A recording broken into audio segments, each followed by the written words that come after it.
War of the Spanish Succession, 1702–1713. See Battle of Malaga. During the last 30 years of the 17th century, amid all the strifes of arms and diplomacy, there had been clearly foreseen the coming of an event which would raise new and great issues. This was the failure of the direct royal line in that branch of the House of Austria, which was then on the Spanish throne, and the issues to be determined when the present king, infirm both in body and mind, should die, were whether the new monarch was to be taken from the House of Bourbon or from the Austrian family in Germany, and whether, in either event, the sovereign thus raised to the throne should succeed to the entire inheritance, the Empire of Spain, or some partition of that vast inheritance be made in the interests of the balance of European power. But this balance of power was no longer understood in the narrow sense of continental possessions. The effect of the new arrangements upon commerce, shipping, and the control both of the ocean and the Mediterranean was closely looked to. The influence of the two sea powers and the nature of their interests were becoming more evident. It is necessary to recall the various countries that were ruled by Spain at that time in order to understand the strategic questions, as they may fairly be called now to be settled.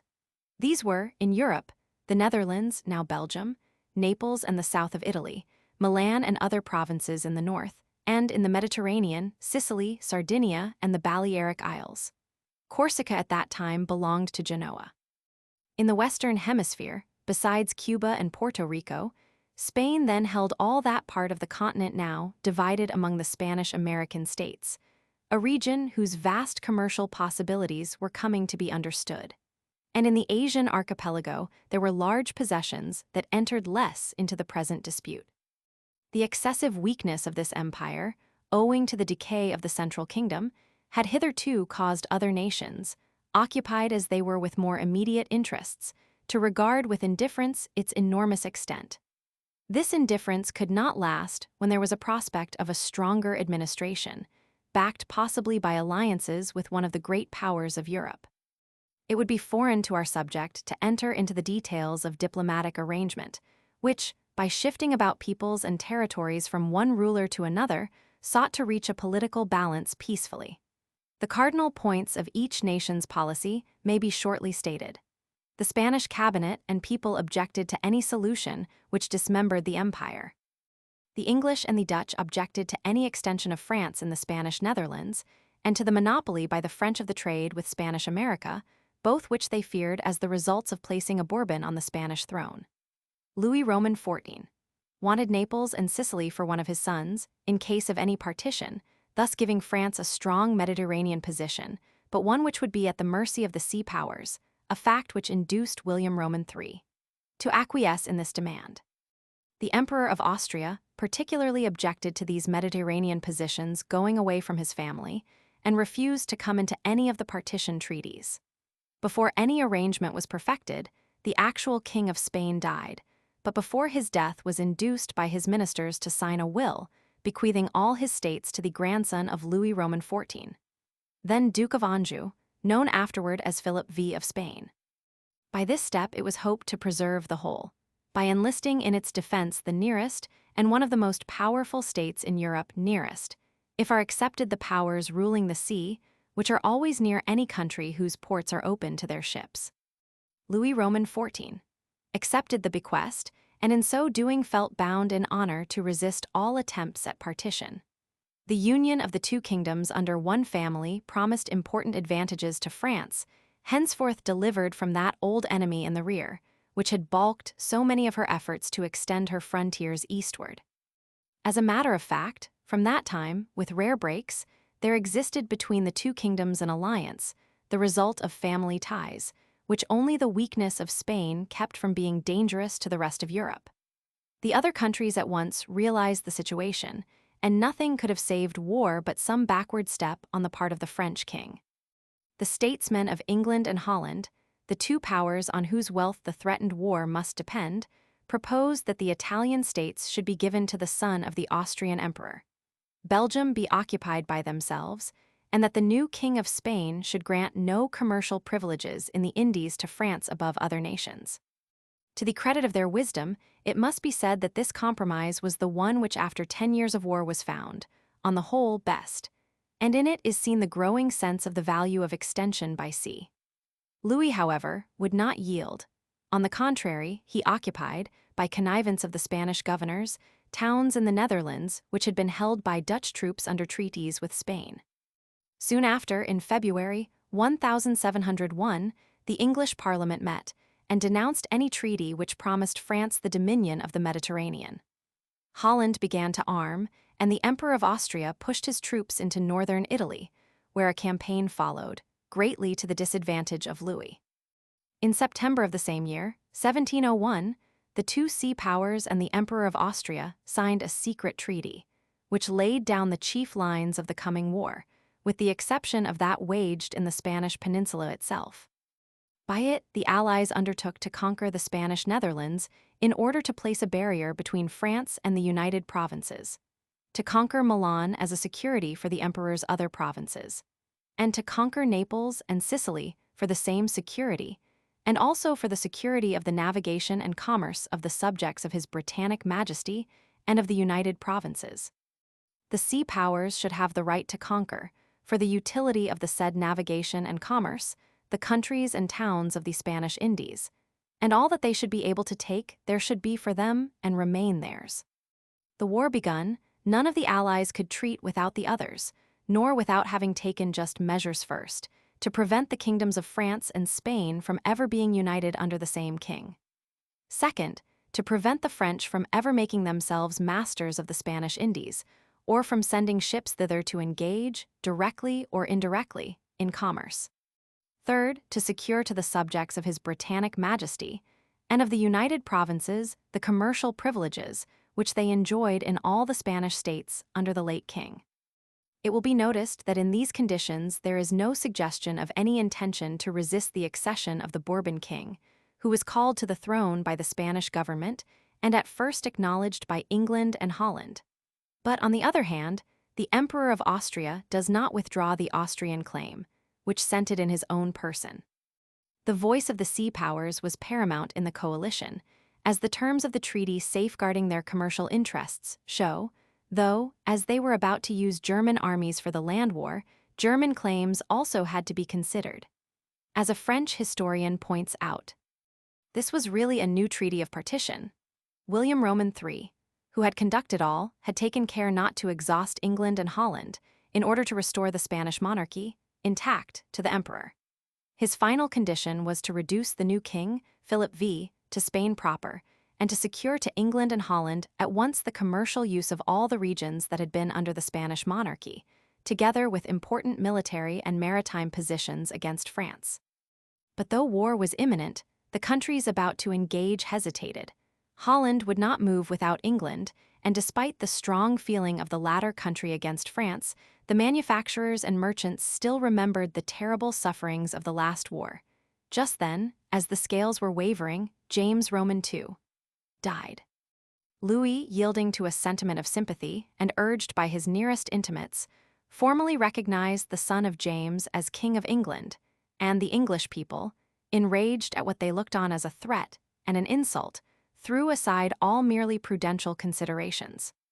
The House of Lords declared that there could be no security till the usurper of the Spanish monarchy was brought to reason, and the House of Commons voted 50,000 soldiers and 35,000 seamen, besides subsidies for German and Danish auxiliaries.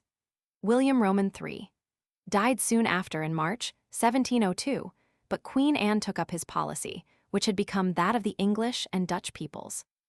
Louis Roman XIV tried to break part of the oncoming storm by forming a league of neutrals among the other German states. But the emperor adroitly made use of the German feeling, and won to his side the Elector of Brandenburg by acknowledging him as King of Prussia, thus creating a North German Protestant royal house, around which the other Protestant states naturally gathered, and which was in the future to prove a formidable rival to Austria. The immediate result was that France and Spain, whose cause was thenceforth known as that of the two crowns, went into the war without any ally save Bavaria. War was declared in May by Holland against the kings of France and Spain, by England against France and Spain, and refusing to recognize Philip V, even in declaring war because he had recognized James Roman III as King of England, while the emperor was still more outspoken, declaring against the King of France and the Duke of Anjou. Thus began the Great War of the Spanish Succession. It is far from easy, in dealing with a war of such proportions, lasting for more than 10 years, to disentangle from the general narrative that part which particularly touches our subject, without at the same time losing sight of the relation of the one part to the whole. Such a loss, however, is fatal to the end in view, which is not a mere chronicle of naval events, nor even a tactical or strategic discussion of certain naval problems divorced from their surroundings of cause and effect in general history, but an appreciation of the effect of sea power upon the general result of the war and upon the prosperity of nations. It will conduce to clearness, however, to point out again that the aim of William Roman III was not to dispute the claim of Philip V to the throne, a matter of comparative indifference to the sea powers, but to seize, to the benefit of their commerce and colonial empire, such portions of the Spanish-American possessions as he could, and at the same time to impose such conditions upon the new monarchy as would at least prevent any loss to English and Dutch commerce of the privileges they had had under the Austrian line. Such a policy would not direct the main effort of the sea nations upon the Spanish peninsula, but upon America, and the Allied fleets might not have entered the straits.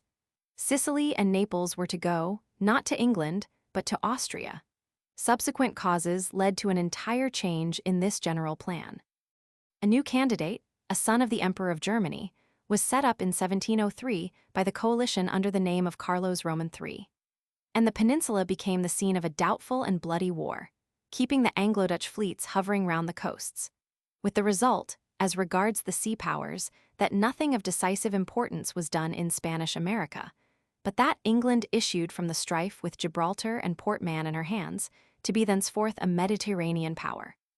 At the same time that Carlos Roman III was proclaimed, a treaty was negotiated with Portugal, known as the Methuen Treaty, which gave England the practical monopoly of Portuguese trade, and sent the gold of Brazil by way of Lisbon to London, an advantage so great that it aided materially in keeping up the war on the continent as well as in maintaining the navy.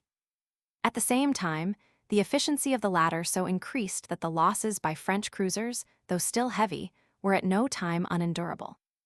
When the war broke out, in pursuance of the original policy, Sir George Rooke, with a fleet of 50 ships of the line and transports carrying 14,000 troops, was sent against Cadiz, which was the great European center of the Spanish-American trade. There came the specie and products of the West, and thence they were dispersed through Europe. It had been the purpose of William Roman III also to seize Cartagena, one of the principal centers of the same trade in the other hemisphere, and to that end, 6 months before his death, in September 1701, he had dispatched there a squadron under that traditional seaman of the olden time, Benbow. Benbow fell in with a French squadron sent to supply and strengthen the place, and brought it to action north of Cartagena. But though superior in force, the treason of several of his captains, who kept out of action, defeated his purpose, and after fighting till his ship was helpless and he himself had received a mortal wound, the French escaped and Cartagena was saved. Before his death, Benbow received a letter from the French Commodore to this effect: "Yesterday morning I had no hope, but I should have supped in your cabin. As for those cowardly captains of yours, hang them up, for, by God, they deserve it." And hanged 2 of them were. Rooke's expedition against Cadiz also failed, as it was nearly certain to do, for his instructions were so to act as to conciliate the Spanish people and disincline them to the Bourbon king. Such doubtful orders tied his hands. But after failing there, he learned that the galleons from the West Indies, loaded with silver and merchandise, had put into Vigo Bay under escort of French ships of war. He went there at once, and found the enemy in a harbor whose entrance was but 3/4 of a mile wide, defended by fortifications and a heavy boom. But a passage was forced through the boom under a hot fire, the place seized, and all the shipping, with much of the specie, either taken or sunk. This affair, which is known in history as that of the Vigo galleons, was a brilliant and interesting feat of arms, but has no military features calling for mention, except the blow it gave to the finances and prestige of the 2 crowns. The affair at Vigo had, however, important political results, and helped to that change in the general plan of the sea powers which has been mentioned. The King of Portugal, moved by fear of the French, had acknowledged Philip V, But his heart was against him, for he dreaded French influence and power brought so near his little and isolated kingdom. It had been a part of Rooke's mission to detach him from the alliance of the two crowns, and the affair of Vigo, happening so near his own frontiers, impressed him with a sense of the power of the allied navies. In truth, Portugal is nearer to the sea than to Spain, and must fall naturally under the influence of the power controlling the sea. Inducements were offered by the Emperor of Austria a cession of Spanish territory, by the sea powers a subsidy. But the king was not willing to declare himself until the Austrian claimant should have landed at Lisbon, fairly committing the coalition to a peninsular as well as a continental war. The emperor transferred his claims to his second son, Charles, and the latter, after being proclaimed in Vienna and acknowledged by England and Holland, was taken by the Allied fleets to Lisbon, where he landed in March 1704. This necessitated the important change in the plans of the sea powers.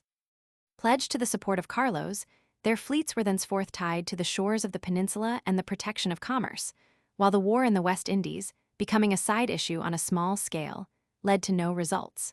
From this time on, Portugal was the faithful ally of England, whose sea power during this war gained its vast preponderance over all rivals. Her ports were the refuge and support of English fleets, and on Portugal was based in later days the Peninsular War with Napoleon. In and through all, Portugal, for 100 years, had more to gain and more to fear from England than from any other power. Great as were the effects of the maritime supremacy of the two sea powers upon the general result of the war, and especially upon that undisputed empire of the seas, which England held for a century after, the contest is marked by no one naval action of military interest. Once only did great fleets meet, and then with results that were indecisive, after which the French gave up the struggle at sea, confining themselves wholly to a commerce-destroying warfare. This feature of the War of the Spanish Succession characterizes nearly the whole of the 18th century, with the exception of the American Revolutionary struggle. The noiseless, steady, exhausting pressure with which sea power acts, cutting off the resources of the enemy while maintaining its own, supporting war in scenes where it does not appear itself, or appears only in the background, and striking open blows at rare intervals, though lost to most, is emphasized to the careful reader by the events of this war and of the half-century that followed. The overwhelming sea power of England was the determining factor in European history during the period mentioned, maintaining war abroad while keeping its own people in prosperity at home, and building up the great empire which is now seen. But from its very greatness its action, by escaping opposition, escapes attention. On the few occasions in which it is called to fight, its superiority is so marked that the affairs can scarcely be called battles. With the possible exceptions of Byng's action at Minorca and Hawke's at Quiberon, the latter one of the most brilliant pages in naval history, no decisive encounter between equal forces, possessing military interest, occurs between 1700 and 1778. Owing to this characteristic, the War of the Spanish Succession, from the point of view of our subject, has to be blocked out in general outline, avoiding narrative and indicating general bearings, especially of the actions of the fleets. With the war in Flanders, in Germany, and in Italy the navies had naturally no concern, when they had so protected the commerce of the Allies that there was no serious check to that flow of subsidies upon which the land war depended, their part toward it was done. In the Spanish peninsula it was different, immediately after landing Carlos Roman III. At Lisbon, Sir George Rooke sailed for Barcelona, which it was understood would be handed over when the fleets appeared, but the governor was faithful to his king and kept down the Austrian party. Rooke then sailed for Toulon, where a French fleet was at anchor. On his way, he sighted another French fleet coming from Brest, which he chased but was unable to overtake, so that both the enemy's squadrons were united in the port. It is worthwhile to note here that the English Navy did not as yet attempt to blockade the French ports in winter, as they did at a later date. At this period fleets, like armies, went into winter quarters. Another English admiral, Sir Cloudesley Shovel, had been sent in the spring to blockade Brest, but arriving too late, he found his bird flown and at once kept on to the Mediterranean. Rooke, not thinking himself strong enough to resist the combined French squadrons, fell back toward the straits. For at this time England had no ports, no base in the Mediterranean, no useful ally. Lisbon was the nearest refuge. Rooke and Shovel met off Lagos, and there held a council of war, in which the former, who was senior, declared that his instructions forbade his undertaking anything without the consent of the kings of Spain and Portugal.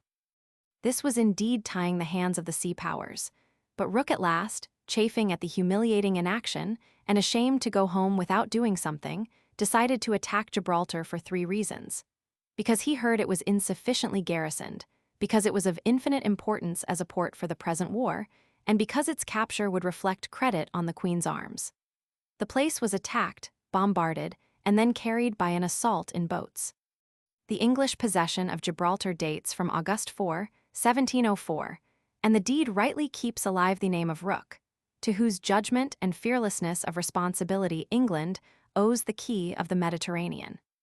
The Bourbon King of Spain at once undertook to retake the place, and called upon the French fleet in Toulon to support his attack. Tourville had died in 1701, and the fleet was commanded by the Count of Toulouse, natural son of Louis Roman XIV.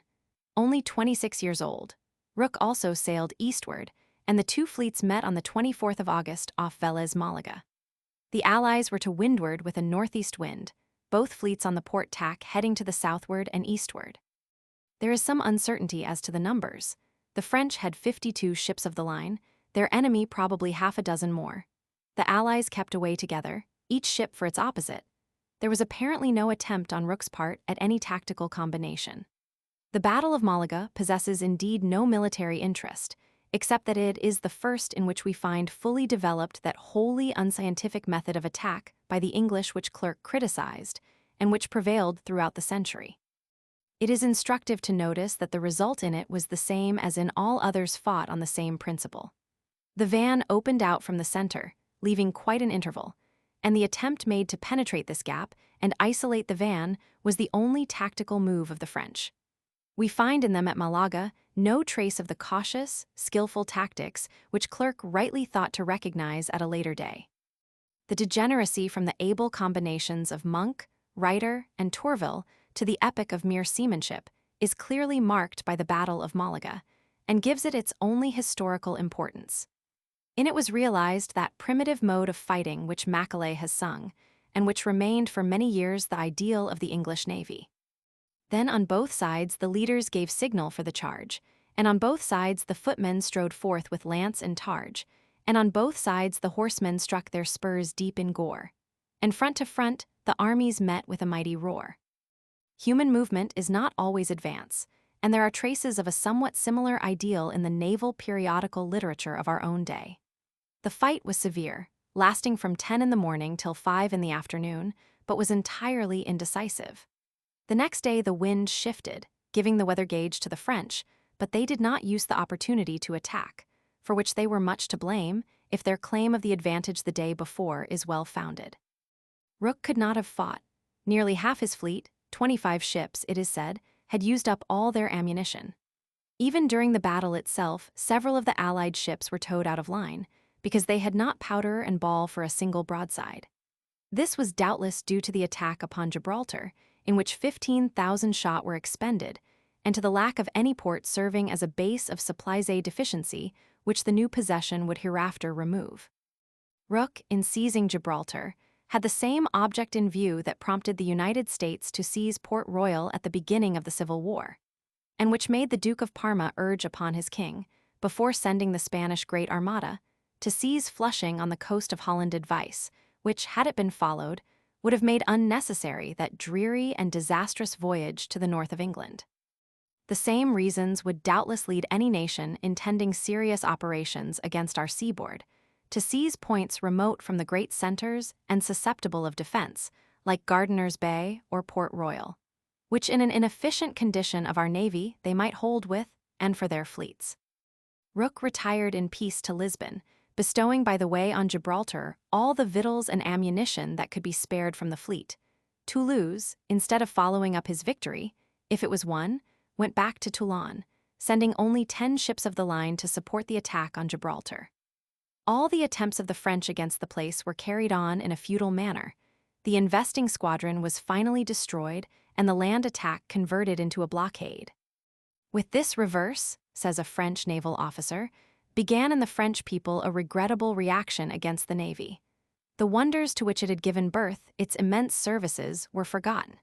Its value was no longer believed. The army, more directly in contact with the nation, had all its favor, all its sympathy. The prevailing error, that the greatness or decay of France depended upon some Rhenish positions, could not but favor these ideas adverse to the sea service, which have made England's strength and our weakness. During this year, 1704, the Battle of Blenheim was fought, in which the French and Bavarian troops were wholly overthrown by the English and German under Marlborough and Prince Eugene. The result of this battle was that Bavaria forsook the French alliance, and Germany became a secondary theater of the general war, which was waged thereafter mainly in the Netherlands, Italy, and the Peninsula.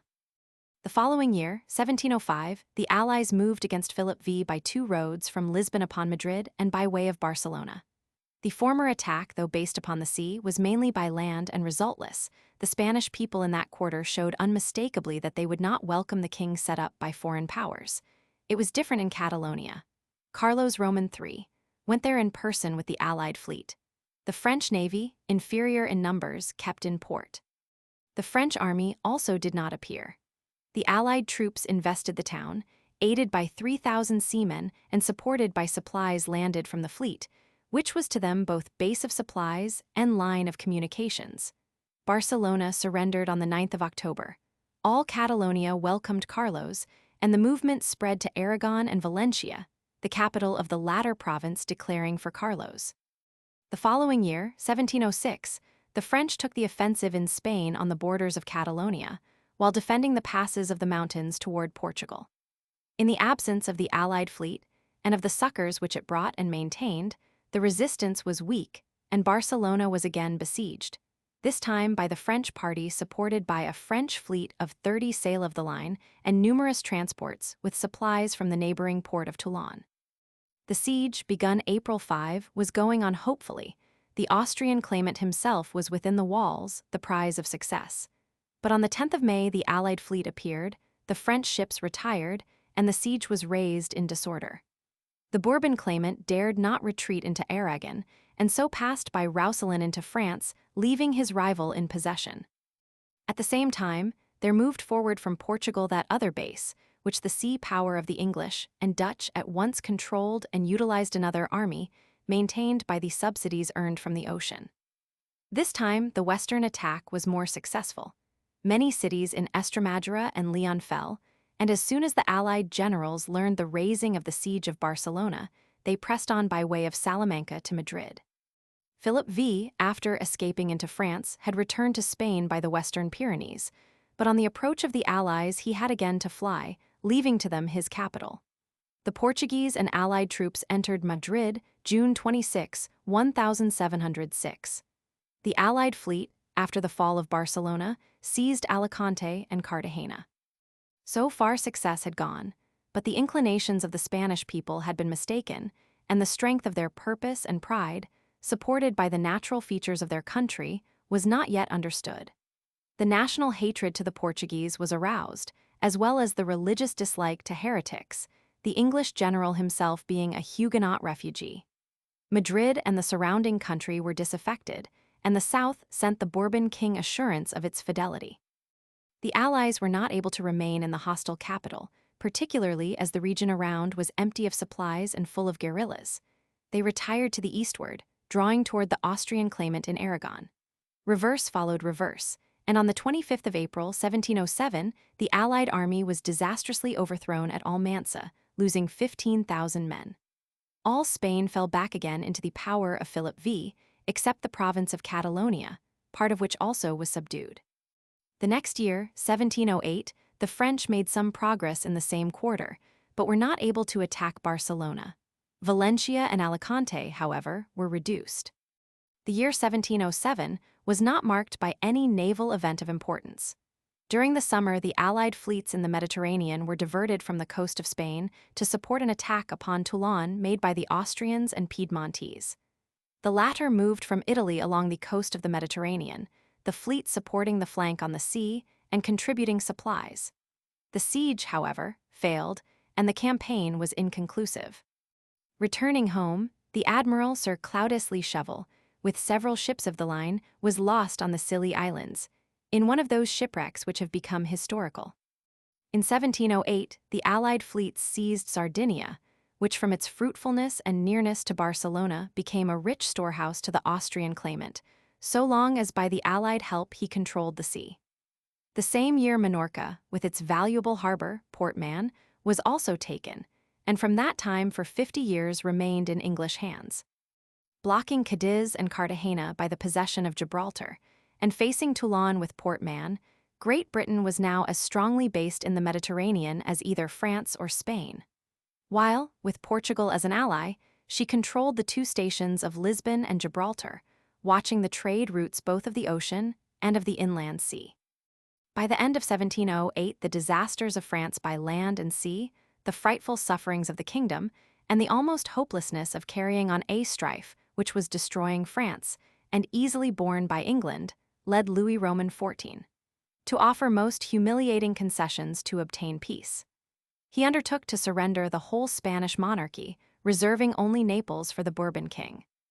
The Allies refused. They demanded the abandonment of the whole Spanish Empire without exception by the Duke of Anjou, refusing to call him king, and added their two ruinous conditions for France herself. Louis would not yield these, and the war went on. During the remaining years, the strenuous action of the sea power of the Allies, which had by this time come to be that of Great Britain alone, with little help from Holland, was less than ever obtrusive, but the reality of its effect remained. The Austrian claimant, confined to Catalonia for the most part, was kept in communication with Sardinia and the Italian provinces of Germany by the English fleet. But the entire disappearance of the French navy and the evident intention on the part of Louis to keep no squadrons at sea allowed some diminution of the Mediterranean fleet, with the result of greater protection to trade. In the years 1710 and 1711, expeditions were also made against the French colonies in North America. Nova Scotia was taken, but an attempt on Quebec failed. During the winter of 1709 and 1710, Louis withdrew all the French troops from Spain, thus abandoning the cause of his grandson. But when the cause of France was at the very lowest, and it seemed as though she might be driven to concessions which would reduce her to a second-class power, the existence of the coalition was threatened by the disgrace of Marlborough, who represented England in it. His loss of favor with the Queen was followed by the accession to power of the party opposed to the war, or rather to its further continuance. This change took place in the summer of 1710, and the inclination toward peace was strengthened both by the favorable position in which England then stood for treating, and by the heavy burden she was bearing, which it became evident could bring in no further advantages commensurate to its weight. The weaker ally, Holland, had gradually ceased to contribute her stipulated share to the sea forces. And although far-sighted Englishmen might see with complacency the disappearance of a rival sea power, the immediate increase of expense was more looked to and felt by the men of the day. The cost both of the Continental and Spanish wars was also largely defrayed by England's subsidies, and while that on the continent could bring her no further gain, it was seen that the sympathies of the Spanish people could not be overborne in favor of Carlos Roman III, without paying more than the game was worth. Secret negotiations between England and France soon began, and received an additional impulse by the unexpected death of the Emperor of Germany, the brother of the Austrian claimant of the Spanish throne. There being no other male heir, Carlos became at once Emperor of Austria, and was soon after elected Emperor of Germany. England had no more wish to see two crowns on an Austrian head than on that of a Bourbon. The demands made by England, as conditions of peace in 1711, showed her to have become a sea power in the purest sense of the word, not only in fact, but also in her own consciousness. She required that the same person should never be king both of France and Spain, that a barrier of fortified towns should be granted her allies, Holland and Germany, as a defensive line against France, that French conquests from her allies should be restored. And for herself, she demanded the formal cession of Gibraltar and Port Mahon, whose strategic and maritime value has been pointed out, the destruction of the port of Dunkirk, the home nest of the privateers that preyed on English commerce, the cession of the French colonies of Newfoundland, Hudson's Bay, and Nova Scotia, the last of which she held at that time, and finally, treaties of commerce with France and Spain, and the concession of the monopoly of the slave trade with Spanish America, known as the Asiento, which Spain had given to France in 1701. Negotiations continued, though hostilities did not cease.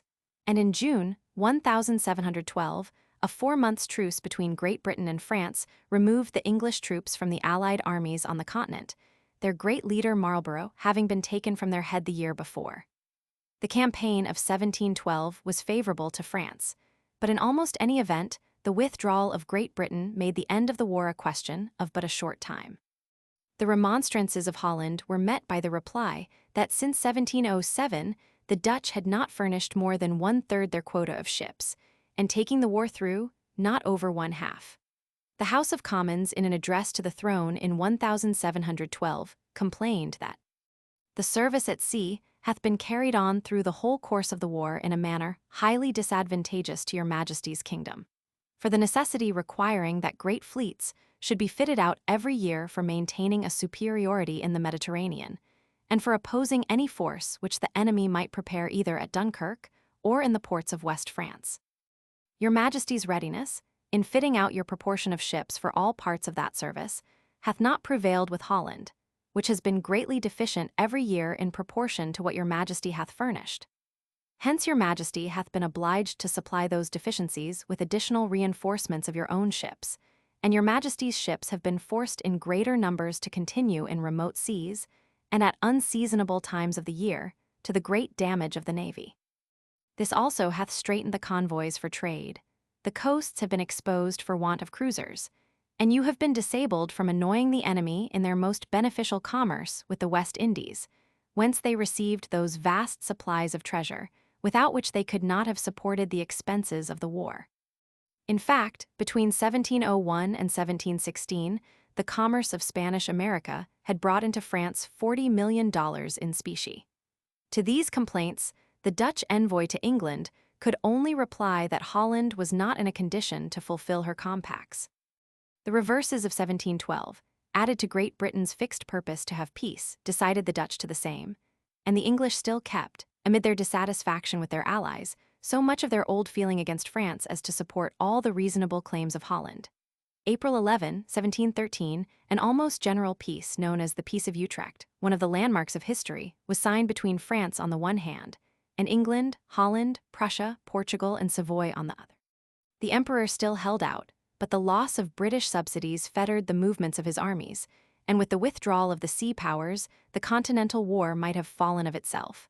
But France with her hands freed carried on during 1713 a brilliant and successful campaign in Germany. On the 7th of March, 1714, peace was signed between France and Austria.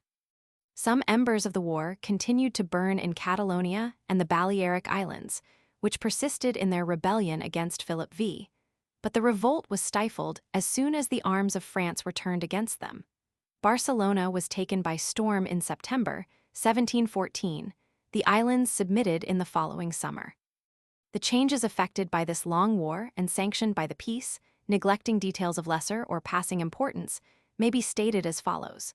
1. The House of Bourbon was settled on the Spanish throne, and the Spanish Empire retained its West Indian and American possessions, the purpose of William Roman III. Against her dominion, there was frustrated when England undertook to support the Austrian prince, and so fastened the greater part of her naval force to the Mediterranean. 2. The Spanish Empire lost its possessions in the Netherlands, Gelderland going to the new kingdom of Prussia and Belgium to the emperor. The Spanish Netherlands thus became the Austrian Netherlands. 3. Spain lost also the principal islands of the Mediterranean, Sardinia being given to Austria, Minorca with its fine harbor to Great Britain, and Sicily to the Duke of Savoy. 4. Spain lost also her Italian possessions, Milan and Naples going to the emperor. Such, in the main, were the results to Spain of the fight over the succession to her throne. France, the backer of the successful claimant, came out of the strife worn out and with considerable loss of territory. She had succeeded in placing a king of her own royal house on a neighboring throne, but her sea strength was exhausted, her population diminished, her financial condition ruined. The European territory surrendered was on her northern and eastern boundaries, and she abandoned the use of the port of Dunkirk, the center of that privateering warfare so dreaded by English merchants. In America, the cession of Nova Scotia and Newfoundland was the first step toward that entire loss of Canada which befell half a century later. But for the present, she retained Cape Breton Island, with its Port Louisbourg, the key to the Gulf and River St. Lawrence. The gains of England, by the treaty and the war, corresponded very nearly to the losses of France and Spain, and were all in the direction of extending and strengthening her sea power. Gibraltar and Port Mahon in the Mediterranean, and the colonies already mentioned in North America, afforded new bases to that power, extending and protecting her trade. Second only to the expansion of her own was the injury to the sea power of France and Holland, by the decay of their navies in consequence of the immense drain of the land warfare. Further indications of that decay will be given later. The very neglect of Holland to fill up her quota of ships, and the bad condition of those sent, while imposing extra burdens upon England, may be considered a benefit, forcing the British Navy to greater development and effort. The disproportion in military power on the sea was further increased by the destruction of the works at Dunkirk, for though not in itself a first-class port, nor of much depth of water, it had great artificial military strength, and its position was peculiarly adapted to annoy English trade. It was but 40 miles from the South Foreland and the Downs, and the channel abreast it is but 20 miles wide. Dunkirk was one of Louis' earliest acquisitions, and in its development was as his own child. The dismantling of the works and filling in of the port show the depth of his humiliation at this time. But it was the wisdom of England not to base her sea power solely on military positions nor even on fighting ships, and the commercial advantages she had now gained by the war and the peace were very great. The grant of the slave trade with Spanish America, in itself lucrative, became yet more so as the basis for an immense smuggling intercourse with those countries, which gave the English a partial recompense for their failure to obtain actual possession, while the cessions made to Portugal by France in South America were mainly to the advantage of England, which had obtained the control of Portuguese trade by the Treaty of 1703. The North American colonies ceded were valuable, not merely nor chiefly as military stations, but commercially, and treaties of commerce on favorable terms were made both with France and Spain. A minister of the day, defending the treaty in Parliament, said, "The advantages from this peace appear in the addition made to our wealth, in the great quantities of bullion lately coined in our mint, by the vast increase in our shipping employed since the peace, in the fisheries, and in merchandise, and by the remarkable growth of the customs upon imports, and of our manufactures, and the growth of our country upon export. In a word, by the impetus to trade in all its branches." While England thus came out from the war in good running condition, and fairly placed in that position of maritime supremacy which she has so long maintained, her old rival in trade and fighting was left hopelessly behind. As the result of the war, Holland obtained nothing at sea, no colony, no station. The commercial treaty with France placed her on the same terms as England, but she received no concessions giving her a footing in Spanish America like that obtained by her ally. Indeed, some years before the peace, while the coalition was still maintaining Carlos, a treaty was made with the latter by the British minister, unknown to the Dutch, practically giving the British monopoly of Spanish trade in America, sharing it only with Spaniards, which was pretty much the same as not sharing it at all. This treaty accidentally became known and made a great impression on the Dutch, but England was then so necessary to the coalition that she ran no risk of being left out by its other members. The gain which Holland made by land was that of military occupation only, of certain fortified places in the Austrian Netherlands, known to history as the barrier towns. Nothing was added by them to her revenue, population, or resources, nothing to that national strength which must underlie military institutions. Holland had forsaken, perhaps unavoidably, the path by which she had advanced to wealth and to leadership among nations. The exigencies of her continental position had led to the neglect of her navy, which in those days of war and privateering involved a loss of carrying trade and commerce. And although she held her head high through the war, the symptoms of weakness were apparent in her failing armaments. Therefore, though the United Provinces attained the great object for which they began the war, and saved the Spanish Netherlands from the hands of France, the success was not worth the cost. Thenceforth they withdrew for a long period from the wars and diplomacy of Europe, partly, perhaps, because they saw how little they had gained, but yet more from actual weakness and inability. After the strenuous exertions of the war came a reaction, which showed painfully the inherent weakness of a state narrow in territory and small in the number of its people. The visible decline of the provinces dates from the Peace of Utrecht. The real decline began earlier. Holland ceased to be numbered among the great powers of Europe. Her navy was no longer a military factor in diplomacy, and her commerce also shared in the general decline of the state. It remains only to notice briefly the results to Austria and to Germany generally. France yielded the barrier of the Rhine, with fortified places on the east bank of the river. Austria received, as has been mentioned, Belgium, Sardinia, Naples, and the Spanish possessions in northern Italy. Dissatisfied in other respects, Austria was especially discontented at her failure to obtain Sicily and did not cease negotiating afterward until she had secured that island. A circumstance more important to Germany and to all Europe than this transitory acquisition of distant and alien countries by Austria was the rise of Prussia, which dates from this war as a Protestant and military kingdom destined to weigh in the balance against Austria. Such were the leading results of the War of the Spanish Succession, the vastest yet witnessed by Europe since the Crusades. It was a war whose chief military interest was on the Landais War, in which fought two of the greatest generals of all times, Marlborough and Prince Eugene, the names of whose battles, Blenheim, Ramillies, Malplaquet, Turin, are familiar to the most casual reader of history. While a multitude of able men distinguished themselves on the other theaters of the strife, in Flanders, in Germany, in Italy, in Spain. On the sea only one great battle, and that scarcely worthy of the name, took place. Yet looking only, for the moment, to immediate and evident results, who reaped the benefit? Was it France, whose only gain was to seat a Bourbon on the Spanish throne? Was it Spain, whose only gain was to have a Bourbon king instead of an Austrian and thus a closer alliance with France? Was it Holland, with its barrier of fortified towns, its ruined navy, and its exhausted people? Was it, lastly, Austria, even though she had fought with the money of the sea powers, and gained such maritime states as the Netherlands and Naples? Was it with these, who had waged war more and more exclusively by land, and set their eyes more and more on gains on the land, or was it not rather with England, who had indeed paid for that continental war and even backed it with her troops, but who meanwhile was building up her navy, strengthening, extending, and protecting her commerce, seizing maritime positions in a word, founding and rearing her sea power upon the ruins of that of her rivals, friend and foe alike? It is not to depreciate the gains of others that the eye fixes on England's naval growth. Their gains but bring out more clearly the immenseness of hers. It was a gain to France to have a friend rather than an enemy in her rear, though her navy and shipping were ruined. It was a gain to Spain to be brought in close intercourse with a living country like France after a century of political death, and she had saved the greater part of her threatened possessions. It was a gain to Holland to be definitively freed from French aggression, with Belgium in the hands of a strong instead of a weak state.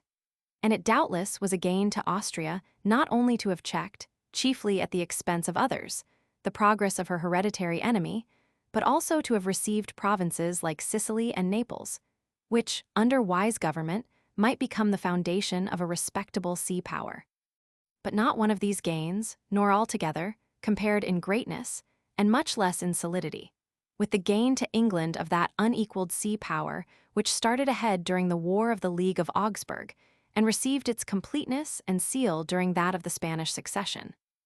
By it, she controlled the great commerce of the open sea with a military shipping that had no rival, and in the exhausted condition of the other nations, could have none. And that shipping was now securely based on strong positions in all the disputed quarters of the world.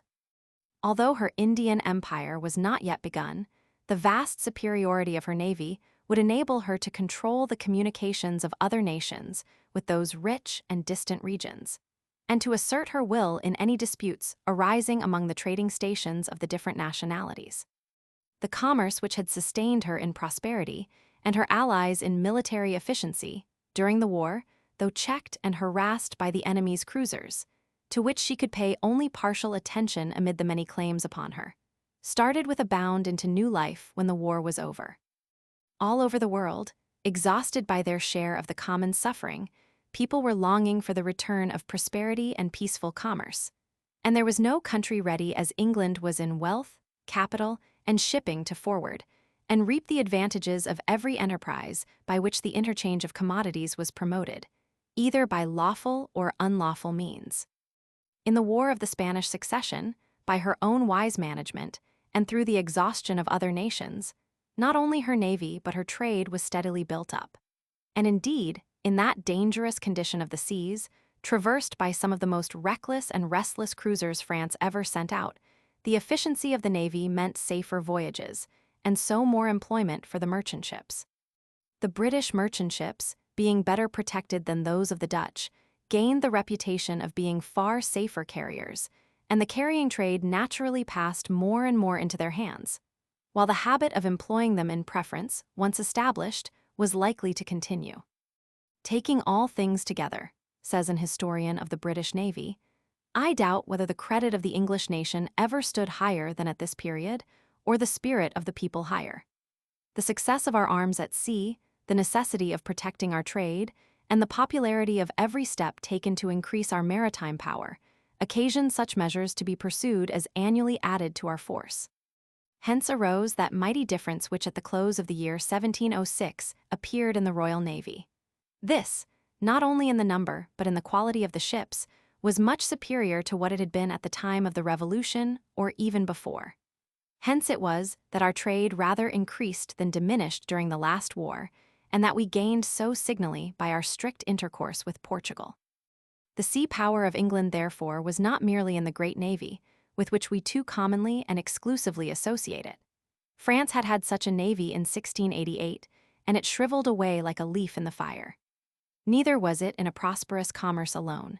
A few years after the date at which we have arrived, the commerce of France took on fair proportions, but the first blast of war swept it off the seas as the navy of Cromwell had once swept that of Holland. It was in the union of the two, carefully fostered, that England made the gain of sea power over and beyond all other states, and this gain is distinctly associated with and dates from the War of the Spanish Succession. Before that war, England was one of the sea powers. After it, she was the sea power, without any second. This power also she held alone, unshared by friend and unchecked by foe. She alone was rich, and in her control of the sea and her extensive shipping, had the sources of wealth so much in her hands that there was no present danger of a rival on the ocean. Thus her gain of sea power and wealth was not only great but solid, being wholly in her own hands, while the gains of the other states were not merely inferior in degree, but weaker in kind, in that they depended more or less upon the goodwill of other peoples. Is it meant, it may be asked, to attribute to sea power alone the greatness or wealth of any state? Certainly not.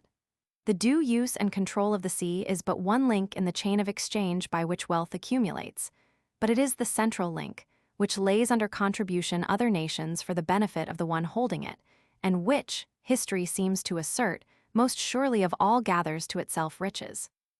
In England, this control and use of the sea seems to arise naturally, from the concurrence of many circumstances. The years immediately preceding the War of the Spanish Succession had, moreover, furthered the advance of her prosperity by a series of fiscal measures, which Macaulay speaks of as the deep and solid foundation on which was to rise the most gigantic fabric of commercial prosperity which the world had ever seen. It may be questioned, however, whether the genius of the people, inclined to and developed by trade, did not make easier the taking of such measures, whether their adoption did not at least partially spring from, as well as add to, the sea power of the nation. However that may be, there is seen, on the opposite side of the Channel, a nation which started ahead of England in the race, a nation peculiarly well fitted, by situation and resources, for the control of the sea both by war and commerce. The position of France is in this peculiar, that of all the great powers she alone had a free choice. The others were more or less constrained to the land chiefly, or to the sea chiefly, for any movement outside their own borders. But she to her long continental frontier added a seaboard on 3 seas. In 1672, she definitely chose expansion by land. At that time, Colbert had administered her finances for 12 years, and from a state of terrible confusion had so restored them that the revenue of the King of France was more than double that of the King of England. In those days, France paid the subsidies of Europe, but Colbert's plans and hopes for France rested upon making her powerful on the sea. The war with Holland arrested these plans, the onward movement of prosperity ceased, the nation was thrown back upon itself, shut off from the outside world. Many causes doubtless worked together to the disastrous result which marked the end of the reign of Louis Roman XIV. Constant wars, bad administration in the latter half of the period, extravagance throughout. But France was practically never invaded. The war was kept at or beyond her own frontiers with slight exceptions. Her home industries could suffer little from direct hostilities. In these respects, she was nearly equal to England and under better conditions than her other enemies. What made the difference in the results? Why was France miserable and exhausted, while England was smiling and prosperous? Why did England dictate and France accept terms of peace? The reason apparently was the difference in wealth and credit. France stood alone against many enemies, but those enemies were raised and kept moving by English subsidies. The Lord Treasurer of England, writing in 1706 to Marlborough, says, "Though the land and trade of both England and Holland have excessive burthens upon them, yet the credit continues good both of them and us. Whereas the finances of France are so much more exhausted that they are forced to give 20 and 25% for every penny they send out of the kingdom, unless they send it in specie." In 1712, the expenditure of France was 240 million francs, while the taxes brought in only 113 million gross, of which, after deducting losses and necessary expenses, only 37 million remained in the treasury. The deficit was sought to be met by anticipating parts of the revenue for years ahead, and by a series of extraordinary transactions tedious to name or to understand. In the summer of 1715, it seemed as if the situation could not grow worse. No more public nor private credit, no more clear revenue for the state, the portions of the revenue not pledged, anticipated on the following years. Neither labor nor consumption could be resumed for want of circulation. Usury reigned on the ruins of society. The alternations of high prices and the depreciation of commodities finally crushed the people. Provision riots broke out among them, and even in the army. Manufactures were languishing or suspended. Forced mendicity was preying upon the cities. The fields were deserted, the lands fallow for lack of instruments, for lack of manure, for lack of cattle. The houses were falling to ruin. Monarchical France seemed ready to expire with its aged king. Thus it was in France, with a population of 19 millions at that time to the 8 millions of all the British islands, with a land vastly more fertile and productive, before the great days, too, of coal and iron.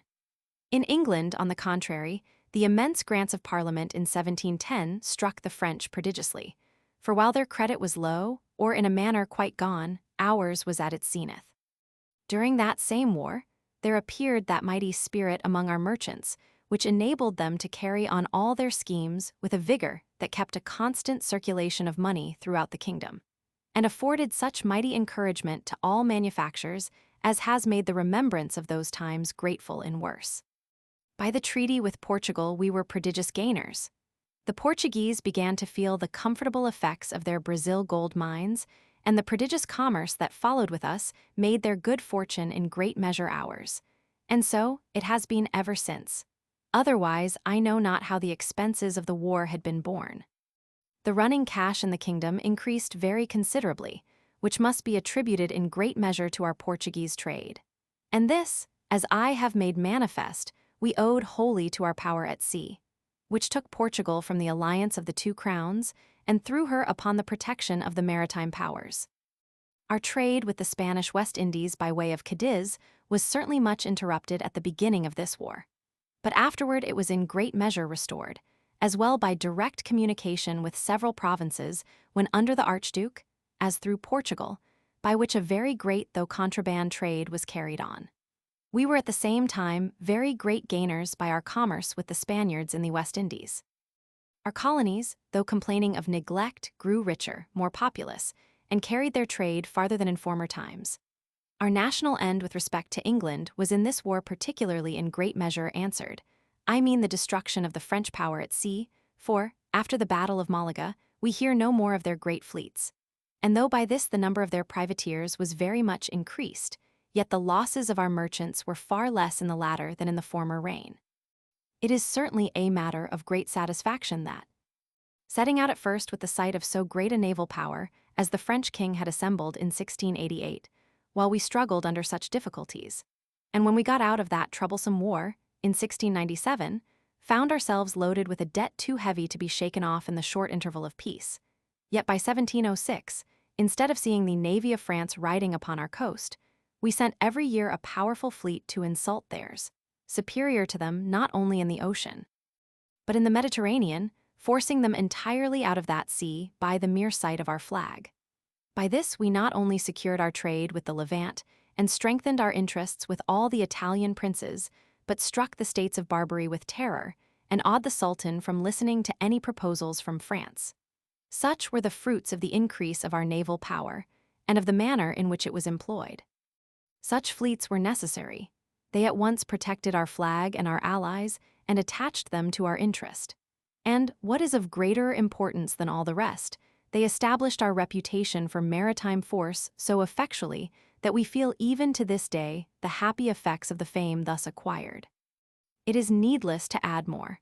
Thus stood the power of the seas during the years in which the French historians tell us that their cruisers were battening on her commerce. The English writer admits heavy losses. In 1707, that is, in the space of 5 years, the returns, according to the report of a committee of the House of Lords, show that since the beginning of the war England had lost 30 ships of war and 1146 merchant ships, of which 300 were retaken, whereas we had taken from them, or destroyed, 80 ships of war and 1346 merchantmen. 175 privateers also were taken. The greater number of the ships of war were probably on private venture, as has been explained. But be the relative numbers what they may, no argument is needed beyond the statements just given to show the inability of a mere cruising warfare, not based upon large fleets, to break down a great sea power. Jean Bart died in 1702, but in Forbin, Ducasse, and others, and above all in Du Guay-Trouin, he left worthy successors, the equals of any commerce destroyers the world has ever seen. The name of Du Guay-Trouin suggests the mention, before finally leaving the War of the Spanish Succession, of his greatest privateering expedition, carried to a distance from home rarely reached by the seamen of his occupation, and which illustrates curiously the spirit of such enterprises in that day, and the shifts to which the French government was reduced. A small French squadron had attacked Rio Janeiro in 1710, but being repulsed, had lost some prisoners, who were said to have been put to death.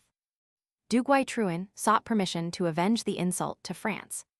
The king, consenting, advanced the ships and furnished the crews, and a regular contract was drawn up between the king on the one hand and the company employing Du Guay-Trouin on the other, stipulating the expenses to be borne and supplies furnished on either hand, among which we find the odd, business-like provision that for every one of the troops embarked who shall die, be killed, or desert during the cruise, the company should pay a forfeit of 30 francs. The king was to receive 1/5 of the net profits, and was to bear the loss of any one of the vessels that should be wrecked or destroyed in action. Under these provisions, enumerated in full in a long contract, Du Guay-Trouin received a force of 6 ships of the line, 7 frigates, and over 2,000 troops, with which he sailed to Rio Janeiro in 1711, captured the place after a series of operations, and allowed it to be ransomed at the price of something under $400,000, probably nearly equal to $1 million in the present day, besides 500 cases of sugar. The privateering company cleared about 92% on their venture. As 2 of the ships of the line were never heard from after sailing on the return voyage, the king's profits were probably small. While the War of the Spanish Succession was engaging all Western Europe, a strife which might have had a profound influence upon its issue was going on in the East. Sweden and Russia were at war, the Hungarians had revolted against Austria, and Turkey was finally drawn in, though not till the end of the year 1710. Had Turkey helped the Hungarians, she would have made a powerful diversion, not for the first time in history, in favor of France. The English historian suggests that she was deterred by fear of the English fleet. At all events, she did not move, and Hungary was reduced to obedience.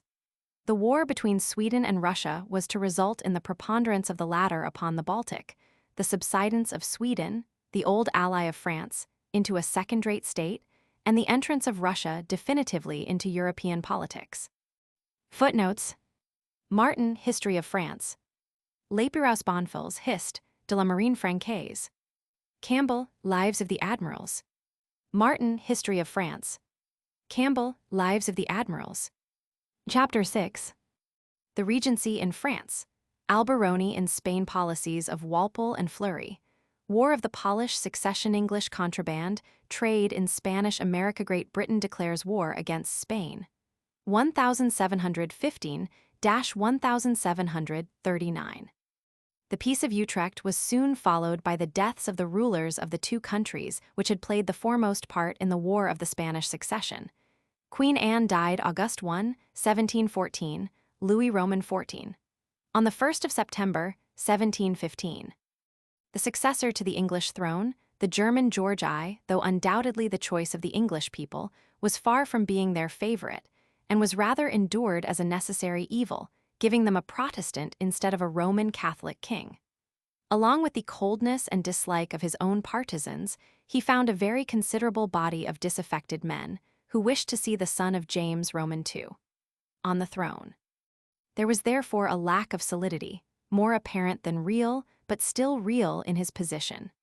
In France, on the contrary, the succession to the throne was undisputed, but the heir was a child of 5 years, and there was much jealousy as to the possession of the regency, a power more absolute than that of the King of England.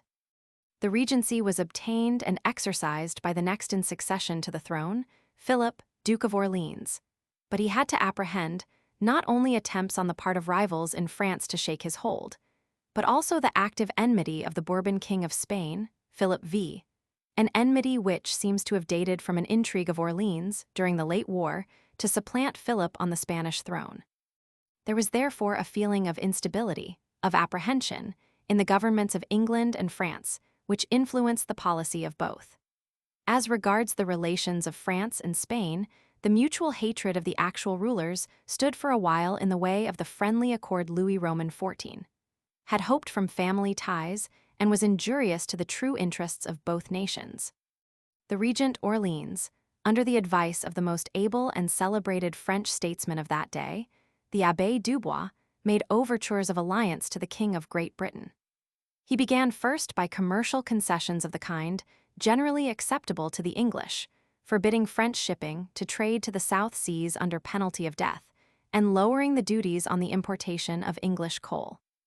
England at first received these advances warily, but the regent would not be discouraged, and offered, further, to compel the pretender, James Roman III, to withdraw beyond the Alps. He also undertook to fill up the port at Mardyck, a new excavation by which the French government was trying to indemnify itself for the loss of Dunkirk. These concessions, all of which but one, it will be noted, were at the expense of the sea power or commercial interests of France, induced England to sign a treaty by which the two countries mutually guaranteed the execution of the treaties of Utrecht as far as their respective interests were concerned, especially the clause by which the House of Orleans was to succeed to the French throne if Louis Roman 15 died childless. The Protestant succession in England was likewise guaranteed. Holland, exhausted by the war, was unwilling to enter upon new engagements, but was at last brought over to this by the remission of certain dues on her merchandise entering France. The treaty, signed in January 1717, was known as the Triple Alliance and bound France to England for some years to come. While France was thus making overtures to England, Spain, under the guidance of another able churchman, was seeking the same alliance and at the same time developing her national strength with the hope of recovering her lost Italian states. The new minister, Cardinal Alberoni, promised Philip V to put him in a position to reconquer Sicily and Naples, if granted 5 years of peace. He worked hard to bring up the revenues, rebuild the navy, and re-establish the army, while at the same time promoting manufactures, commerce, and shipping, and the advance made in all these was remarkable. But the more legitimate ambition of Spain to recover her lost possessions, and with them to establish her power in the Mediterranean, so grievously wounded by the loss of Gibraltar, was hampered by the ill-timed purpose of Philip to overthrow the regency of Orleans in France. Alberoni was compelled to alienate France, whose sea power, as well as that of Spain, was concerned in seeing Sicily in friendly hands, and instead of that natural ally, had to conciliate the maritime powers, England and Holland. This he also sought to do by commercial concessions, promising promptly to put the English in possession of the privileges granted at Utrecht, concerning which Spain had so far delayed. In return, he asked favorable action from them in Italy. George I, who was at heart German, received coldly advances which were unfriendly to the German emperor in his Italian dominions, and Alberoni, offended, withdrew them. The Triple Alliance, by guaranteeing the existing arrangement of succession to the French throne, gave further offense to Philip V, who dreamed of asserting his own claim. The result of all these negotiations was to bind England and France together against Spain's blind policy for the two Bourbon kingdoms. The gist of the situation created by these different aims and feelings was that the Emperor of Austria and the King of Spain both wanted Sicily, which at Utrecht had been given to the Duke of Savoy, and that France and England both wished for peace in Western Europe, because war would give an opportunity to the malcontents in either kingdom. The position of George, however, being more secure than that of Orleans, the policy of the latter tended to yield to that of the former, and this tendency was increased by the active ill will of the King of Spain. George, as a German, wished the emperor's success, and the English statesmen naturally preferred to see Sicily in the hands of their late ally and well-assured friend rather than in Spain's. France, contrary to her true policy, but under the urgency of the regent's position, entertained the same views, and it was proposed to modify the Treaty of Utrecht by transferring Sicily from Savoy to Austria, giving the former Sardinia instead. It was necessary, however, to consider Spain, which under Alberoni had already gained a degree of military power astounding to those who had known her weakness during the last war. She was not yet ready to fight, for only half of the 5 years asked by the cardinal had passed, but still less was she ready to forgo her ambitions. A trifling incident precipitated an outbreak. A high Spanish official, traveling from Rome to Spain by land, and so passing through the Italian states of the emperor, was arrested as a rebellious subject by order of the latter, who still styled himself King of Spain. At this insult, Alberoni could not hold Philip back. An expedition of 12 ships of war and 8,600 soldiers was sent against Sardinia, the transfer to Savoy not having yet taken effect, and reduced the island in a few months. This happened in 1717. Doubtless the Spaniards would at once have moved on against Sicily, but France and England now intervened more actively to prevent the general war that seemed threatening. England sent a fleet to the Mediterranean, and negotiations began at Paris, Vienna, and Madrid. The outcome of these conferences was an agreement between England and France to effect the exchange of Sardinia and Sicily just mentioned, recompensing Spain by giving her Parma and Tuscany in northern Italy, and stipulating that the emperor should renounce forever his absurd but irritating claim to the Spanish crown. This arrangement was to be enforced by arms, if necessary. The emperor at first refused consent, but the increasing greatness of Alberoni's preparations at last decided him to accept so advantageous an offer, and the accession of Holland to the compact gave it the historical title of the Quadruple Alliance. Spain was obstinate, and it is significant of Alberoni's achievements in developing her power, and the eagerness, not to say anxiety, of George I, that the offer was made to purchase her consent by ceding Gibraltar. If the regent Orleans knew this, it would partly justify his forwarding the negotiations. Alberoni tried to back up his military power by diplomatic efforts extending all over Europe. Russia and Sweden were brought together in a project for invading England in the interest of the Stuarts. The signing of the Quadruple Alliance in Holland was delayed by his agents. A conspiracy was started in France against the regent. The Turks were stirred up against the emperor. Discontent was fomented throughout Great Britain, and an attempt was made to gain over the Duke of Savoy, outraged by being deprived of Sicily. On the 1st of July, 1718, a Spanish army of 30,000 troops, escorted by 22 ships of the line, appeared at Palermo. The troops of Savoy evacuated the city and pretty nearly the whole island, resistance being concentrated in the citadel of Messina. Anxiety was felt in Naples itself, until the English admiral, Byng, anchored there the day after the investment of Messina. The King of Sicily having now consented to the terms of the Quadruple Alliance, Byng received on board 2,000 Austrian troops to be landed at Messina. When he appeared before the place, finding it besieged, he wrote to the Spanish general suggesting a suspension of arms for 2 months. This was of course refused, so the Austrians were landed again at Reggio, in Italy, and Byng passed through the Straits of Messina to seek the Spanish fleet, which had gone to the southward. The engagement which ensued can scarcely be called a battle, and, as is apt to happen in such affairs, when the parties are on the verge of war but war has not actually been declared, there is some doubt as to how far the attack was morally justifiable on the part of the English. It seems pretty sure that Byng was determined beforehand to seize or destroy the Spanish fleet, and that, as a military man, he was justified by his orders. The Spanish naval officers had not made up their minds to any line of conduct. They were much inferior in numbers, and, as must always be the case, Alberoni's hastily revived navy had not within the same period reached nearly the efficiency of his army. The English approached threateningly near, one or more Spanish ships opened fire, whereupon the English, being to windward, stood down and made an end of them. A few only escaped into Valletta harbor. The Spanish navy was practically annihilated. It is difficult to understand the importance attached by some writers to Byng's action at this time in attacking without regard to the line of battle. He had before him a disorderly force, much inferior both in numbers and discipline. His merit seems rather to lie in the readiness to assume a responsibility from which a more scrupulous man might have shrunk. But in this, and throughout the campaign, he rendered good service to England, whose sea power was again strengthened by the destruction not of an actual but a possible rival, and his services were rewarded by a peerage. In connection with this day's work was written a dispatch which has great favor with English historians. One of the senior captains was detached with a division against some escaping ships of the enemy. His report to the admiral ran thus: "Sir, we have taken or destroyed all the Spanish ships upon this coast, the number as per margin. Respectfully, etc., G. Walton."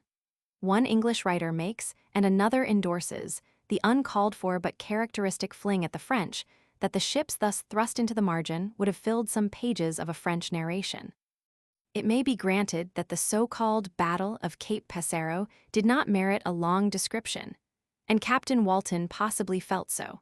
But if all reports of naval transactions were modeled upon his, the writing of naval history would not depend on official papers.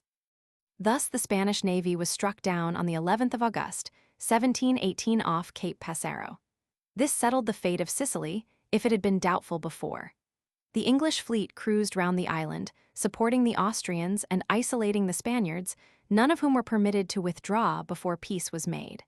Alberoni's diplomatic projects failed one after the other, with a strange fatality.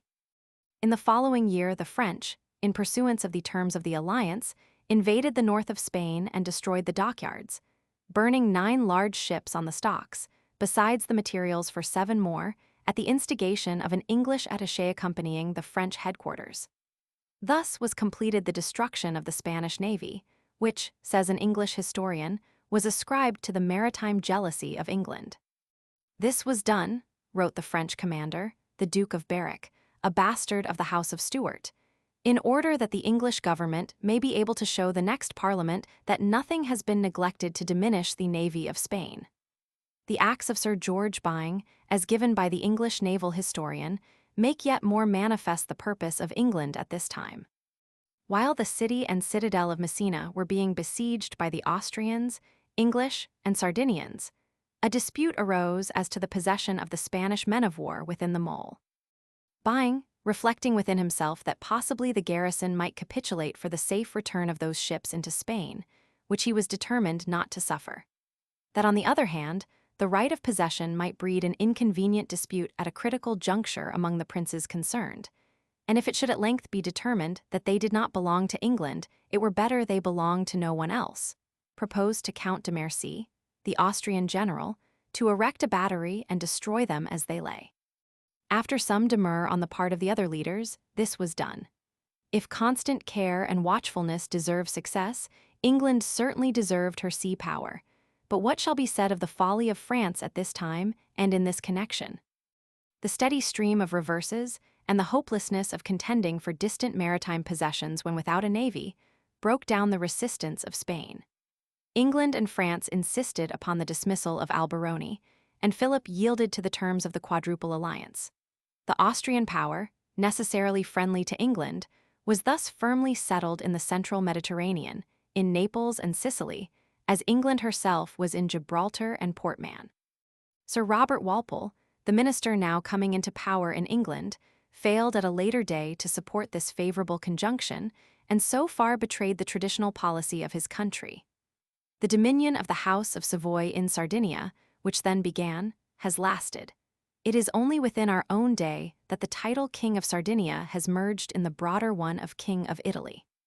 Contemporaneously, with and for some time after the short episode of Alberoni's ministry and Spain's ambition, a struggle was going on around the shores of the Baltic, which must be mentioned, because it gave rise to another effectual illustration of the sea power of England, manifested alike in the north and south, with a slightness of exertion, which calls to mind the stories of the tap of a tiger's paw. The long contest between Sweden and Russia was for a moment interrupted in 1718 by negotiations looking to peace and to an alliance between the two for the settlement of the succession in Poland and the restoration of the Stuarts in England. This project, on which had rested many of Alberoni's hopes, was finally stopped by the death in battle of the Swedish king. The war went on, and the Tsar, seeing the exhaustion of Sweden, purposed its entire subjugation. This destruction of the balance of power in the Baltic, making it a Russian lake, suited neither England nor France, especially the former, whose sea power both for peace and war depended upon the naval stores chiefly drawn from those regions. The two Western kingdoms interfered, both by diplomacy, while England besides sent her fleet. Denmark, which was also at war with her traditional enemy Sweden, readily yielded, but Peter the Great chafed heavily under the implied coercion, until at last orders were sent to the English admiral to join his fleet to that of the Swedes and repeat in the Baltic the history of Cape Passaro. The Tsar in alarm withdrew his fleet. This happened in 1719, but Peter, though baffled, was not yet subdued. The following year the interposition of England was repeated with greater effect, although not in time to save the Swedish coasts from serious injury. But the Tsar, recognizing the fixed purpose with which he had to deal, and knowing from personal observation and practical experience the efficiency of England's sea power, consented finally to peace. The French claim much for their own diplomacy in this happy result, and say that England supported Sweden feebly, being willing that she should lose her provinces on the eastern shore of the Baltic, because Russia, thus brought down to the seashore, could more easily open to English trade the vast resources of her interior. This may very possibly be true, and certainty can be felt that British interests, especially as to commerce and sea power, were looked after. But the character of Peter the Great is the guarantee that the argument which weighed most heavily with him was the military efficiency of the British fleet, and its ability to move up to his very doors. By this Peace of Nystad, August 30, 1721, Sweden abandoned Livonia, Esthonia, and other provinces on the east side of the Baltic. This result was inevitable. It was yearly becoming less possible for small states to hold their own. It can readily be understood that Spain was utterly discontented with the terms wrung from her by the Quadruple Alliance. The 12 years which followed are called years of peace, but the peace was very uncertain and fraught with elements of future wars. The three great grievances rankling with Spain were Sicily and Naples in the possession of Austria, Gibraltar and Man in the hands of England, and lastly, the vast contraband trade carried on by English merchants and ships in Spanish America. It will be seen that England was the active supporter of all these injuries. England, therefore, was the special enemy of Spain, but Spain was not the only enemy of England. The quiet, such as it was, that succeeded the fall of Alberoni was due mainly to the character and policy of the two ministers of France and England, who agreed in wishing a general peace. The policy and reasons of the French regent are already known. Moved by the same reasons, and to remove an accidental offense taken by England, Dubois obtained for her the further concession from Spain, additional to the commercial advantages granted at Utrecht, of sending a ship every year to trade in the West Indies. It is said that this ship, after being anchored, was kept continually supplied by others, so that fresh cargo came in over one side as fast as the old was sent ashore from the other. Dubois and the regent both died in the latter half of 1723, after an administration of 8 years, in which they had reversed the policy of Richelieu by alliance with England and Austria, and sacrificing to them the interests of France.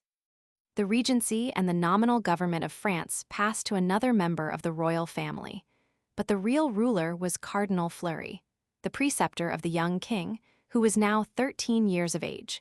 Efforts to displace the preceptor resulted only in giving him the title, as well as the power, of minister in 1726. At this time, Sir Robert Walpole had become Prime Minister of England, with an influence and power which gave him practically the entire guidance of the policy of the state. The chief wish of both Walpole and Fleury was peace, above all in Western Europe. France and England therefore continued to act together for that purpose, and though they could not entirely stifle every murmur, they were for several years successful in preventing outbreaks. But while the aims of the two ministers were thus agreed, the motives which inspired them were different.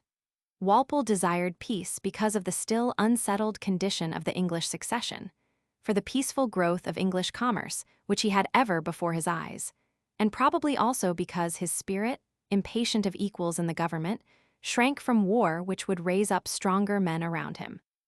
Fleury, reasonably secure as to the throne and his own power, wished, like Walpole, the peaceful development of his country, and shrank from war with the love of repose natural to old age. For he was 73 when he took office, and 90 when he laid it down in death. Under his mild administration, the prosperity of France revived. The passing traveler could note the change in the face of the country and of the people. Yet it may be doubted whether this change was due to the government of the quiet old man or merely to the natural elasticity of the people, no longer drained by war nor isolated from the rest of the world. French authorities say that agriculture did not revive throughout the country. It is certain, however, that the maritime prosperity of France advanced wonderfully, owing mainly to the removal of commercial restrictions in the years immediately following the death of Louis Roman XIV. The West India Islands in particular throve greatly, and their welfare was naturally shared by the home ports that traded with them. The tropical climate of Martinique, Guadeloupe, and Louisiana, and cultivation by slaves, lent themselves readily to the paternal, semi-military government which marks all French colonies, but which produced less happy results in the bitter weather of Canada. In the West Indies, France at this time obtained a decided preponderance over England. The value of the French half of Haiti was alone equal to that of all the English West Indies, and French coffee and sugar were driving those of England out of European markets. A like advantage over England in the Mediterranean and Levant trade is asserted by French historians. At the same time, the East India Company was revived, and its French depot, whose name tells its association with the East, the Breton town of El-Orient, quickly became a splendid city. Pondicherry on the Coromandel coast, and Chandernagore on the Ganges, the chief seats of French power and commerce in India, grew rapidly. The Isle of Bourbon and the Isle of France, now the Mauritius, whose position is so well suited for the control of the Indian Ocean, became, the one a rich agricultural colony, the other a powerful naval station. The monopoly of the Great Company was confined to the trade between home and the chief Indian stations. The traffic throughout the Indian seas was open to private enterprise and grew more rapidly. This great movement, wholly spontaneous, and even looked on with distrust by the government, was personified in two men, Dupleix and La Bourdonnais, who, the former at Chandernagore and the latter at the Isle of France, pointed out and led the way in all these undertakings, which were building up the power and renown of the French in the eastern seas. The movement was begun which, after making France the rival of England in the Hindustan Peninsula, and giving her for a moment the promise of that great empire which has bestowed a new title on the Queen of Great Britain, was destined finally to falter and perish before the sea power of England.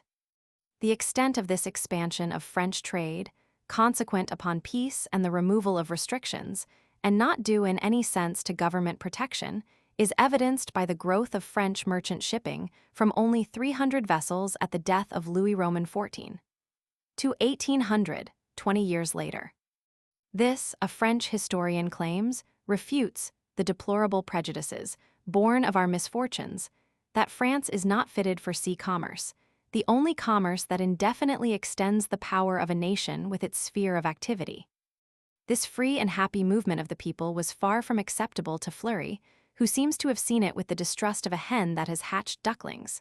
Walpole and himself were agreed to love peace, but Walpole was obliged to reckon with the English people, and these were prompt to resent rivalry upon the sea and in trade, however obtained.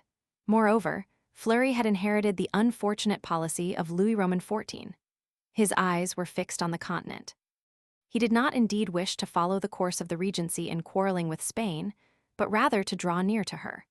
And although he was not able for a time to do so without sacrificing his peace policy, because of Spain's restless enmity to England, yet his mind was chiefly bent upon strengthening the position of France on the land, by establishing Bourbon princes where he could, and drawing them together by family alliances. The navy was allowed to decay more and more. The French government abandoned the sea at the very moment that the nation, through the activity of private individuals, was making an effort to regain it. The material force fell to 54 ships of the line and frigates, mostly in bad condition. And even when war with England had been imminent for 5 years, France had but 45 ships of the line to England's 90. This difference foreshadowed the results which followed a quarter of a century of war. During the same period, Walpole, relying upon Fleury's cooperation, resolutely set his face against open war between England and Spain. The difficulties caused by the threatening and exasperating action of the latter country, and of such allies as she from time to time could raise, were met, and for a while successfully met, by naval demonstrations, reminders of that sea power which one nation after another had felt and yielded to. In 1725, the Spanish king and the emperor agreed to sink their long-standing feud, and signed a treaty at Vienna, in which there was a secret clause providing that the emperor would support the claim of Spain to Gibraltar and Port Mahon, buy arms if necessary. Russia also showed a disposition to join this confederacy. A counter-alliance was formed between England, France, and Prussia, and English fleets were sent, one to the Baltic to awe the Tsarina, another to the coast of Spain to check that government and protect Gibraltar, and a third to Portobello, on the Spanish Main, to blockade the fleet of galleons there assembled, and by cutting off the supplies remind the Spanish king at once of his dependence upon the specie of America, and of England's control of the highway by which it reached him. Walpole's aversion to war was marked by giving the admiral at Portobello the strictest orders not to fight, only to blockade, the consequence of which, through the long delay of the squadron upon the sickly coast, was a mortality among the crews that shocked the nation, and led, among other causes, to the minister's overthrow many years later. Between 3,000 and 4,000 officers and men, including Admiral Hosier himself, died there. Walpole's aim, however, was reached. Though Spain made a foolish attack by land upon Gibraltar, the presence of the English fleet assured its supplies and provisions and averted the formal outbreak of war. The emperor withdrew from the alliance, and under English pressure also revoked the charter of an East India Company which he had authorized in the Austrian Netherlands, and which took its name from the port of Ostend. English merchants demanded the removal of this competitor, and also of a similar rival established in Denmark, both which concessions the English ministry, backed by Holland, obtained. So long as commerce was not seriously disturbed, Walpole's peace policy, accompanied as it naturally was by years of plenty and general content, was easily maintained, even though Spain continued threatening and arrogant in her demands for Gibraltar. But unfortunately, she now entered more deeply upon a course of annoyance to English trade. The concessions of the Asiento, or slave trade, and of the annual ship to South America have been mentioned, but these privileges were but a part of the English commerce in those regions. The system of Spain with regard to the trade of her colonies was of the narrowest and most exclusive character. But, while attempting to shut them out from foreign traffic, she neglected to provide for their wants herself. The consequence was that a great smuggling or contraband trade arose throughout her American possessions, carried on mainly by the English, who made their lawful traffic by the Asiento and the yearly ship subserve also the unlawful, or at least unauthorized, trade. This system was doubtless advantageous to the great body of the Spanish colonists, and was encouraged by them, while colonial governors connived at it, sometimes for money, sometimes swayed by local public opinion and their own knowledge of the hardships of the case. But there were Spanish subjects who saw their own business injured by the use and abuse of English privileges, and the national government suffered both in pocket and in pride by these evasions of the revenue. It now began to pull the strings tighter. Obsolete regulations were revived and enforced. Words in which the action of Spain in this old controversy have been described are curiously applicable to certain recent disputes to which the United States has been a party. The letter of the treaty was now followed, though the spirit which dictated it was abandoned. Although English ships still enjoyed the liberty of putting into Spanish harbors for the purpose of refitting and provisioning, yet they were far from enjoying the same advantages of carrying on a friendly and commercial intercourse.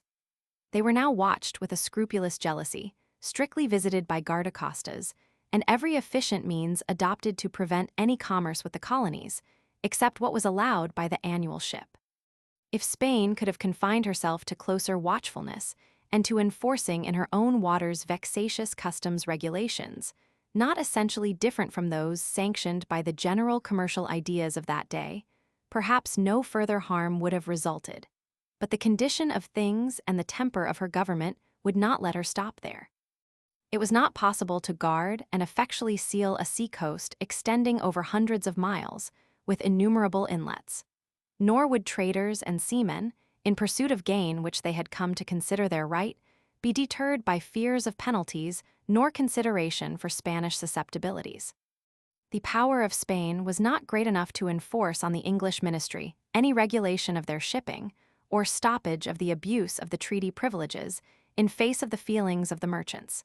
And so the weaker state, wronged and harassed, was goaded into the use of wholly unlawful means. Ships of war and guardacostas were instructed, or at least permitted, to stop and search English ships on the high seas outside of Spanish jurisdiction. And the arrogant Spanish temper, unrestrained by the weak central government, made many of these visits, both the lawful and the unlawful, scenes of insult and even violence. Somewhat similar results, springing from causes not entirely different, have occurred in the relations of Spanish officials to the United States and American merchant ships in our own day.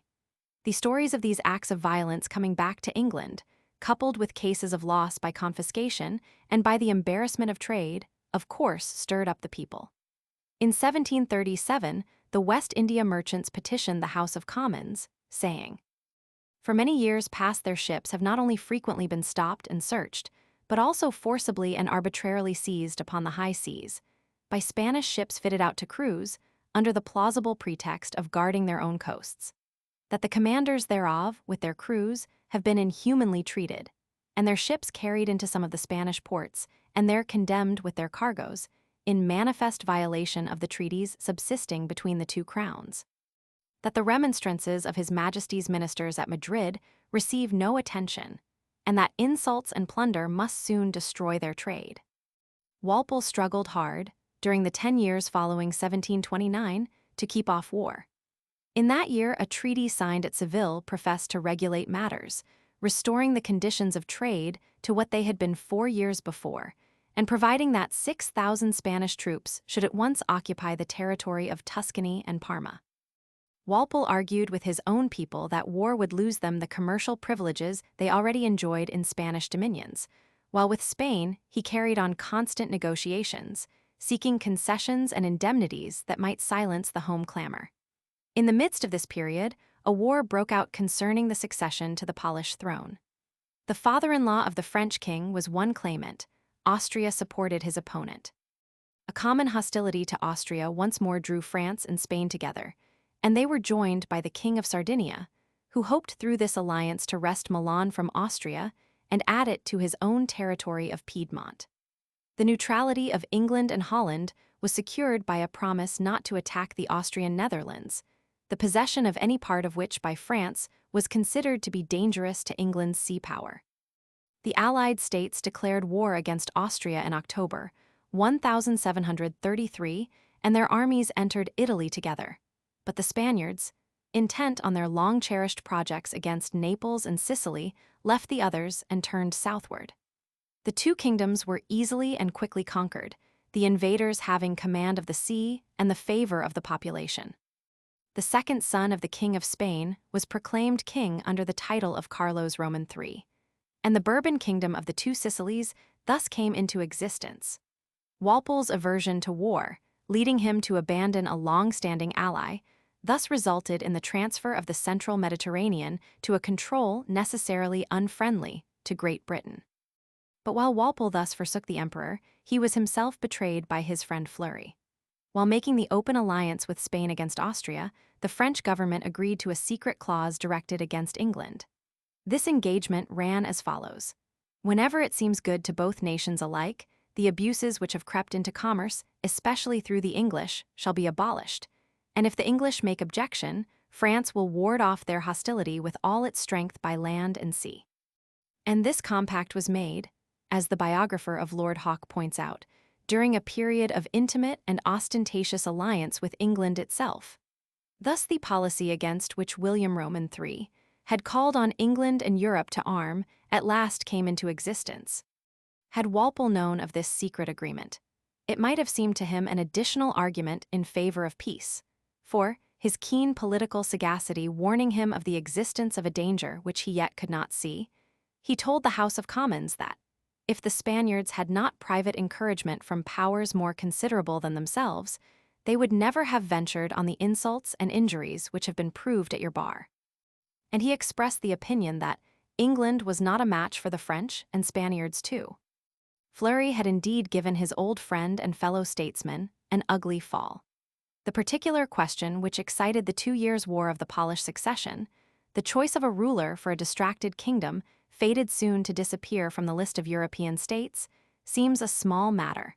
But the turn imparted to European politics by the action of the powers engaged gives it a very different importance. France and Austria came to an arrangement in October 1735, upon terms to which Sardinia and Spain afterward acceded, the principal points of which were as follows. The French claimant to the Polish throne gave up his claim to it, and received instead the duchies of Bar and Lorraine on the east of France, with the provision that upon his death they were to go to his son-in-law, the King of France, in full sovereignty. The two kingdoms of Sicily and Naples were confirmed to the Spanish Bourbon prince, Don Carlos, and Austria received back Parma. The Sardinian monarchy also got an increase to its Italian territory. France thus, under the peace-loving Fleury, obtained in Bar and Lorraine an accession of strength which more warlike rulers had coveted in vain, and at the same time her external position was fortified at the expense of England, by the transfer of controlling positions in the central Mediterranean to an ally. Yet the heart of Fleury might well have failed him, as he remembered the secret agreement to check the commerce of England, and thought of her mighty sea power alongside of the decayed navy of France. That compact between France and Spain, to which the two Sicilies acceded later, bore within it, in the then strained relations between England and Spain, the germ of the great wars between England and the House of Bourbon, which issued in the creation of the British Empire and the independence of the United States. The clamor in England over Spanish outrages continued, and was carefully nursed by the opposition to Walpole. The minister was now over 60 years of age, and scarcely able to change the settled convictions and policy of his prime. He was face to face with one of those irrepressible conflicts between nations and races toward which a policy of repression and compromise can be employed, but for a short time. The English were bent upon opening the West Indies and Spanish America, the Spanish government equally bent upon obstructing them. Unfortunately for their policy of obstruction, they strengthened Walpole's enemies by unlawful search of English ships on the open sea, and possibly also by outrages to English seamen.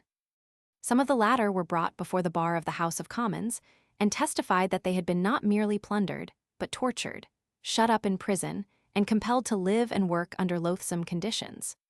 The most celebrated case was that of a certain Jenkins, the master of a merchant brig, who told that a Spanish officer had torn off one of his ears, bidding him carry it to the king his master, and say that if he had been there, he would have been served likewise.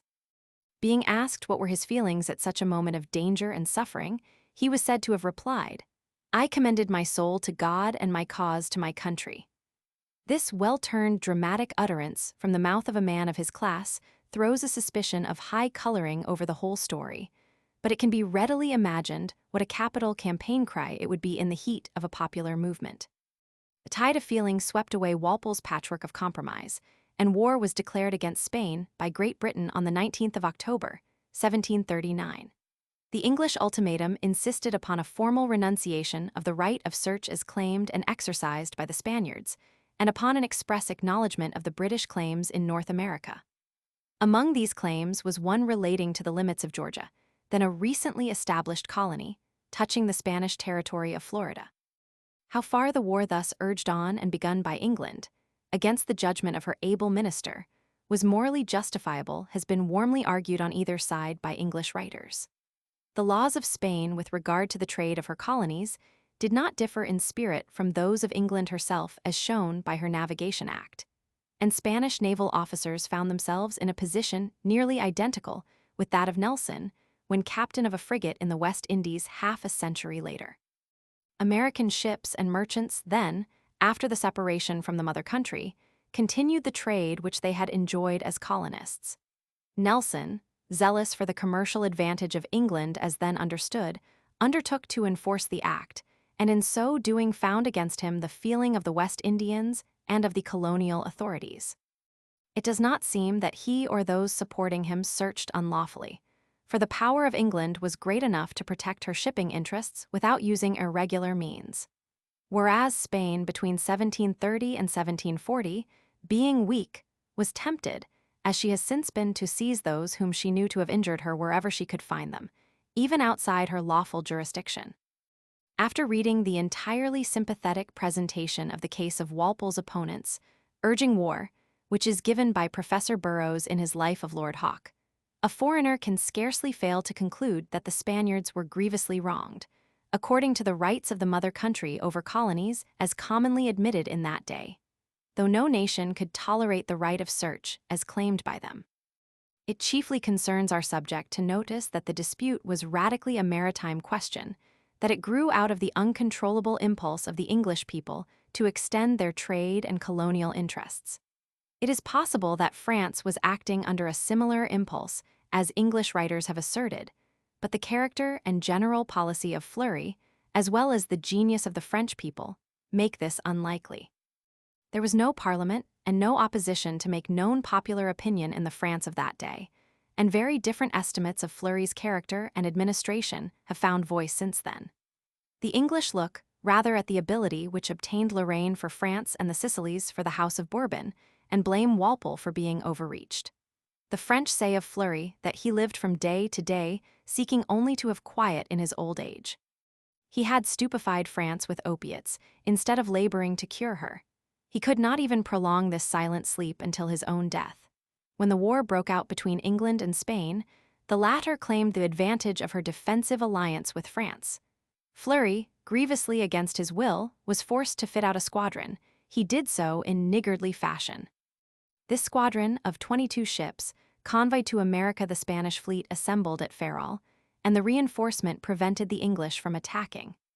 Still, Fleury made explanations to Walpole and hoped for compromise and ill-founded hope, which had disastrous results for our sea interests, and prevented measures which would have given France, from the beginning of the war, the superiority in eastern seas. But upon Walpole's overthrow, says another Frenchman, Fleury perceived his mistake in letting the navy decay. Its importance had lately struck him. He knew that the kings of Naples and Sardinia forsook the French alliance merely because an English squadron threatened to bombard Naples and Genoa and to bring an army into Italy.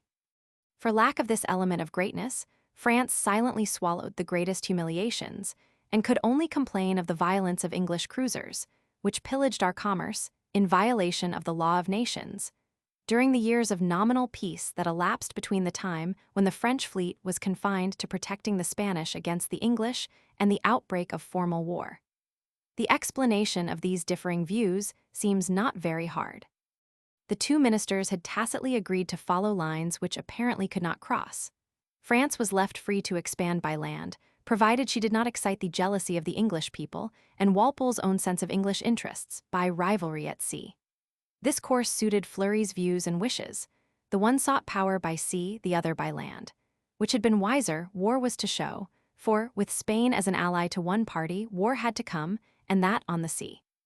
Neither minister lived to see the result of his policy. Walpole was driven from power in 1742 and died in March 1745. Fleury died in office January 29, 1743. Footnotes. Afterward Lord Torrington, father of Admiral John Byng, shot in 1757. Campbell, Lives of the Admirals, quoted by Lord Mahan in his History of England. Lives of the Admirals. Martin, History of France. Burroughs, Life of Lord Hawke. Martin, History of France. The peculiar political relation which France bore toward England between 1739 and 1744, while the latter country was at war with Spain, needs to be explained, as it depended upon views of international duties which are practically obsolete. By her defensive alliance with Spain, France had bound herself to furnish a contingent of specified force to the Spanish fleet when that country was involved in war of a certain kind. She claimed, however, that her sending these succors was not such an act of hostility to England as involved a breach of the peace existing between the two nations. The French ships of war, while thus serving with the Spanish fleet under the terms of the treaty, were enemies. But the French nation and all other armed forces of France, on sea and land, were neutrals with all the privileges of neutrality. Of course, England was not bound to accept this view of the matter, and could make the action of France a casus belli. But France claimed it was not justly so, and England practically conceded the claim, though the relation was likely to lead to formal war, as it did in 1744. A few years later, the Dutch will be found claiming the same privilege of neutrality toward France while furnishing a large contingent to the Austrian army acting against her. Lapeyrouse Bonfils, Hist. de la Marine Francaise. Chapter 7. War between Great Britain and Spain, 1739 War of the Austrian Succession, 1740 France joins Spain against Great Britain. See battles of Matthews, Anson, and Hawke. Peace of Aix-la-Chapelle, 1748. We have now reached the opening of a series of great wars, destined to last with short intervals of peace for nearly half a century, and having, amid many misleading details, one broad characteristic distinguishing them from previous and from many subsequent wars. This strife embraced the four quarters of the world, and that not only as side issues here and there, the main struggle being in Europe, for the great questions to be determined by it, concerning the world's history, were the dominion of the sea and the control of distant countries, the possession of colonies, and, dependent upon these, the increase of wealth. Singularly enough, it is not till nearly the end of the long contest that great fleets are found engaging, and the struggle transferred to its proper field, the sea. The action of sea power is evident enough, the issue plainly indicated from the beginning, but for a long time there is no naval warfare of any consequence, because the truth is not recognized by the French government. The movement toward colonial extension by France is wholly popular, though illustrated by a few great names. The attitude of the rulers is cold and mistrustful. Hence came neglect of the navy, a foregone conclusion of defeat on the main question, and destruction for the time of her sea power. Such being the character of the coming wars, it is important to realize the relative positions of the three great powers in those quarters of the world, outside of Europe, where the strife was to engage. In North America, England now held the 13 colonies, the original United States, from Maine to Georgia. In these colonies was to be found the highest development of that form of colonization peculiar to England, bodies of free men essentially self-governing and self-dependent, still enthusiastically loyal, and by occupation at once agricultural, commercial, and seafaring. In the character of their country and its productions, in its long sea-coast and sheltered harbors, and in their own selves, they had all the elements of sea power, which had already received large development. On such a country and such a people, the Royal Navy and Army were securely based in the Western Hemisphere. The English colonists were intensely jealous of the French and Canadians. France held Canada and Louisiana, a name much more extensive in its application than the now, and claimed the entire valley of the Ohio and Mississippi, by right of prior discovery, and as a necessary link between the St. Lawrence and the Gulf of Mexico. There was as yet no adequate occupation of this intermediate country, nor was the claim admitted by England, whose colonists asserted the right to extend indefinitely westward. The strength of the French position was in Canada. The St. Lawrence gave them access to the heart of the country, and though Newfoundland and Nova Scotia had been lost, in Cape Breton Island they still held the key of the Gulf and river. Canada had the characteristics of the French colonial system, planted in a climate least suited to it. A government paternal, military, and monkish discouraged the development of individual enterprise and of free association for common ends. The colonists abandoned commerce and agriculture, raising only food enough for immediate consumption, and were given to arms and hunting. Their chief traffic was in furs. There was so little mechanical art among them that they bought of the English colonies part of the vessels for their interior navigation. The chief element of strength was the military, arms-bearing character of the population. Each man was a soldier. Besides the hostility inherited from the mother countries, there was a necessary antagonism between two social and political systems, so directly opposed and lying one alongside the other. The remoteness of Canada from the West Indies and the inhospitable winter climate made it, from the naval point of view, of much less value to France than the English colonies to England, besides which the resources and population were greatly inferior. In 1750, the population of Canada was 80,000, that of the English colonies 1,200,000. With such disparity of strength and resources, the only chance for Canada lay in the support of the sea power of France, either by direct control of the neighboring seas or by such powerful diversion elsewhere as would relieve the pressure upon her. On the continent of North America, in addition to Mexico and the countries south of it, Spain held Florida, under which name were embraced extensive regions beyond the peninsula, not accurately defined, and having little importance at any period of these long wars. In the West Indies and South America, Spain held mainly what are still known as Spanish-American countries, besides Cuba, Puerto Rico, and part of Haiti. France had Guadeloupe, Martinique, and the western half of Haiti, England, Jamaica, Barbados, and some of the smaller islands. The fertile character of the soil, the commercial productions, and the less rigorous climate would seem to make these islands objects of particular ambition in a colonial war. But as a matter of fact, no attempt was made, nor, except as to Jamaica, which Spain wished to recover, was any intention entertained of conquering any of the larger islands. The reason probably was that England, whose sea power made her the principal aggressor, was influenced in the direction of her efforts by the wishes of the great body of Englishmen on the North American continent. The smaller West India Islands are singly too small to be strongly held except by a power controlling the sea. They had a twofold value in war, one as offering military positions for such a power, the other a commercial value, either as adding to one's own resources or diminishing those of the enemy. War directed against them may be considered as a war upon commerce, and the islands themselves as ships or convoys loaded with enemies' wealth. They will be found, therefore, changing hands like counters, and usually restored when peace comes, though the final result was to leave most of them in the hands of England. Nevertheless, the fact of each of the great powers having a share in this focus of commerce drew thither both large fleets and small squadrons, a tendency aided by the unfavorable seasons for military operations on the continent. And in the West Indies took place the greater number of the fleet actions that illustrated this long series of wars. In yet another remote region was the strife between England and France to be waged, and there, as in North America, finally decided by these wars. In India, the rival nations were represented by their East India companies, who directly administered both government and commerce. Back of them, of course, were the mother countries, but in immediate contact with the native rulers were the presidents and officers appointed by the companies. At this time, the principal settlements of the English were on the west coast, Bombay, on the east, Calcutta upon the Ganges, at some distance from the sea, and Madras. While a little south of Madras another town and station, known generally to the English as Fort St. David, though sometimes called Cuddalore, had been established later.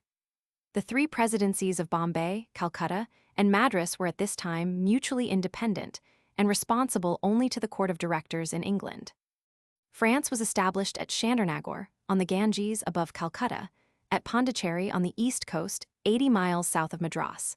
And on the west coast, far to the south of Bombay, she had a third station of inferior importance, called Mahan.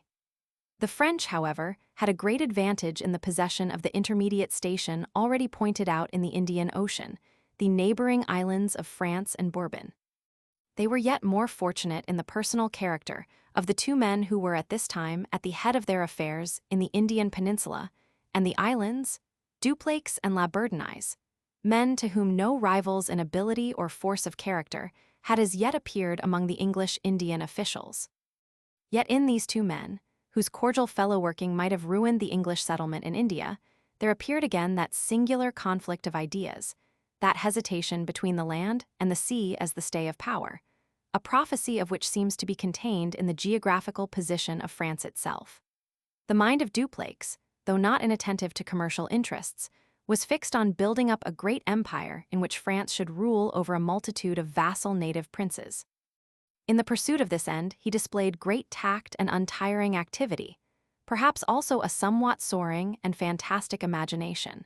But when he met La Bourdonnais, whose simpler and sounder views aimed at sea supremacy, at a dominion based upon free and certain communication with the home country, instead of the shifting sands of Eastern intrigues and alliances, discord at once arose. Naval inferiority, says a French historian who considers Dupleix to have had the higher aims, was the principal cause that arrested his progress. But naval superiority was precisely the point at which La Bourdonnais, himself a seaman and the governor of an island, aimed. It may be that with the weakness of Canada, compared to the English colonies, sea power could not there have changed the actual issue. But in the condition of the rival nations in India, everything depended upon controlling the sea. Such were the relative situations of the three countries in the principal foreign theaters of war. No mention has been made of the colonies on the west coast of Africa, because they were mere trading stations having no military importance. The Cape of Good Hope was in possession of the Dutch, who took no active part in the earlier wars, but long maintained toward England a benevolent neutrality, surviving from the alliance in the former wars of the century. It is necessary to mention briefly the condition of the military navies, which were to have an importance as yet unrealized. Neither precise numbers nor an exact account of condition of the ships can be given, but the relative efficiency can be fairly estimated. Campbell, the English contemporary naval historian, says that in 1727 the English Navy had 84 ships of the line, from 60 guns up, 40 50-gun ships, and 54 frigates and smaller vessels. In 1734, this number had fallen to 70 ships of the line and 19 50-gun ships. In 1744, after 4 years of war with Spain alone, the number was 90 ships of the line and 84 frigates. The French Navy at the same time he estimates at 45 ships of the line and 67 frigates. In 1747, near the end of the First War, he says that the Royal Navy of Spain was reduced to 22 ships of the line, that of France to 31, while the English had risen to 126. The French writers consulted are less precise in their figures, but agree in representing not only that the Navy was reduced to a pitiful number of ships, but that these were in bad condition and the dockyards destitute of materials. This neglect of the Navy lasted more or less throughout these wars, until 1760, when the sense of the nation was aroused to the importance of restoring it. Too late, however, to prevent the most serious of the French losses. In England, as well as in France, discipline and administration had been sapped by the long peace.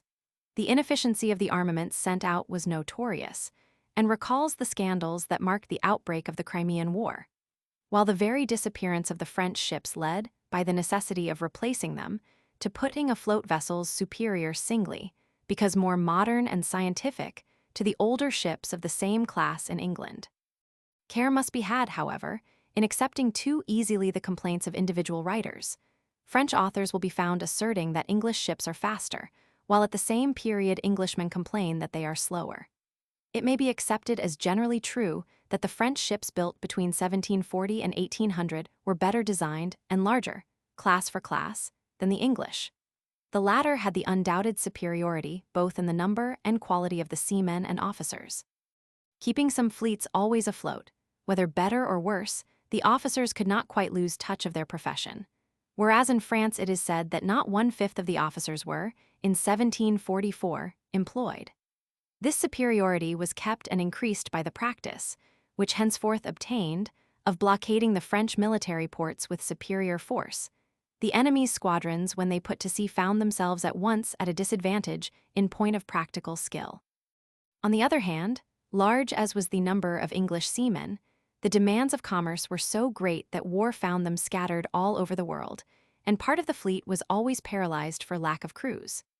This constant employment assured good seamanship, but the absence of so many men had to be supplied by an indiscriminate press, which dragged in a class of miserable and sickly men, sadly diluting the quality of the whole. To realize the condition of ships' companies of that day, it will be necessary only to read the accounts of those sent to Anson starting for a cruise round the world, or to Hawke when fitting out for war service. The statements are now almost incredible, and the results most deplorable. It was not a question of sanitation only. The material sent was entirely unfit to meet the conditions of sea life under the most favorable circumstances. In both the French and English service, a great deal of weeding among the officers was necessary. Those were the palmy days of court and political influence, and moreover, it is not possible, after a long peace, at once to pick out from among the fairest seeming the men who will best stand the tests of time and exposure to the responsibilities of war. There was in both nations a tendency to depend upon officers who had been in their prime a generation before, and the results were not fortunate. War having been declared against Spain by England in October 1739, the first attempts of the latter power were naturally directed against the Spanish-American colonies, the cause of the dispute, in which it was expected to find an easy and rich prey. The first expedition sailed under Admiral Vernon in November of the same year, and took Porto Bello by a sudden and audacious stroke, but found only the insignificant sum of $10,000 in the port whence the galleons sailed.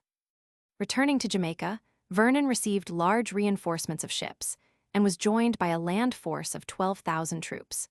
With this increased force, attempts were made upon both Cartagena and Santiago de Cuba in the years 1741 and 1742, but in both wretched failures resulted. The admiral and the general quarreled, as was not uncommon in days when neither had an intelligent comprehension of the other's business. Marryat, when characterizing such misunderstandings by a humorous exaggeration, seems to have had in view this attempt on Cartagena. The army thought that the navy might have beaten down stone ramparts 10 feet thick, and the navy wondered why the army had not walked up the same ramparts, which were 30 feet perpendicular. Another expedition, justly celebrated for the endurance and perseverance shown by its leader, and famous both for the hardships borne and singular final success, was sent out in 1740 under Anson. Its mission was to pass round Cape Horn and attack the Spanish colonies on the west coast of South America. After many delays, due apparently to bad administration, the squadron finally got away toward the end of 1740. Passing the Cape at the worst season of the year, the ships met a series of tempests of the most violent kind. The squadron was scattered, never all to meet again, and Anson, after infinite peril, succeeded in rallying a part of it at Juan Fernandez. 2 ships had put back to England, a third was lost to the southward of Chilo. With the 3 left to him, he cruised along the South American coast, taking some prizes and pillaging the town of Payta, intending to touch near Panama and join hands with Vernon for the capture of that place and the possession of the isthmus, if possible. Learning of the disaster at Cartagena, he then determined to cross the Pacific and waylay the 2 galleons that sailed yearly from Acapulco to Manila. In the passage across, one of the 2 ships now left to him was found in such bad condition that she had to be destroyed. With the other, he succeeded in his last undertaking, capturing the great galleon with $1.5 million in specie. The expedition, from its many misfortunes, had no military result beyond the terror and consequent embarrassment caused to the Spanish settlements. But its very misfortunes, and the calm persistency which worked out a great success from them all, have given it a well-deserved renown.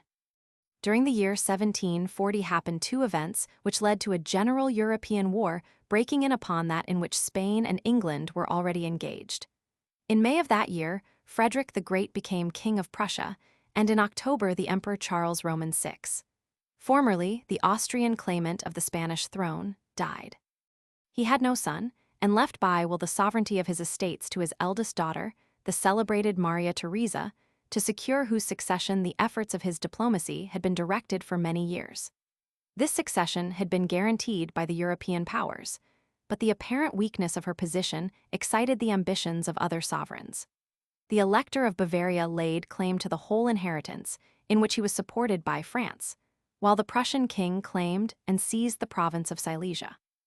Other powers, large and small, threw in their lot with one or the other, while the position of England was complicated by her king being also Elector of Hanover, and in that capacity hurriedly contracting an obligation of neutrality for the electorate, although English feeling was strongly in favor of Austria. Meanwhile, the failure of the Spanish-American expeditions and the severe losses of English commerce increased the general outcry against Walpole, who resigned early in 1742. England, under the new ministry, became the open ally of Austria, and Parliament voted not only a subsidy to the Empress Queen, but also a body of troops to be sent as auxiliaries to the Austrian Netherlands. At the same time, Holland, under English influence, and bound like England by previous treaties to support the succession of Maria Theresa, also voted a subsidy. Here occurs again that curious view of international relations before mentioned. Both of these powers thus entered the war against France, but only as auxiliaries to the Empress, not as principals. As nations, except the troops actually in the field, they were considered to be still at peace. Such an equivocal situation could in the end have only one result. On the sea, France had already assumed the same position of auxiliary to Spain, in virtue of the defensive alliance between the two kingdoms, while affecting still to be at peace with England. And it is curious to see the gravity with which French writers complain of assaults upon French by English ships, upon the plea that there was no open war between the two states. It has already been mentioned that in 1740, a French squadron supported a division of Spanish ships on their way to America. In 1741, Spain, having now entered the Continental War as an enemy of Austria, sent a body of 15,000 troops from Barcelona to attack the Austrian possessions in Italy. The English Admiral Haddock in the Mediterranean sought and found the Spanish fleet, but with it was a division of 12 French sail of the line, whose commander informed Haddock that he was engaged in the same expedition and had orders to fight if the Spaniards, though formally at war with England, were attacked. As the Allies were nearly double his force, the English admiral was obliged to go back to Port Mahon. He was soon after relieved, and the new admiral, Matthews, held at once the two positions of commander-in-chief in the Mediterranean and English minister at Turin, the capital of the King of Sardinia. In the course of the year 1742, an English captain and his fleet, chasing some Spanish galleys, drove them into the French port of Saint-Tropez, and following them into the harbor burned them, in spite of the so-called neutrality of France. In the same year, Matthews sent a division of ships under Commodore Martin to Naples, to compel the Bourbon king to withdraw his contingent of 20,000 troops serving with the Spanish army in northern Italy against the Austrians. To the attempts to negotiate, Martin replied only by pulling out his watch and giving the government an hour to come to terms. There was nothing for it but submission, and the English fleet left the harbor after a stay of 24 hours, having relieved the Empress of a dangerous enemy. Henceforward, it was evident that the Spanish war in Italy could only be maintained by sending troops through France. England controlled the sea and the action of Naples. These two last incidents, at Saint-Tropez and Naples, deeply impressed the aged Fleury, who recognized too late the scope and importance of a well-founded sea power. Causes of complaint were multiplying on both sides, and the moment was fast approaching when both France and England must quit the pretense of being only auxiliaries in the war. Before it came to that, however, the controlling sea power and wealth of England again made itself felt by attaching the King of Sardinia to the Austrian cause. Between the dangers and advantages of the French or English alliance, the king's action was determined by a subsidy and the promise of a strong English fleet in the Mediterranean. In return, he engaged to enter the war with an army of 45,000 men. This compact was signed in September 1743. In October, Fleury being now dead, Louis Roman XV, made with Spain a treaty, by which he engaged to declare war against England and Sardinia, and to support the Spanish claims in Italy, as also to Gibraltar, Man, and Georgia. Open war was thus near at hand, but the declaration was still deferred. The greatest sea fight that took place occurred while nominal peace yet existed. Illustration, PL Roman 7, Matthews, Feb. 1744, PL via, Buying May 1756. In the latter part of 1743, the Infante Philip of Spain had sought to land on the coast of the Genoese Republic, which was unfriendly to the Austrians. But the attempt had been frustrated by the English fleet, and the Spanish ships forced to retreat into Toulon. They lay there for 4 months, unable to go out on account of the English superiority. In this dilemma, the court of Spain applied to Louis Roman 15 and obtained an order for the French fleet, under the command of Admiral de Courten, old man of 80 years, a veteran of the days of Louis Roman 14, to escort the Spaniards either to the Gulf of Genoa or to their own ports. It does not clearly appear which. The French admiral was ordered not to fire unless he was attacked. In order to secure the best cooperation of the Spaniards, whose efficiency he probably distrusted, de Court proposed, as Ryder had done in days long gone by, to scatter their ships among his own.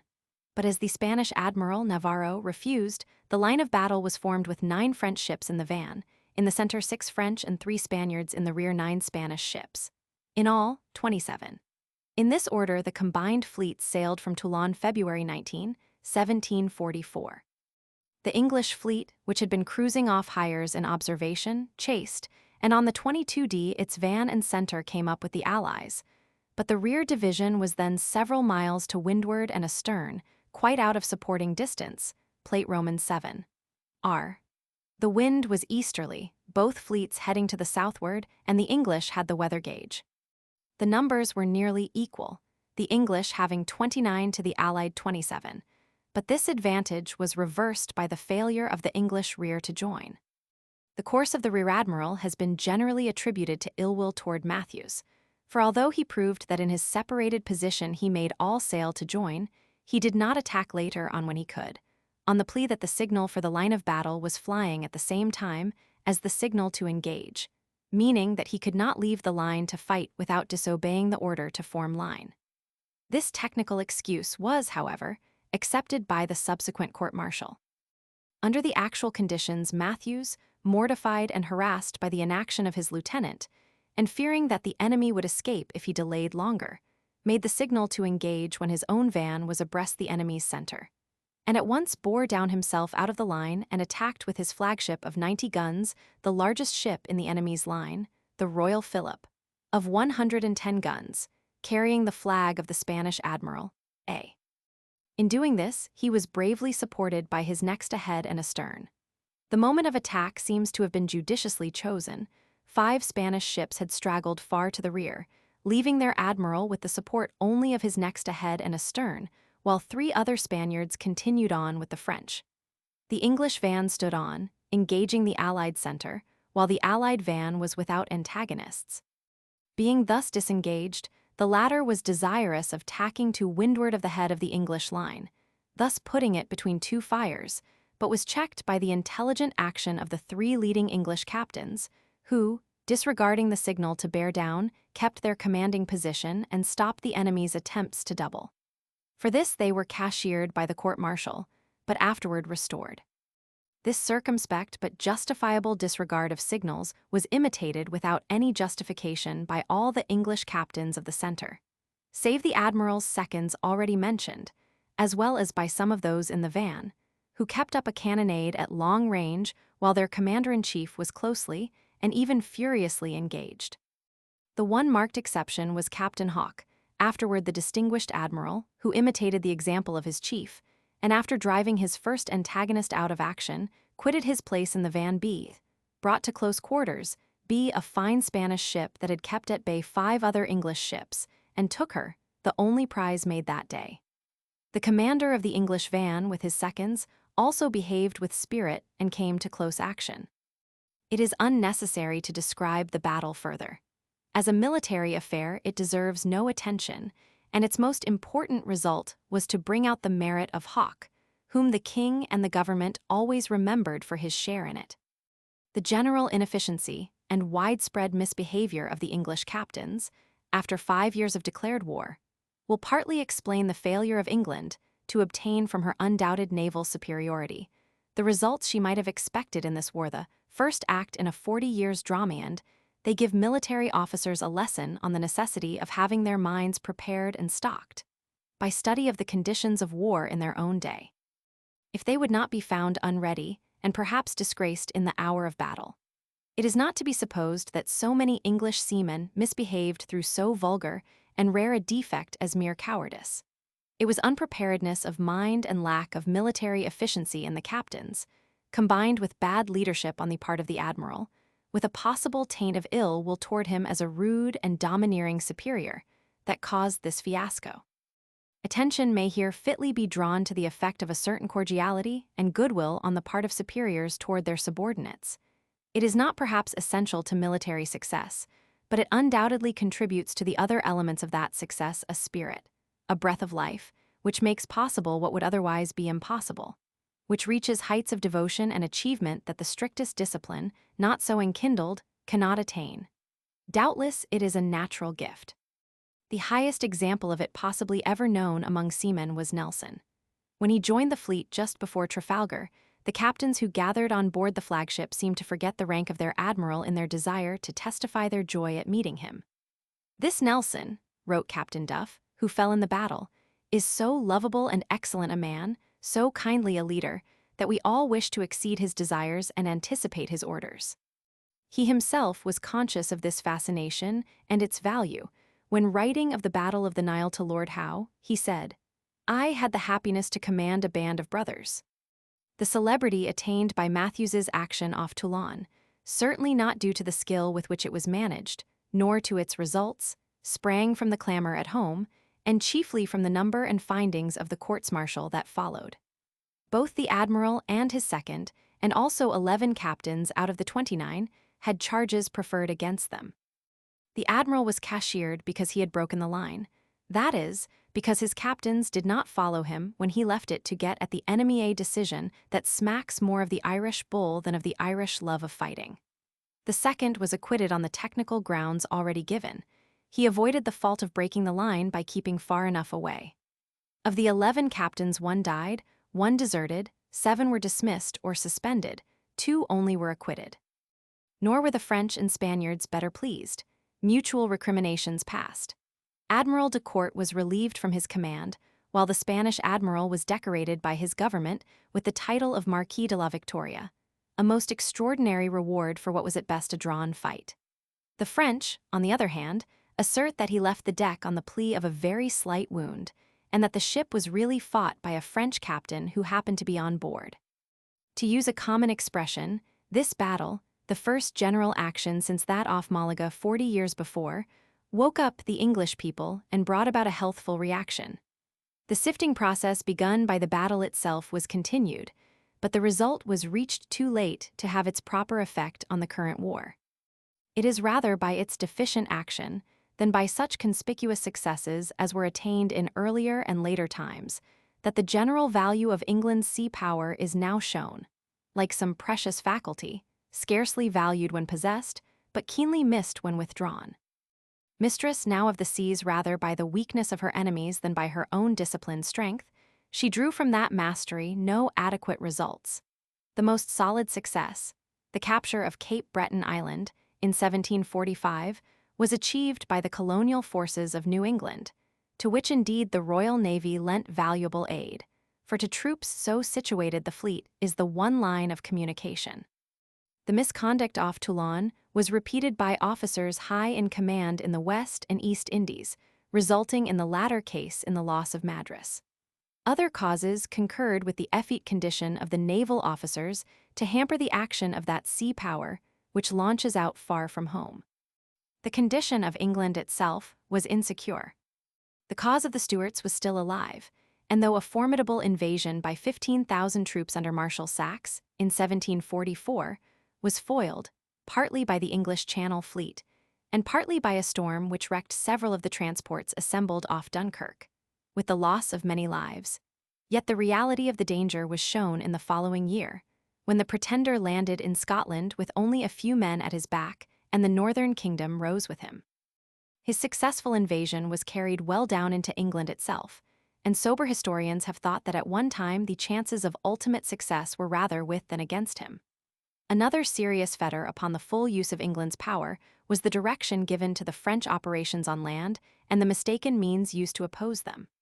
Neglecting Germany, France turned upon the Austrian Netherlands, a country which England, out of regard to her sea interests, was not willing to see conquered. Her commercial preponderance would be directly threatened by the passing of Antwerp, Ostend, and the Scheldt into the hands of her great rival. And though her best check against this would have been to seize valuable French possessions elsewhere and hold them as a pledge, the weakness of her government and the present inefficiency of the navy prevented her doing so. The position of Hanover, again, controlled the action of England. For though united only by the tie of a common sovereign, the love of that sovereign for his continental dominion, his native country, made itself strongly felt in the counsels of a weak and time-serving ministry. It was the disregard of Hanover by the first William Pitt, consequent upon his strong English feeling, that incensed the king and led him so long to resist the demands of the nation that he should be put at the head of affairs. These different causes dissension at home, interest in the Netherlands, regard for Hanover combined to prevent a subservient and second-rate ministry, divided also among themselves, from giving a proper direction and infusing a proper spirit into the naval war. But a better condition of the navy itself, more satisfactory results from it, might have modified even their action. As it was, the outcome of the war was almost nothing as regards the disputes between England and her special enemies.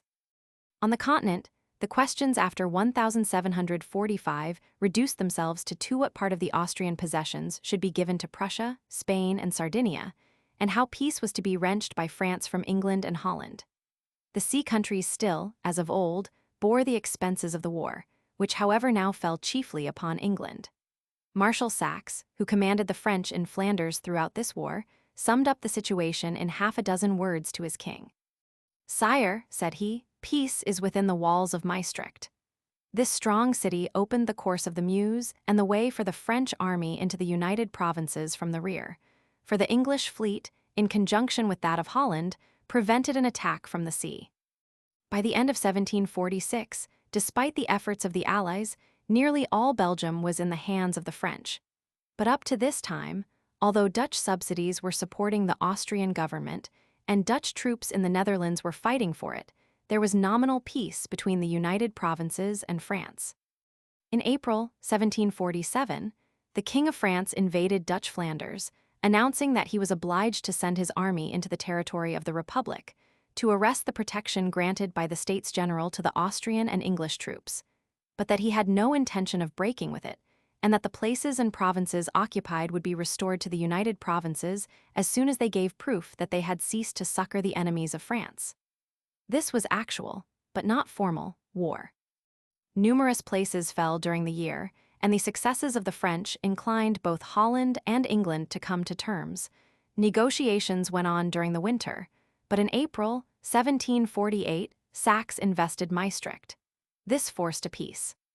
Meanwhile, though languishing, the sea war was not wholly uneventful. 2 encounters between English and French squadrons happened during the year 1747, completing the destruction of the French fighting navy. In both cases, the English were decidedly superior, and though there was given opportunity for some brilliant fighting by particular captains, and for the display of heroic endurance on the part of the French, greatly outnumbered but resisting to the last, only one tactical lesson is afforded.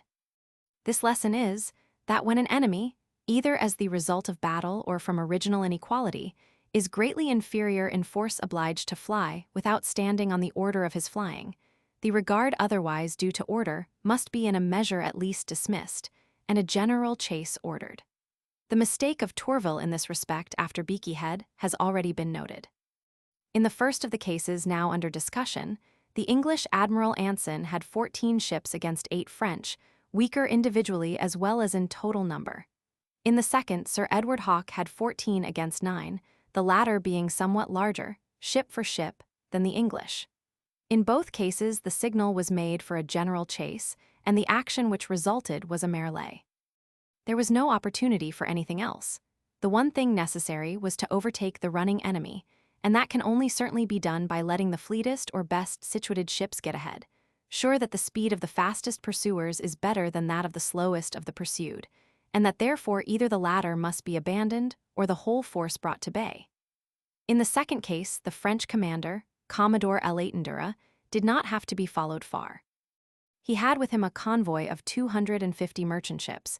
Detaching one ship of the line to continue the voyage with the convoy, he placed himself with the other 8 between it and the enemy, awaiting the attack under his topsails. As the English came up one after another, they divided on either side of the French column, which was thus engaged on both sides. After an obstinate resistance, 6 of the French ships were taken, but the convoy was saved. The English had been so roughly handled that the 2 remaining French men of war got back safely to France. If, therefore, Sir Edward Hawke showed in his attack the judgment and dash which always distinguished that remarkable officer, it may be claimed for Commodore L'Étendard that fortune, in assigning him the glorious disadvantage of numbers, gave him also the leading part in the drama, and that he filled it nobly. A French officer justly remarks that he defended his convoy as on shore a position is defended, when the aim is to save an army corps or to assure an evolution. He gave himself to be crushed. After an action that lasted from midday till 8 p.m., the convoy was saved. Thanks to the obstinacy of the defense, 250 ships were saved to their owners by the devotion of L'Étendard and of the captains under his orders. This devotion cannot be questioned, for 8 ships had but few chances of surviving an action with 14. And not only did the commander of the 8 accept an action which he might possibly have avoided, but he knew how to inspire his lieutenants with trust in him. For all supported the strife with honor and yielded at last, showing the most indisputable proofs of their fine and energetic defense. 4 ships were entirely dismasted, 2 had only the foremasts standing. The whole affair, as conducted on both sides, affords an admirable study of how to follow up an advantage, original or acquired, and of the results that may be obtained by a gallant, even hopeless defense, for the furtherance of a particular object. It may be added that Hawke, disabled from further pursuit himself, sent a sloop of war express to the West Indies, with information of the approach of the convoy step, which led to the capture of part of it, and gives a touch of completeness to the entire transaction, which cannot fail to be gratifying to a military student interested in seeing the actors in history fully alive to and discharging to the utmost their important tasks. Before bringing to a close the story of this war and mentioning the peace settlement, an account must be given of the transactions in India, where France and England were then on equal terms. It has been said that affairs there were controlled by the East India companies of either nation, and that the French were represented in the peninsula by Dupleix, in the islands by La Bourdonnais. The latter was appointed to his post in 1735, and his untiring genius had been felt in all the details of administration, but especially in converting the Isle of France into a great naval stationary work which had to be built up from the foundations. Everything was wanting. Everything was by him in greater or less measure supplied storehouses, dockyards, fortifications, seamen. In 1740, when war between France and England became probable, he obtained from the East India Company a squadron, though smaller than he asked, with which he proposed to ruin the English commerce and shipping. But when war actually began in 1744, he received orders not to attack the English. The French company hoping that neutrality might exist between the companies in that distant region, though the nations were at war. The proposition does not seem absurd in view of the curious relations of Holland to France, nominally at peace while sending troops to the Austrian army, but it was much to the advantage of the English, who were inferior in the Indian seas. Their company accepted the proffer, while saying that it of course could bind neither the home government nor the Royal Navy. The advantage won by the forethought of La Bourdonnais was thus lost, though first, and long alone on the field, his hand was stayed. Meanwhile, the English Admiralty sent out a squadron and began to seize French ships between India and China. Not till then did the company awake from its illusion. Having done this part of its work, the English squadron sailed to the coast of India, and in July 1745 appeared off Pondicherry, the political capital of French India, prepared to sustain an attack which the governor of Madras was about to make by land. La Bourdonnais' time was now come. Meanwhile, on the mainland of the Indian Peninsula, Dupleix had been forming wide views and laying broad foundations for the establishment of French preponderance. Having entered the service of their company at first in a subordinate clerical position, his ability had raised him by rapid steps to be head of the commercial establishments at Chandernagore, to which he gave a very great enlargement, seriously affecting, it is said even destroying, parts of the English trade. In 1742, he was made governor-general, and as such removed to Pondicherry. Here, he began to develop his policy, which aimed at bringing India under the power of France. He saw that through the progress and extension of the European races over the seas of the whole world, the time had come when the Eastern peoples must be brought into ever-increasing contact with them. And he judged that India, so often conquered before, was now about to be conquered by Europeans. He meant that France should win the prize, and saw in England the only rival. His plan was to meddle in Indian politics. First, as head of a foreign and independent colony, which he already was, and second, as a vassal of the Great Mogul, which he intended to become. To divide and conquer, to advance the French lines and influence by judicious alliances, to turn wavering scales by throwing in on one side or the other the weight of French courage and skill, such were his aims. Pondicherry, though a poor harbor, was well adapted for his political plans. Being far distant from Delhi, the capital of the Mogul, aggressive extension might go on unmarked, until strong enough to bear the light. Dupleix's present aim, therefore, was to build up a great French principality in southeast India, around Pondicherry, while maintaining the present positions in Bengal. Let it be noted, however, and the remark is necessary in order to justify the narration of these plans in connection with our subject. A connection perhaps not at first evident, that the kernel of the question now before Dupleix was not how to build up an empire out of the Indian provinces and races, but how to get rid of the English, and that finally. The wildest dreams of sovereignty he may have entertained could not have surpassed the actual performance of England a few years later.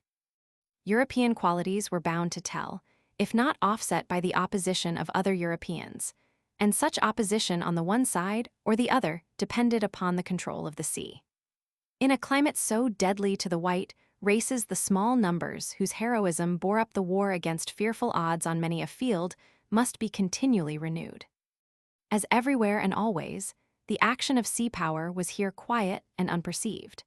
But it will not be necessary to belittle in the least the qualities and career of Clive, the English hero of this time, and the founder of their empire, in order to prove the decisive influence which it exerted, despite the inefficiency of the English naval officers first engaged, and the lack of conclusive results in such naval battles as were fought.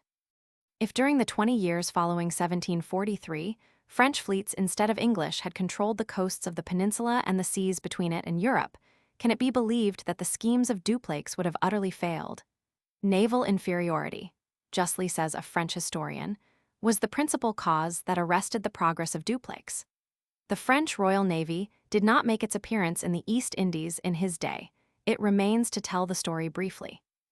The English, in 1745, made preparations to besiege Pondicherry, in which the Royal Navy was to support the land forces, but the effects of Dupleix's political schemes were at once seen. The Nabob of the Carnatic threatened to attack Madras, and the English desisted. The following year La Bourdonnais appeared on the scene, and an action took place between his squadron and that under Commodore Peyton, after which, although it had been a drawn fight, the English officer deserted the coast, taking refuge in Ceylon and leaving the control at sea with the French.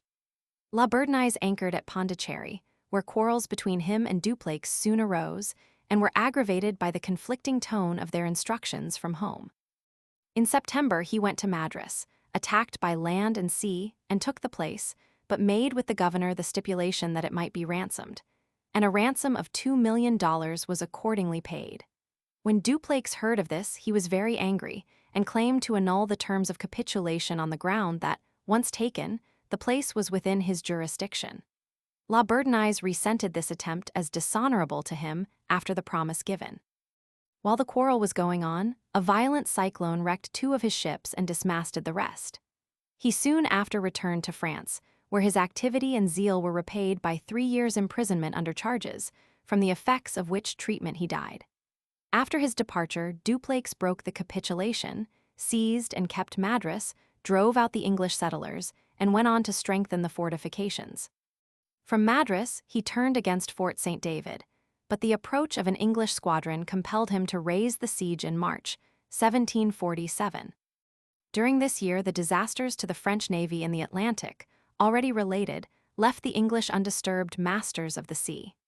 In the following winter, they sent to India the greatest European fleet yet seen in the East, with a large land force, the whole under the command of Admiral Boscawen, who bore a general's commission in addition to his naval rank. The fleet appeared off the Coromandel coast in August 1748. Pondicherry was attacked by land and sea, but Dupleix made a successful resistance. The English fleet in its turn suffered from a hurricane, and the siege was raised in October. Shortly after came the news of the Peace of Aix-la-Chapelle, which ended the European War. Dupleix, with his home communications restored, could now resume his subtle and persevering efforts to secure a territorial base which should, as far as possible, shelter him from the chances of sea war. Pity that so much genius and patience should have been spent in an effort wholly vain. Nothing could protect against that sea attack but a naval aid, which the home government could not give. One of the conditions of the peace was that Madras should be restored to the English in exchange for Louisbourg, the prize won by the North American colonists and released by them as reluctantly as Madras was by Dupleix. This was indeed illustrating Napoleon's boast that he would reconquer Pondicherry on the bank of the Vistula. Yet, although the maritime supremacy of England made Louisbourg in her hands much stronger than Madras, or any other position in India, when held by the French, the gain by the exchange was decidedly on the side of Great Britain. The English colonists were not men to be contented with this action, but they knew the naval power of England and that they could do again what they had done once at a point not far distant from their own shores. They understood the state of the case, not so with Madras. How profound must have been the surprise of the native princes at this surrender. How injurious to the personality of Dupleix and the influence he had gained among them, to see him, in the very hour of victory, forced, by a power they could not understand, to relinquish his spoil. They were quite right. The mysterious power which they recognized by its working, though they saw it not, was not in this or that man, king or statesman, but in that control of the sea which the French government knew forbade the hope of maintaining that distant dependency against the fleets of England. Dupleix himself saw it not. For some years more he continued building, on the sand of Oriental intrigues and lies, a house which he vainly hoped would stand against the storms that must descend upon it. The Treaty of Aix-la-Chapelle, ending this general war, was signed April 30, 1748, by England, France, and Holland, and finally by all the powers in October of the same year. With the exception of certain portions shorn off the Austrian Empire Silesia for Prussia, Parma for the Infante Philip of Spain, and some Italian territory to the east of Piedmont for the King of Sardinia, the general tenor of the terms was a return to the status before the war. Never, perhaps, did any war, after so many great events and so large a loss of blood and treasure, end in replacing the nations engaged in it so nearly in the same situation as they held at first. In truth, as regarded France, England, and Spain, the affair of the Austrian succession, supervening so soon upon the outbreak of war between the two latter, had wholly turned hostilities aside from their true direction, and postponed for 15 years the settlement of disputes, which concerned them much more nearly than the accession of Maria Theresa. In the distress of her old enemy, the House of Austria, France was easily led to renew her attacks upon it, and England as easily drawn to oppose the attempts of the French to influence or dictate in German affairs, a course the more readily followed from the German interests of the king. It may be questioned whether the true policy for France was to direct the war upon the heart of the Austrian Empire, by way of the Rhine and Germany, or, as she finally did, upon the remote possessions of the Netherlands. In the former case, she rested on friendly territory in Bavaria and gave a hand to Prussia, whose military power was now first felt. Such was the first theater of the war. On the other hand, in the Netherlands, whither the chief scene of hostilities shifted later, France struck not only at Austria, but also at the sea powers, always jealous of her intrusion there. They were the soul of the war against her, by their subsidies to her other enemies and by the losses inflicted on her commerce and that of Spain. the misery of France was alleged to the King of Spain by Louis Roman XV, as forcing him to conclude peace, and it is evident that the suffering must have been great to induce him to yield such easy terms as he did, when he already held the Netherlands and parts of Holland itself by force of arms. But while so successful on the continent, his navy was annihilated, and communication with the colonies thus cut off. And though it may be doubted whether the French government of that day cherished the colonial ambitions ascribed to it by some, it is certain French commerce was suffering enormously.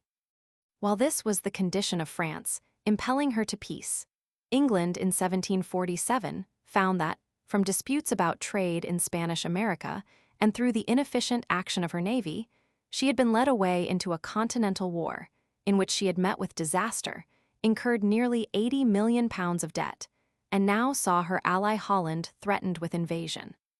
The peace itself was signed under a threat by the French envoy that the slightest delay would be the signal for the French to destroy the fortifications of the captured towns and at once begin the invasion. At the same time, her own resources were drained, and Holland, exhausted, was seeking to borrow from her. Money, we are told, was never so scarce in the city and cannot be had at 12%.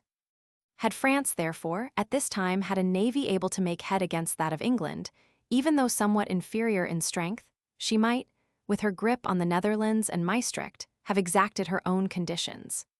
England, on the other hand, though driven to the wall on the continent, was nevertheless able to obtain peace on equal terms through the control of the sea by her navy. The commerce of all three nations had suffered enormously, but the balance of prizes in favor of Great Britain was estimated at £2 million. Stated in another way, it is said that the combined losses of French and Spanish commerce amounted during the war to 3,434 ships, the English to 3,238. But in considering such figures, the relation they bear to the total merchant shipping of either nation must not be forgotten. 1,000 vessels were a very much larger fraction of French shipping than of English, and meant more grievous loss. After the disaster to the squadron of L'Étendard, says a French writer, the French flag did not appear at sea. 22 ships of the line composed the Navy of France, which 60 years before had 120. Privateers made few prizes, followed everywhere, unprotected, they almost always fell a prey to the English. The British naval forces, without any rivals, passed unmolested over the seas. In 1 year they are said to have taken from French commerce £7 million sterling. Yet this sea power, which might have seized French and Spanish colonies, made few conquests from want of unity and persistence in the direction given them. To sum up, France was forced to give up her conquests for want of a navy, and England saved her position by her sea power, though she had failed to use it to the best advantage. Footnotes. Martin, History of France. There is not in modern naval history a more striking warning to the officers of every era than this Battle of Toulon. Coming as it did after a generation of comparative naval inactivity, it tried men's reputation as by fire. The lesson, in the judgment of the author, is the danger of disgraceful failure to men who have neglected to keep themselves prepared, not only in knowledge of their profession, but in the sentiment of what war requires. The average man is not a coward, but neither is he endowed by nature only with the rare faculty of seizing intuitively the proper course at a critical moment. He gains it, some more, some less, by experience or by reflection. If both have been lacking to him, indecision will follow, either from not knowing what to do or from failure to realize that utter self-devotion of himself and his command are required.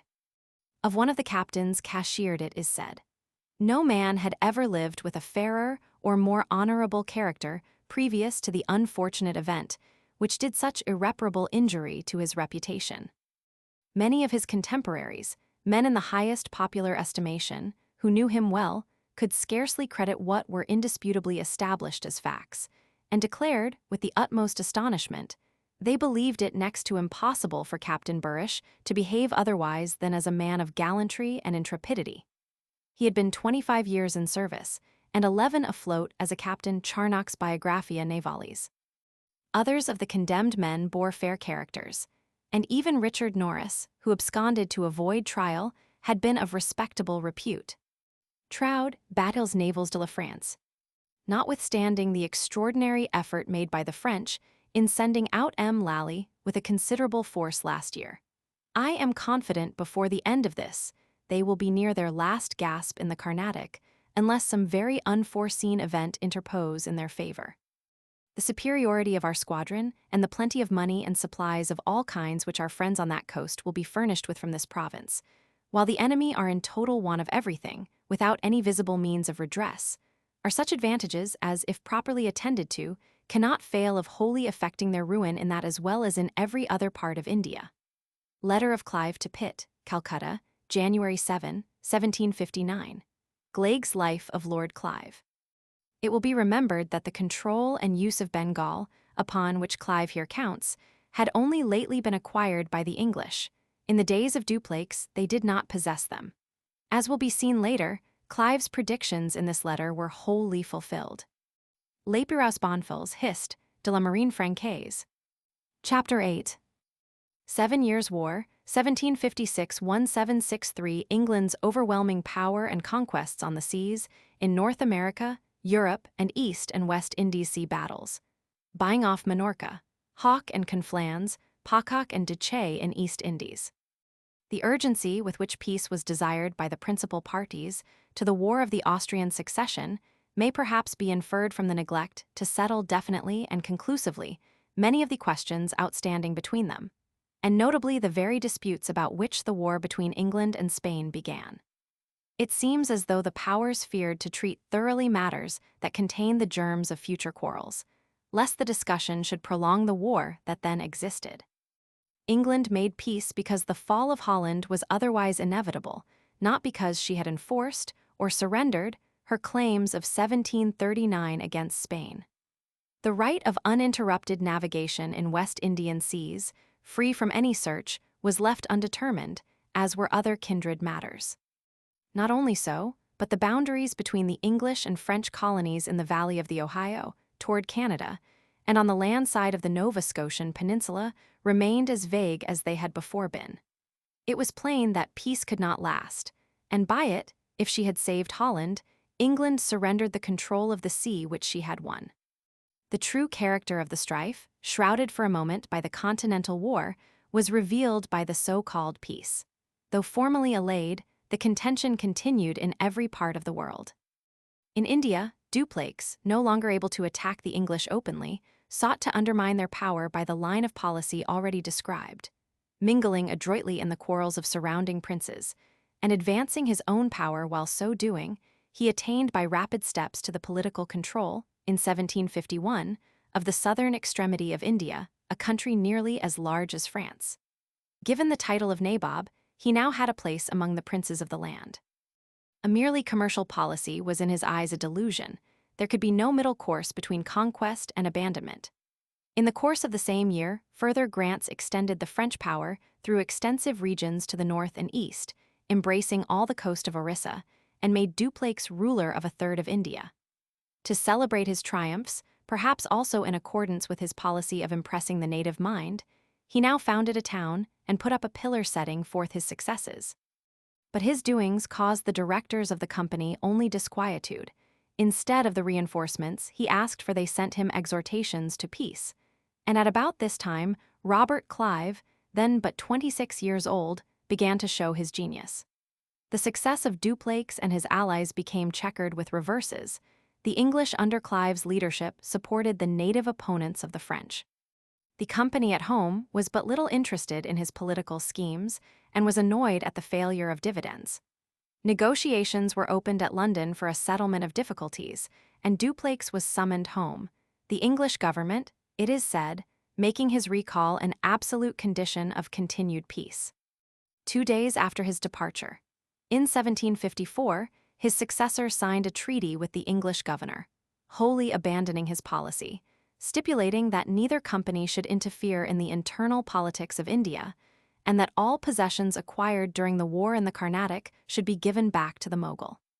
What France thus surrendered was in extent and population an empire, and the mortification of French historians has branded the concession as ignominious. But how could the country have been held, with the English navy cutting off the eagerly desired reinforcements? In North America, the declaration of peace was followed by renewed agitation, which sprang from and betokened the deep feeling and keen sense of the situation had by the colonists and local authorities on either side. The Americans held to their points with the stubbornness of their race. "There is no repose for our 13 colonies," wrote Franklin, "so long as the French are masters of Canada." The rival claims to the central unsettled region, which may accurately enough be called the Valley of the Ohio, involved, if the English were successful, the military separation of Canada from Louisiana, while on the other hand, occupation by the French, linking the two extremes of their acknowledged possessions, would shut up the English colonists between the Allegheny Mountains and the sea. The issues were apparent enough to leading Americans of that day, though they were more far-reaching than the wisest of them could have foreseen. There is room for curious speculation as to the effect, not only upon America, but upon the whole world, if the French government had had the will, and the French people the genius, effectively to settle and hold the northern and western regions which they then claimed. But while Frenchmen upon the spot saw clearly enough the coming contest and the terrible disadvantage of unequal numbers and inferior navy under which Canada must labor, the home government was blind alike to the value of the colony and to the fact that it must be fought for. While the character and habits of the French settlers, lacking in political activity and unused to begin and carry through measures for the protection of their own interests, did not remedy the neglect of the mother country. The paternal centralizing system of French rule had taught the colonists to look to the mother country, and then failed to take care of them. The governors of Canada of that day acted as careful and able military men, doing what they could to supply defects and weaknesses. It is possible that their action was more consistent and well-planned than that of the English governors. But with the carelessness of both home governments, nothing in the end could take the place of the capacity of the English colonists to look out for themselves. It is odd and amusing to read the conflicting statements of English and French historians as to the purposes and aims of the opposing statesmen in these years when the first murmurings of the storm were heard. The simple truth seems to be that one of those conflicts familiarly known to us as irrepressible was at hand, and that both governments would gladly have avoided it. The boundaries might be undetermined, the English colonists were not. The French governors established posts where they could on the debatable ground, and it was in the course of a dispute over one of these, in 1754, that the name of Washington first appears in history. Other troubles occurred in Nova Scotia, and both home governments then began to awake. In 1755, Braddock's disastrous expedition was directed against Fort Duquesne, now Pittsburgh, where Washington had surrendered the year before. Later in the year, another collision between the English and French colonists happened near Lake George. Although Braddock's expedition had been first to start, the French government was also moving. In May of the same year, a large squadron of ships of war, mostly armed en flute, sailed from Brest with 3,000 troops and a new governor, de Vaudreuil, for Canada. Admiral Boscawen had already preceded this fleet and lay in wait for it off the mouth of the St. Lawrence. There was as yet no open war, and the French were certainly within their rights in sending a garrison to their own colonies, but Boscawen's orders were to stop them. A fog which scattered the French squadron also covered its passage, but two of the ships were seen by the English fleet and captured June 8, 1755. As soon as this news reached Europe, the French ambassador to London was recalled, but still no declaration of war followed. In July, Sir Edward Hawke was sent to sea with orders to cruise between Ushant and Cape Finisterre, and to seize any French ships of the line he might see. To which were added in August further orders to take all French ships of every kind, men of war, privateers, and merchantmen, and to send them into English ports. Before the end of the year, 300 trading vessels, valued at $6 million, had been captured, and 6,000 French seamen were imprisoned in England enough to man nearly 10 ships of the line. All this was done while nominal peace still existed. War was not declared until 6 months later. France still seemed to submit, but she was biding her time and preparing warily a severe stroke for which she had now ample provocation. Small squadrons, or detachments of ships, continued to be sent to the West Indies and to Canada, while noisy preparations were made in the dockyard of Brest, and troops assembled upon the shores of the Channel. England saw herself threatened with invasion, a menace to which her people have been peculiarly susceptible. The government of the day, weak at best, was singularly unfit for waging war and easily misled as to the real danger.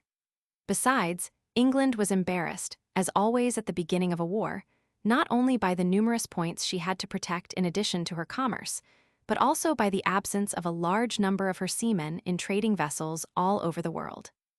The Mediterranean was therefore neglected, and the French, while making loud demonstrations on the Channel, quietly equipped at Toulon 12 ships of the line, which sailed on the 10th of April, 1756, under Admiral La Galissonière, convoying 150 transports with 15,000 troops, commanded by the Duke of Richelieu. A week later, the army was safely landed in Minorca, and Port Mahon invested, while the fleet established itself in blockade before the harbor. Practically, this was a complete surprise, for though the suspicions of the English government had been at last aroused, its action came too late. The garrison had not been reinforced, and numbered a scant 3,000 men, from which 35 officers were absent on leave, among them the governor and the colonels of all the regiments. Admiral Byng sailed from Portsmouth with 10 ships of the line only 3 days before the French left Toulon. 6 weeks later, when he reached the neighborhood of Port Mahon, his fleet had been increased to 13 ships of the line, and he had with him 4,000 troops. It was already late. A practicable breach had been made in the fortress a week before.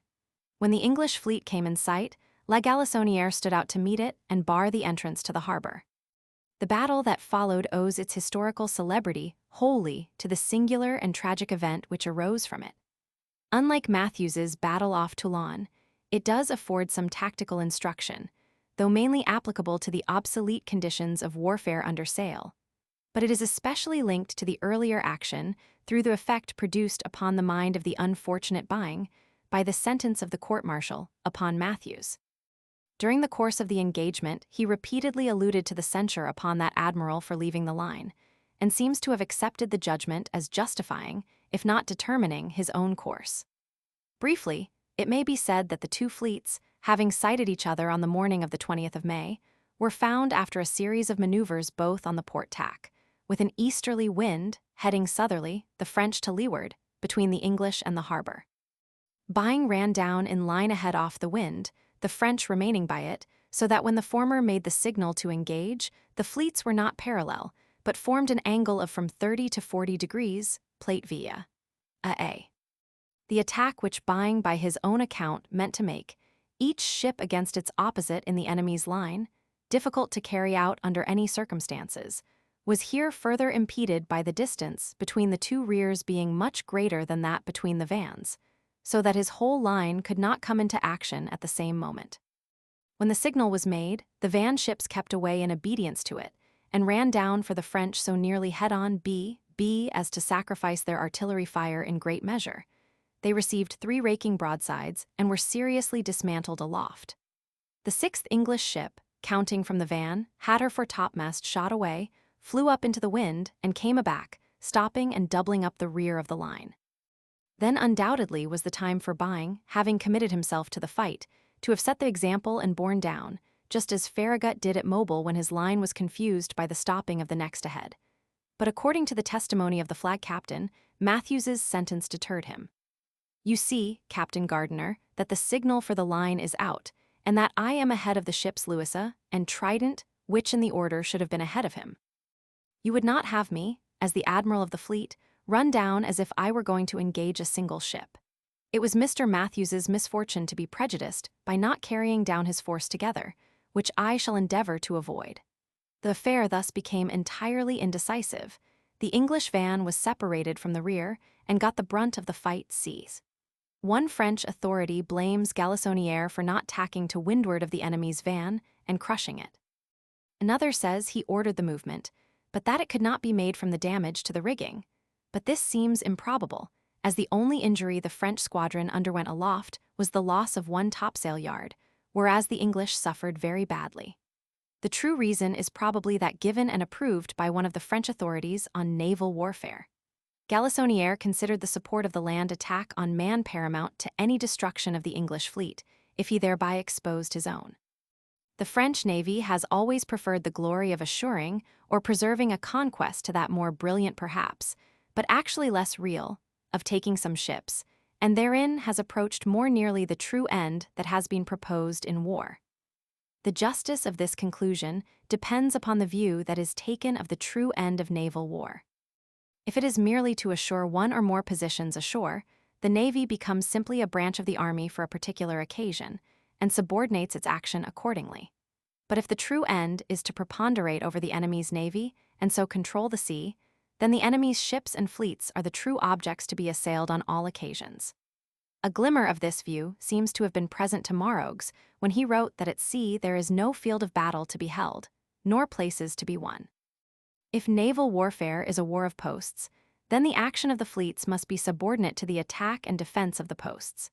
If its object is to break up the enemy's power on the sea, cutting off his communications with the rest of his possessions, drying up the sources of his wealth and his commerce, and making possible a closure of his ports, then the object of attack must be his organized military forces afloat. In short, his navy. It is to the latter course, for whatever reason adopted, that England owed a control of the sea that forced the restitution of Minorca at the end of this war. It is to the former that France owed the lack of prestige in her navy. Take this very case of Minorca. Had Galissonière been beaten, Richelieu and his 15,000 troops must have been lost to France, cooped up in Minorca, as the Spaniards, in 1718, were confined to Sicily. The French navy therefore assured the capture of the island. But so slight was the impression on the ministry and the public that a French naval officer tells us. Incredible as it may seem, the Minister of Marine, after the glorious affair off Man, instead of yielding to the zeal of an enlightened patriotism, and profiting by the impulse which this victory gave to France to build up the navy, saw fit to sell the ships and rigging which we still had in our ports. We shall soon see the deplorable consequences of this cowardly conduct on the part of our statesmen. Neither the glory nor the victory is very apparent, but it is quite conceivable that had the French admiral thought less of man, and used the great advantage luck had given him to take, or sink, 4 or 5 of the enemy, the French people would have anticipated the outbreak of naval enthusiasm which appeared too late, in 1760. During the remainder of this war, the French fleets, except in the East Indies, appear only as the pursued in a general chase. The action imposed upon the French fleets was, however, consistent with the general policy of the French government. And John Clerk was probably right in saying that there is apparent in this action off Minorca a tactics too well defined to be merely accidental tactics, essentially defensive in its scope and aim. In assuming the lee gage, the French admiral not only covered man, but took a good defensive position, imposing upon his enemy the necessity of attacking with all the consequent risks. Clerk seems to bring evidence enough to prove that the leading French ships did, after roughly handling their assailants, astutely withdraw, thus forcing the latter to attack again with like results. The same policy was repeatedly followed during the American War 20 years later, and with pretty uniform success. So much so that, although formal avowal of the policy is wanting, it may be concluded that circumspection, economy, defensive war remained the fixed purpose of the French authorities, based doubtless upon the reasons given by Admiral Griville of that navy. If 2 maritime powers are at strife, the one that has the fewest ships must always avoid doubtful engagements. It must run only those risks necessary for carrying out its missions, avoid action by maneuvering, or at worst, if forced to engage, assure itself of favorable conditions. The attitude to be taken should depend radically upon the power of your opponent.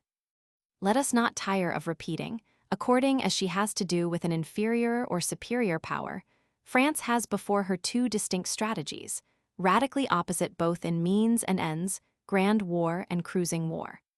Such a formal utterance by an officer of rank must be received with respect, and the more so when it expresses a consistent policy followed by a great and warlike nation.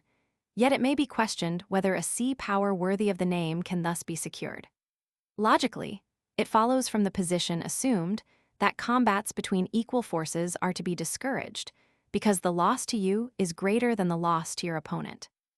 In fact, says Ramatoul, upholding the French policy, of what consequence to the English would be the loss of a few ships. But the next inevitable step in the argument is that it is better not to meet the enemy.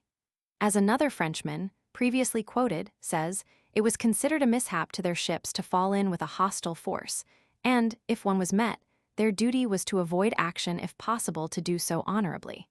They had ulterior objects of more importance than fighting the enemy's navy. Such a course cannot be consistently followed for years without affecting the spirit and tone of the officers charged with it, and it led directly to as brave a man as ever commanded a fleet, the Comte de Grasse, failing to crush the English under Rodney when he had the chance, in 1782. On the 9th of April of that year, being chased by the English among the Windward Islands, it happened to him to have 16 of their fleet under his lee, while the main body was becalmed under Dominica. Though greatly superior to the separated ships, during the 3 hours that this state of things lasted, de Grasse left them undisturbed, except by a distant cannonade by his own van. And his action was justified by the court which tried him, in which were many officers of high rank and doubtless of distinction, as being an act of prudence on the part of the admiral, dictated to him by the ulterior projects of the crews. 3 days later, he was signally beaten by the fleet he had failed to attack at disadvantage, and all the ulterior projects of the crews went down with him. To return to Minorca, after the action of the 20th, Byng called a council of war, which decided that nothing more could be done, and that the English fleet should go to Gibraltar and cover that place from an attack. At Gibraltar, Byng was relieved by Hawke and sent home to be tried. The court-martial, while expressly clearing him of cowardice or disaffection, found him guilty of not doing his utmost either to defeat the French fleet or to relieve the garrison at Mahan. And, as the article of war prescribed death with no alternative punishment for this offense, it felt compelled to sentence him to death. The king refused to pardon, and Byng was accordingly shot. The expedition against Minorca was begun while nominal peace still lasted. On the 17th of May, 3 days before Byng's battle, England declared war, and France replied on the 20th of June. On the 28th, Port Mahon surrendered, and Minorca passed into the hands of France. The nature of the troubles between the two nations, and the scenes where they occurred, pointed out clearly enough the proper theater of the strife, and we should by rights now be at the opening of a sea war, illustrated by great naval actions and attended with great modifications in the colonial and foreign possessions of the two powers. Of the two, England alone recognized the truth. France was again turned aside from the sea by causes which will shortly be given. Her fleet scarcely appeared, and losing the control of the sea, she surrendered one by one her colonies and all her hopes in India. Later in the struggle she drew in Spain as her ally, but it was only to involve that country in her own external ruin. England, on the other hand, defended and nourished by the sea, rode it everywhere in triumph. Secure and prosperous at home, she supported with her money the enemies of France. At the end of 7 years, the Kingdom of Great Britain had become the British Empire. It is far from certain that France could have successfully contended with England on the sea, without an ally. In 1756, the French Navy had 63 ships of the line, of which 45 were in fair condition, but equipments and artillery were deficient.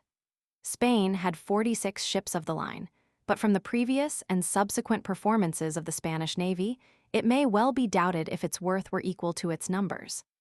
England at this time had 130 ships of the line. 4 years later, she had 120 actually in commission.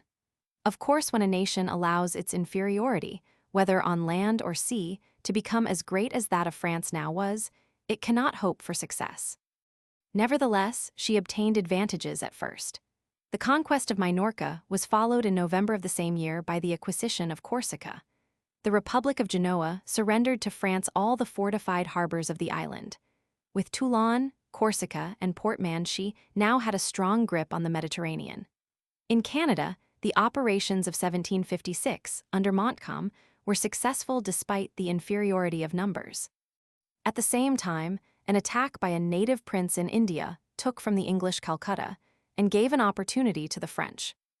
Yet another incident offered a handle for French statesmanship to strengthen her position on the ocean. The Dutch had promised France not to renew their alliance with England, but to remain neutral.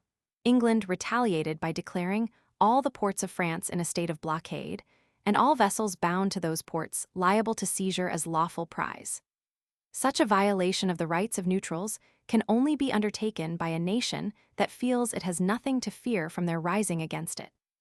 The aggressiveness, born of the sense of power, which characterized England, might have been used by France to draw Spain and possibly other states into alliance against her. Instead of concentrating against England, France began another continental war, this time with a new and extraordinary alliance. The Empress of Austria, working on the religious superstitions of the king and upon the anger of the king's mistress, who was piqued at sarcasms uttered against her by Frederick the Great, drew France into an alliance with Austria against Prussia. This alliance was further joined by Russia, Sweden, and Poland. The Empress urged that the two Roman Catholic powers should unite to take Silesia away from a Protestant king, and expressed her willingness to give to France a part of her possessions in the Netherlands, which France had always desired. Frederick the Great, learning the combination against him, instead of waiting for it to develop, put his armies in motion and invaded Saxony, whose ruler was also King of Poland.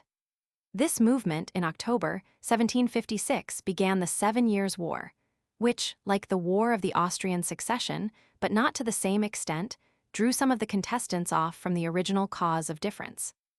But while France, having already on hand one large quarrel with her neighbor across the Channel, was thus needlessly entering upon another struggle, with the avowed end of building up that Austrian Empire, which a wiser policy had long striven to humble, England, this time saw clearly where her true interests lay.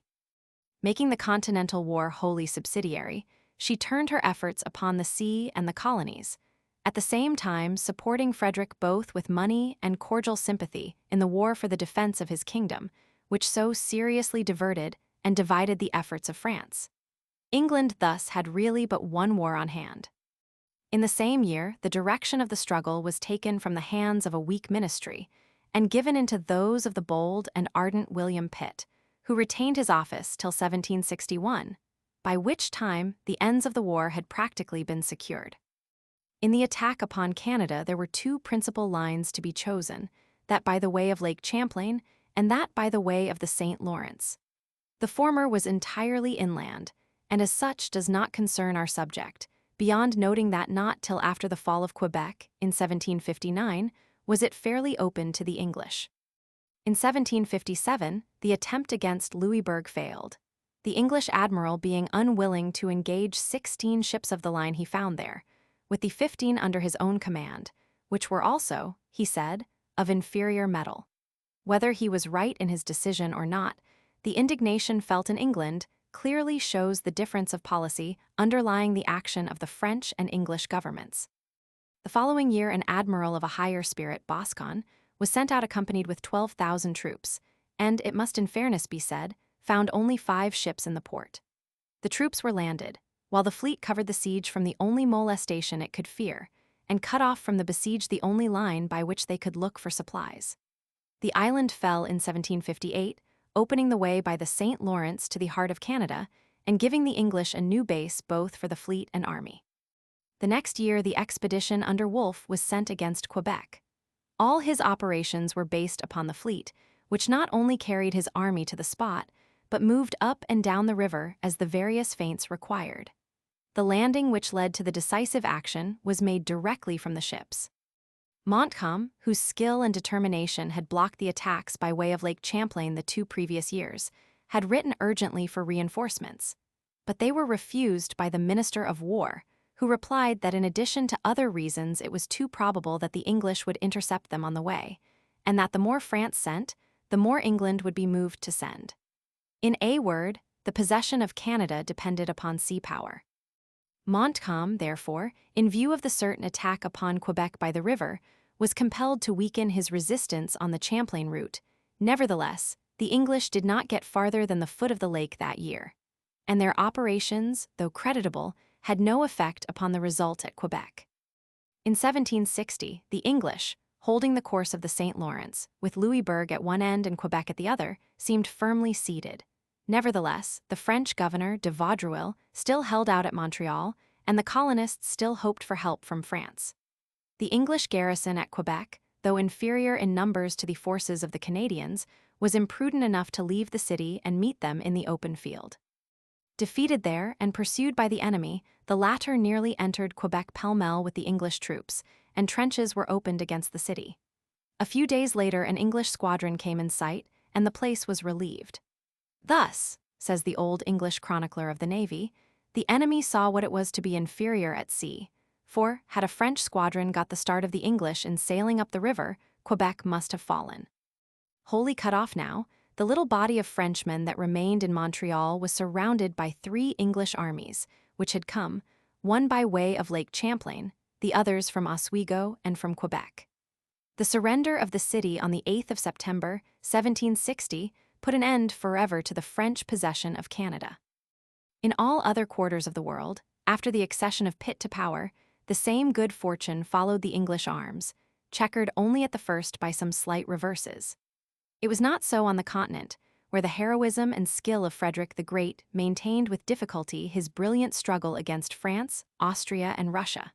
The study of the difficulties of his position, of the military and political combinations attending it, do not belong to our subject. Sea power does not appear directly in its effects upon the struggle, but indirectly it was felt in 2 ways. First, by the subsidies which the abundant wealth and credit of England enabled her to give Frederick, in whose thrifty and able hands they went far. And second, in the embarrassment caused to France by the attacks of England upon her colonies and her own sea-coast, in the destruction of her commerce, and in the money all too little, it is true, and grudgingly given which France was forced to bestow on her navy. Stung by the constant lashing of the power of the sea, France, despite the blindness and unwillingness of the rulers, was driven to undertake something against it.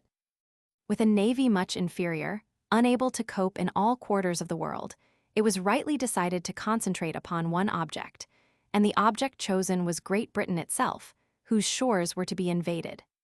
This decision, soon apprehended by the fears of the English nation, caused the great naval operations to center for some years around the coast of France and in the Channel. Before describing them, it will be well to sum up the general plan by which England was guided in the use of her overwhelming sea power. Besides the operations on the North American continent already described, this plan was fourfold. 1. The French Atlantic ports were watched in force, especially Brest, so as to keep the great fleets or small squadrons from getting out without fighting.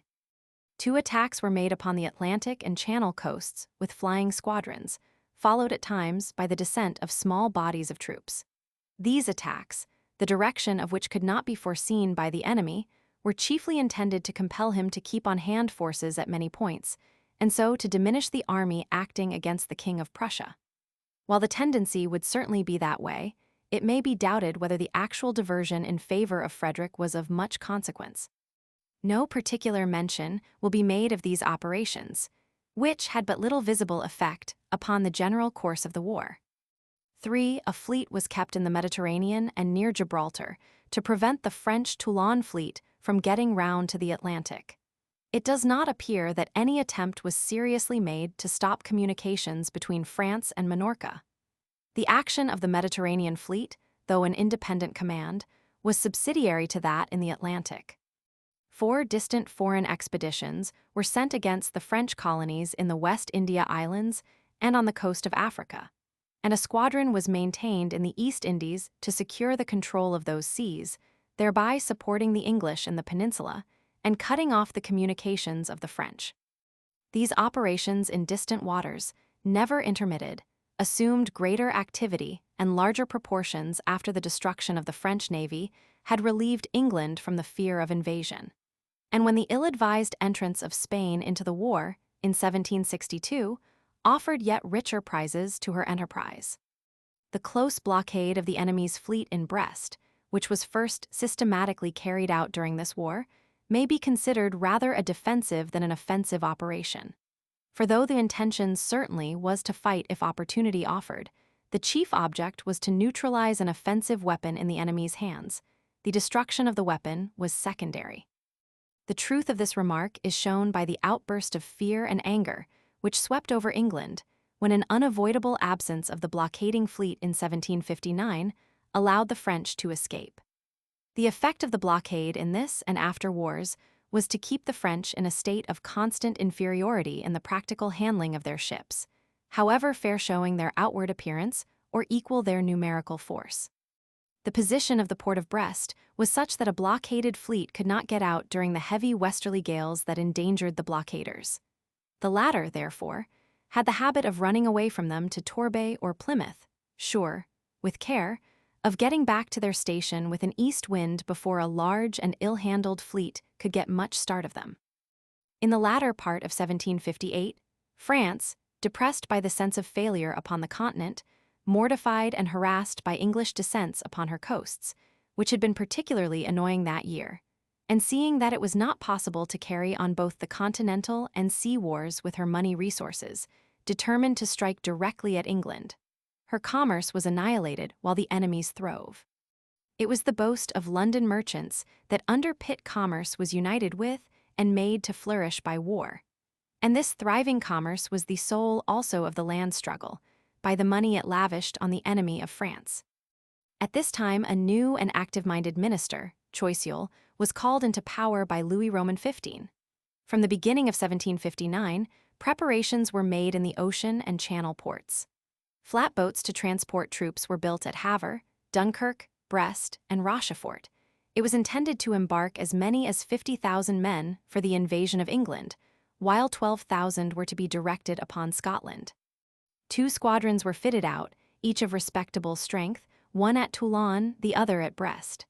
The junction of these 2 squadrons at Brest was the first step in the great enterprise.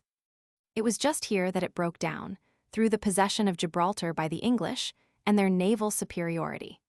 It seems incredible that even the stern and confident William Pitt should, as late as 1757, have offered to surrender to Spain the watchtower from which England overlooks the road between the Mediterranean and the Atlantic, as the price of her help to recover Minorca. Happily for England, Spain refused. In 1759, Admiral Boscawen commanded the English Mediterranean fleet. In making an attack upon French frigates in Toulon roads, some of his ships were so damaged that he sailed with his whole squadron to Gibraltar to refit, taking the precaution, however, to station lookout frigates at intervals, and to arrange signals by guns to notify him betimes of the enemy's approach. Taking advantage of his absence, and in obedience to orders, the French Commodore de la Clue left Toulon with 12 ships of the line on the 5th of August, and on the 17th found himself at the Straits of Gibraltar, with a brisk east wind carrying him out into the Atlantic. Everything seemed propitious. A thick haze and falling night concealing the French ships from the land, while not preventing their sight of each other, when an English frigate loomed up in the near distance. As soon as she saw the fleet, knowing they must be enemies, she hauled in for the land and began firing signal guns. Pursuit was useless, flight alone remained. Hoping to elude the chase he knew must follow, the French Commodore steered west-northwest for the open sea, putting out all lights, but either from carelessness or disaffection, for the latter is hinted by one French naval officer. 5 out of the 12 ships headed to the northward and put into Cadiz when on the following morning they could not see the Commodore. The latter was dismayed when at daylight he saw his forces thus diminished. At 8 o'clock some sails made their appearance, and for a few minutes he hoped they were the missing ships. Instead of that, they were the lookouts of Boscawen's fleet, which, numbering 14 ships of the line, was in full pursuit. The French formed their order on one of the close-hauled lines and fled, but of course their fleet speed was less than that of the fastest English ships. The general rule for all chases where the pursuer is decidedly superior, namely, that order must be observed only so far as to keep the leading ships within reasonable supporting distance of the slower ones, so that they may not be singly overpowered before the latter can come up, was by this time well understood in the English Navy, and that is certainly the fitting time for a mailer. Boscawen acted accordingly. The rear ship of the French, on the other hand, nobly emulated the example of L'Étendard when he saved his convoy. Overtaken at 2 o'clock by the leading English ship, and soon after surrounded by 4 others, her captain made for 5 hours a desperate resistance, from which he could hope, not to save himself, but to delay the enemies long enough for the better sailors to escape. He so far succeeded that, thanks to the injury done by him and their better speed, they did that day escape action at close quarters, which could only have ended in their capture. When he hauled down his flag, his 3 topmasts were gone, the mizzenmast fell immediately after, and the hull was so full of water that the ship was with difficulty kept afloat. M. de Sabran, his name, is worthy to be remembered, had received 11 wounds in this gallant resistance, by which he illustrated so signally the duty and service of a rearguard in retarding pursuit. That night, 2 of the French ships hauled off to the westward, and so escaped. The other 4 continued their flight as before. But the next morning the Commodore, despairing of escape, headed for the Portuguese coast and ran them all ashore between Lagos and Cape St. Vincent.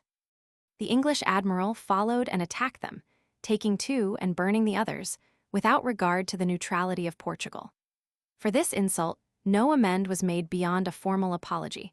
Portugal was too dependent upon England to be seriously considered. Pitt, writing to the English minister to Portugal about the affair, told him that while soothing the susceptibilities of the Portuguese government, he must not allow it to suppose that either the ships would be given up or the distinguished admiral censured. The destruction or dispersal of the Toulon fleet stopped the invasion of England, though the 5 ships that got into Cadiz remained a matter of anxiety to Sir Edward Hawke, who cruised before Brest. Choiseul, balked of his main object, still clung to the invasion of Scotland.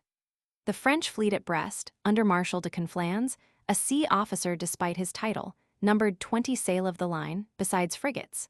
The troops to be embarked are variously stated at 15 to 20,000. The original purpose was to escort the transports with only 5 ships of the line, besides smaller vessels. Conflans insisted that the whole fleet ought to go.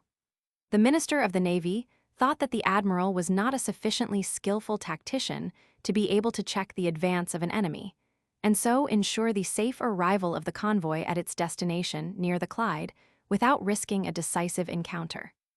Believing therefore that there would be a general action, he considered that it would be better to fight it before the troops sailed, for if disastrous, the convoy would not be sacrificed, and if decisively victorious, the road would then be clear. The transports were assembled, not at Brest, but in the ports to the southward as far as the mouth of the Loire. The French fleet, therefore, put to sea with the expectation and purpose of fighting the enemy. But it is not easy to reconcile its subsequent course with that purpose, nor with the elaborate fighting instructions issued by the admiral before sailing. About the 5th or 6th of November there came on a tremendous westerly gale. After buffeting it for 3 days, Hawke bore up and ran into Torbay, where he waited for the wind to shift, keeping his fleet in readiness to sail at once. The same gale, while keeping back the French already in Brest, gave the chance to a small squadron under M. Bompard, which was expected from the West Indies, to slip in during Hawke's absence. Conflans made his preparations with activity, distributed Bompard's crews among his own ships, which were not very well manned, and got to sea with an easterly wind on the 14th. He stood at once to the southward, flattering himself that he had escaped Hawke. The latter, however, had sailed from Torbay on the 12th, and though again driven back, sailed a second time on the 14th, the same day that Conflans left Brest. He soon readied his station, learned that the enemy had been seen to the southward steering east, and easily concluding that they were bound to Quiberon Bay, shaped his own course for the same place under a press of sail. At 11 p.m. of the 19th, the French admiral estimated his position to be 70 miles southwest by west from Belle Isle, and the wind springing up fresh from the westward, he stood for it under short sail, the wind continuing to increase and hauling to west-northwest. At daybreak, several ships were seen ahead, which proved to be the English squadron of Commodore Duff blockading Quiberon. The signal was made to chase, and the English, taking flight, separated into 2 divisions, one going off before the wind, the other hauling up to the southward. The greater part of the French fleet continued its course after the former division, that is, toward the coast, but one ship hauled up for the second. Immediately after, the rear French ships made signal of sails to windward, which were also visible from aloft on board the flagship. It must have been about the same moment that the lookout frigate in advance of the English fleet informed her admiral of sails to leeward. Hawke's diligence had brought him up with Conflans, who, in his official reports, says he had considered it impossible that the enemy could have in that neighborhood forces superior or even equal to his own. Conflans now ordered his rear division to haul its wind in support of the ship chasing to the southward and eastward. In a few moments more, it was discovered that the fleet to windward numbered 23 ships of the line to the French 21, and among them some 3-deckers. Conflans then called in the chasing ships and got ready for action. It remained to settle his course under circumstances which he had not foreseen. It was now blowing hard from the west-northwest, with every appearance of heavy weather, the fleet not far from a lee shore, with an enemy considerably superior in numbers. For besides Hawke's 23 of the line, Duff had 4 50-gun ships. Conflans therefore determined to run for it and lead his squadron into Quiberon Bay, trusting and believing that Hawke would not dare to follow, under the conditions of the weather, into a bay which French authorities describe as containing banks and shoals, and lined with reefs which the navigator rarely sees without fright and never passes without emotion. It was in the midst of these ghastly dangers that 44 large ships were about to engage pell-mell, for the space was too contracted for fleet maneuvers. Conflans flattered himself that he would get in first and be able to haul up close under the western shore of the bay, forcing the enemy, if he followed, to take position between him and the beach, 6 miles to leeward. None of his expectations were fulfilled. In the retreat, he took the head of his fleet. A step not unjustifiable, since only by leading in person could he have shown just what he wanted to do, but unfortunate for his reputation with the public, as it placed the admiral foremost in the flight. Hawke was not in the least, nor for one moment, deterred by the dangers before him, whose full extent he, as a skillful seaman, entirely realized. But his was a calm and steadfast as well as a gallant temper that weighed risks justly, neither dissembling nor exaggerating. He has not left us his reasoning, but he doubtless felt that the French, leading, would serve partially as pilots, and must take the ground before him. He believed the temper and experience of his officers, tried by the severe school of the blockade, to be superior to those of the French. And he knew that both the government and the country demanded that the enemy's fleet should not reach another friendly port in safety. On the very day that he was thus following the French, amid dangers and under conditions that have made this one of the most dramatic of sea fights, he was being burnt in effigy in England for allowing them to escape. As Conflans, leading his fleet, was rounding the Cardinals as the southernmost rocks at the entrance of Quiberon Bay are called, the leading English ships brought the French rear to action. It was another case of a general chase ending in a melee, but under conditions of exceptional interest and grandeur from the surrounding circumstances of the gale of wind, the heavy sea, the lee shore, the headlong speed, shortened canvas, and the great number of ships engaged. One French 74, closely pressed and outnumbered, ventured to open her lower deck ports. The sea sweeping in carried her down with all on board but 20 men. Another was sunk by the fire of Hawke's flagship. 2 others, one of which carried a commodore's pennant, struck their colors. The remainder were dispersed. 7 fled to the northward and eastward, and anchored off the mouth of the little river Vilaine, into which they succeeded in entering at the top of high water in 2 tides feet never before performed. 7 others took refuge to the southward and eastward in Rochefort. One, after being very badly injured, ran ashore and was lost near the mouth of the Loire. The flagship bearing the same name as that of Tourville burned at La Hougue, the Royal Sun, anchored at nightfall off Croisic, a little to the northward of the Loire, where she rode in safety during the night. The next morning the admiral found himself alone, and, somewhat precipitately it would seem, ran the ship ashore to keep her out of English hands. This step has been blamed by the French, but needlessly, as Hawke would never have let her get away. The great French fleet was annihilated, for the 14 ships not taken or destroyed were divided into 2 parts, and those in the Vilaine only succeeded in escaping, 2 at a time, between 15 months and 2 years later. The English lost 2 ships which ran upon A Shoal A, and were hopelessly wrecked. Their losses in action were slight. At nightfall, Hawke anchored his fleet and prizes in the position shown in the Plate B. All possibility of an invasion of England passed away with the destruction of the Brest fleet. The Battle of November 20, 1759, was the Trafalgar of this war. And though a blockade was maintained over the fractions that were laid up in the Vilaine and at Rochefort, the English fleets were now free to act against the colonies of France and later of Spain on a grander scale than ever before. The same year that saw this great sea fight and the fall of Quebec witnessed also the capture of Guadeloupe in the West Indies, of Goree on the west coast of Africa, and the abandonment of the East Indian seas by the French flag after 3 indecisive actions between their Commodore Duché and Admiral Pocock, an abandonment which necessarily led to the fall of the French power in India, never again to rise. In this year also the King of Spain died, and his brother succeeded, under the title of Charles Roman III. This Charles had been King of Naples at the time when an English commodore had allowed 1 hour for the court to determine to withdraw the Neapolitan troops from the Spanish army. He had never forgotten this humiliation, and brought to his new throne a heart unfriendly to England. With such feelings on his part, France and Spain drew more readily together. Charles's first step was to propose mediation, but Pitt was averse to it. Looking upon France as the chief enemy of England, and upon the sea and the colonies as the chief source of power and wealth, he wished, now that he had her down, to weaken her thoroughly for the future as well as the present, and to establish England's greatness more firmly upon the wreck.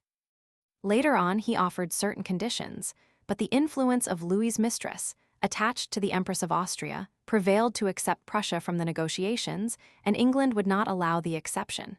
Pitt, indeed, was not yet ready for peace. A year later, October 25, 1760, George Roman II died, and Pitt's influence then began to wane, the new king being less bent on war.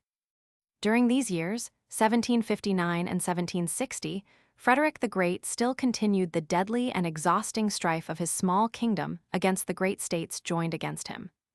At one moment, his case seemed so hopeless that he got ready to kill himself, but the continuance of the war diverted the efforts of France from England and the sea. The hour was fast approaching for the great colonial expeditions, which made the last year of the war illustrious by the triumph of the sea power of England over France and Spain united. It is first necessary to tell the entirely kindred story of the effect of that sea power in the East Indian Peninsula. The recall of Dupleix and the entire abandonment of his policy, which resulted in placing the two East India companies on equal terms, have already been told. The treaty stipulations of 1754 had not, however, been fully carried out. The Marquis de Bussy, a brave and capable soldier who had been a second to Dupleix, and was wholly in accord with his policy and ambitions, remained in the Deccanais, large region in the southern central part of the peninsula, over which Dupleix had once ruled. In 1756, troubles arose between the English and the native prince in Bengal. The nabob of that province had died, and his successor, a young man of 19, attacked Calcutta. The place fell, after a weak resistance, in June, and the surrender was followed by the famous tragedy known as that of the Black Hole of Calcutta. The news reached Madras in August, and Clive, whose name has already been mentioned, sailed with the fleet of Admiral Watson after a long and vexatious delay. The fleet entered the river in December and appeared before Calcutta in January, when the place fell into English hands again as easily as it had been lost. The nabob was very angry and marched against the English, sending meanwhile an invitation to the French at Chandernagore to join him. Although it was now known that England and France were at war, the French company, despite the experience of 1744, weakly hoped that peace might be kept between it and the English. The native invitation was therefore refused, and offers of neutrality made to the other company. Clive marched out, met the Indian forces and defeated them, and the nabob at once asked for peace and sought the English alliance, yielding all the claims on the strength of which he had first attacked Calcutta. After some demur, his offers were accepted. Clive and Watson then turned upon Chandernagore and compelled the surrender of the French settlement.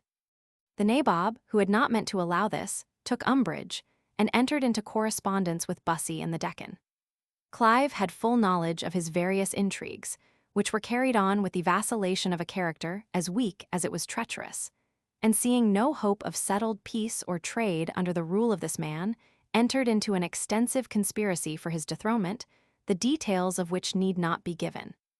The result was that war broke out again, and that Clive, with 3,000 men, 1/3 of whom were English, met the nabob at the head of 15,000 horse and 35,000 foot. The disproportion in artillery was nearly as great. Against these odds was fought and won the Battle of Plassey on the 23rd of June, 1757, the date from which, by common consent, the British Empire in India is said to begin.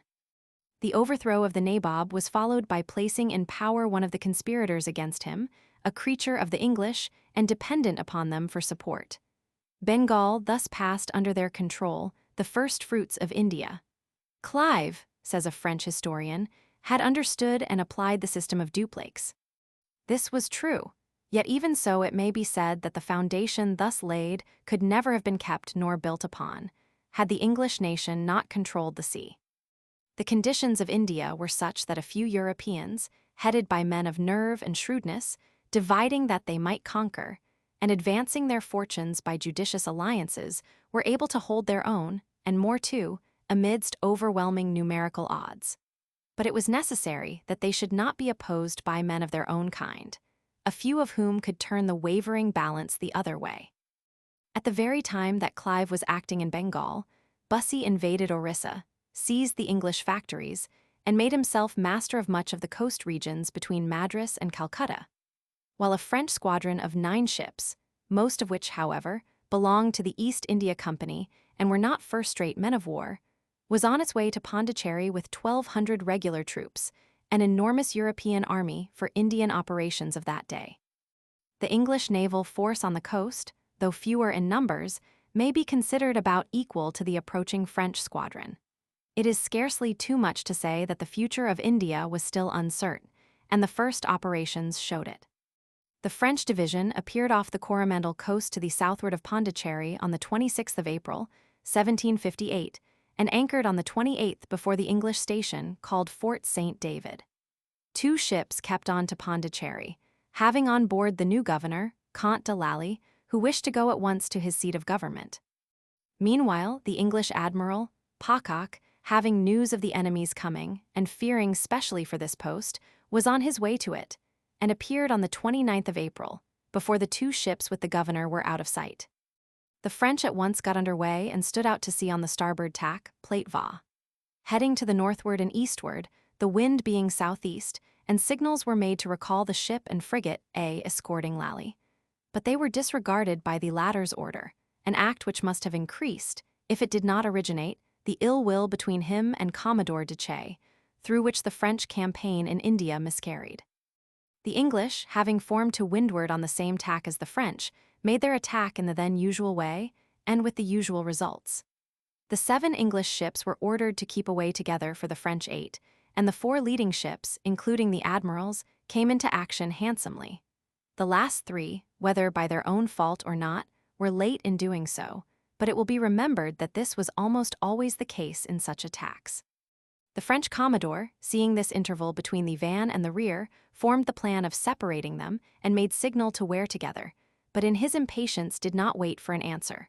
Putting his own helm up, he wore round and was followed in succession by the rear ships, while the van stood on.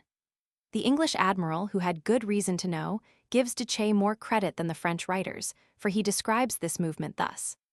At 4:30 p.m. the rear of the French line had drawn pretty close up to their flagship.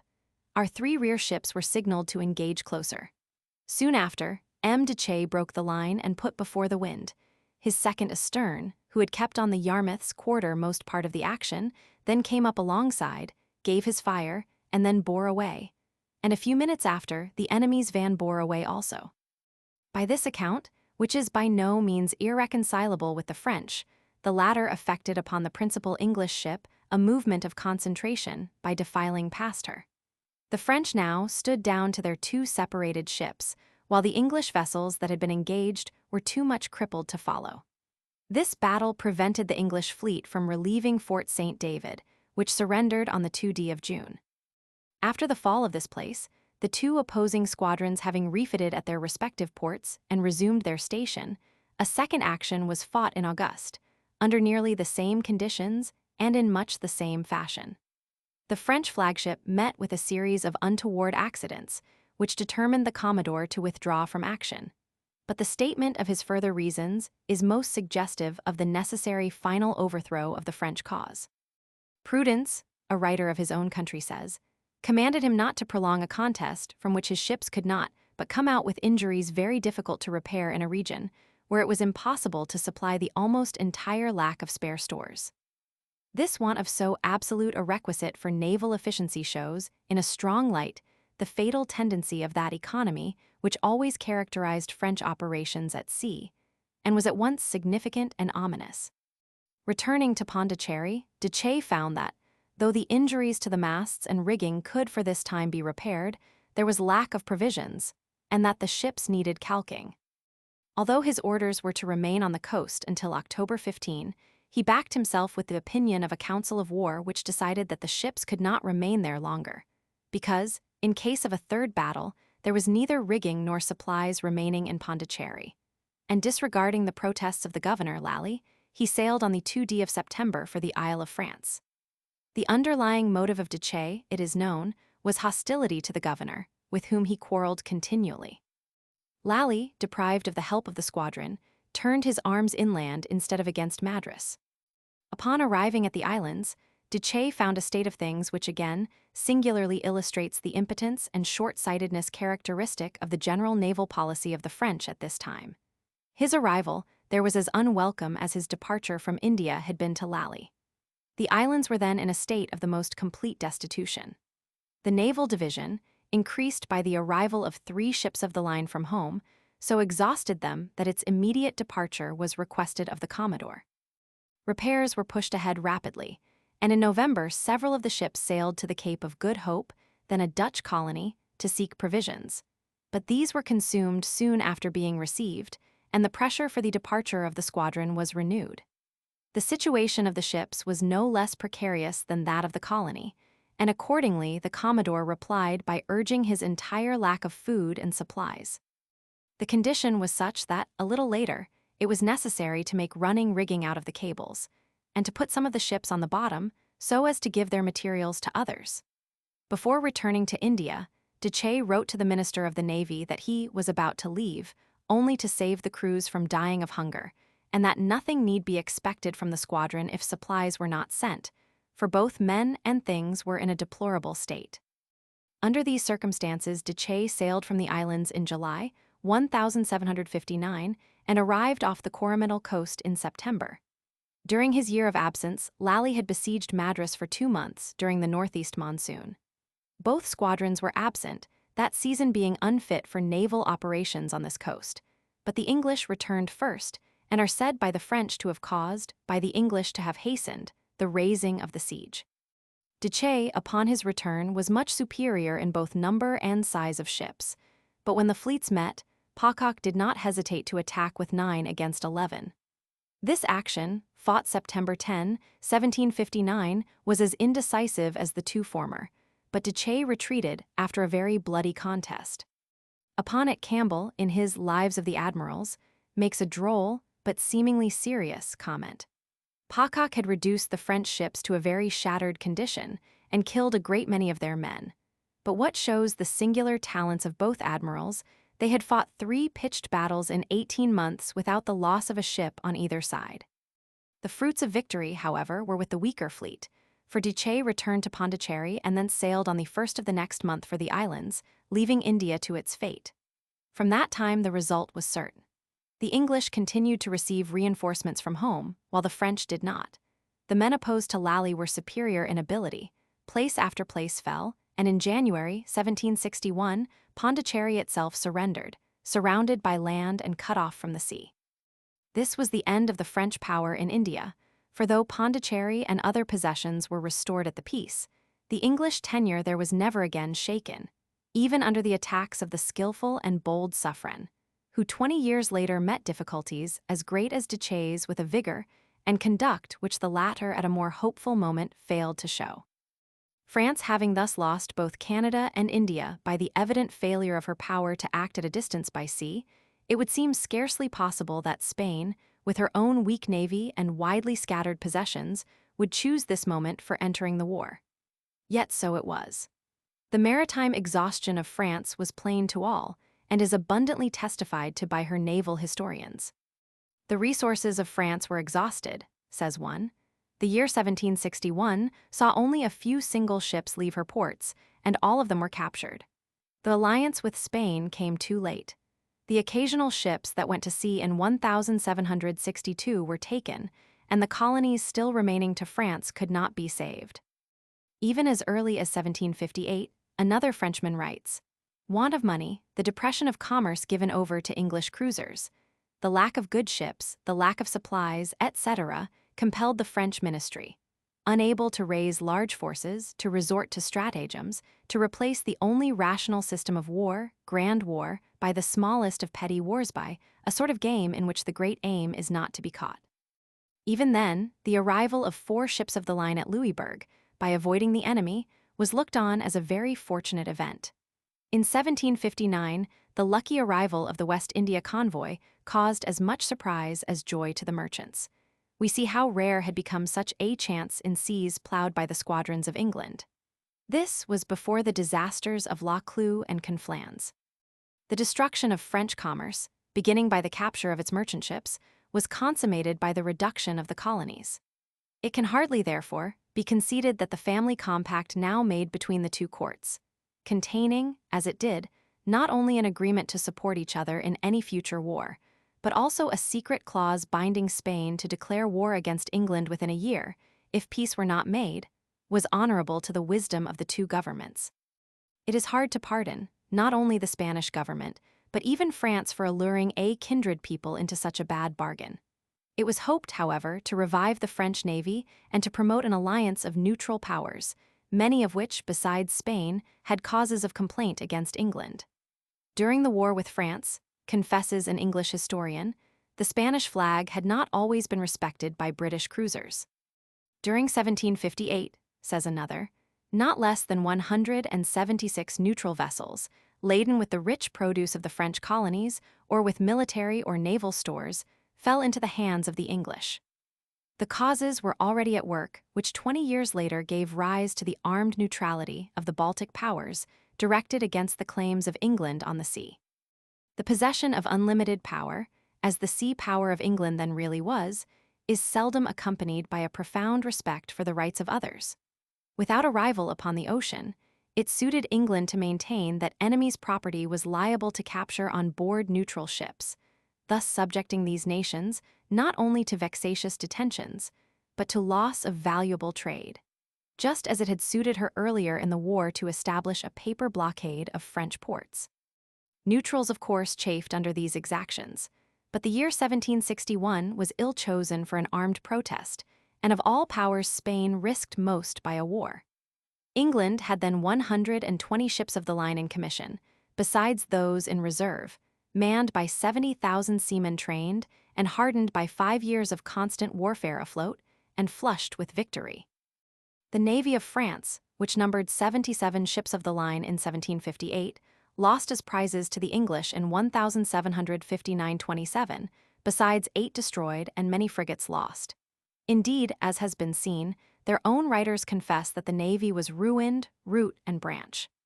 The Spanish Navy contained about 50 ships, but the personnel, unless very different from the days before and after, must have been very inferior. The weakness of her empire, in the absence of an efficient navy, has before been pointed out.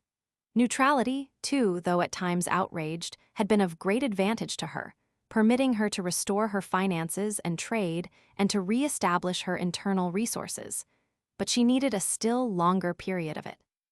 Nevertheless, the king, influenced by family feeling and resentment against England, allowed himself to be drawn on by the astute Choiseul, and the family compact between the two crowns was signed on the 15th of August, 1761. This compact, into which the King of Naples was also to enter, guaranteed their mutual possessions by the whole power of both kingdoms. This in itself was a weighty undertaking, but the secret clause further stipulated that Spain should declare war against England on the 1st of May, 1762, if peace with France had not then been made. Negotiations of this character could not be kept wholly secret, and Pitt learned enough to convince him that Spain was becoming hostile in intention.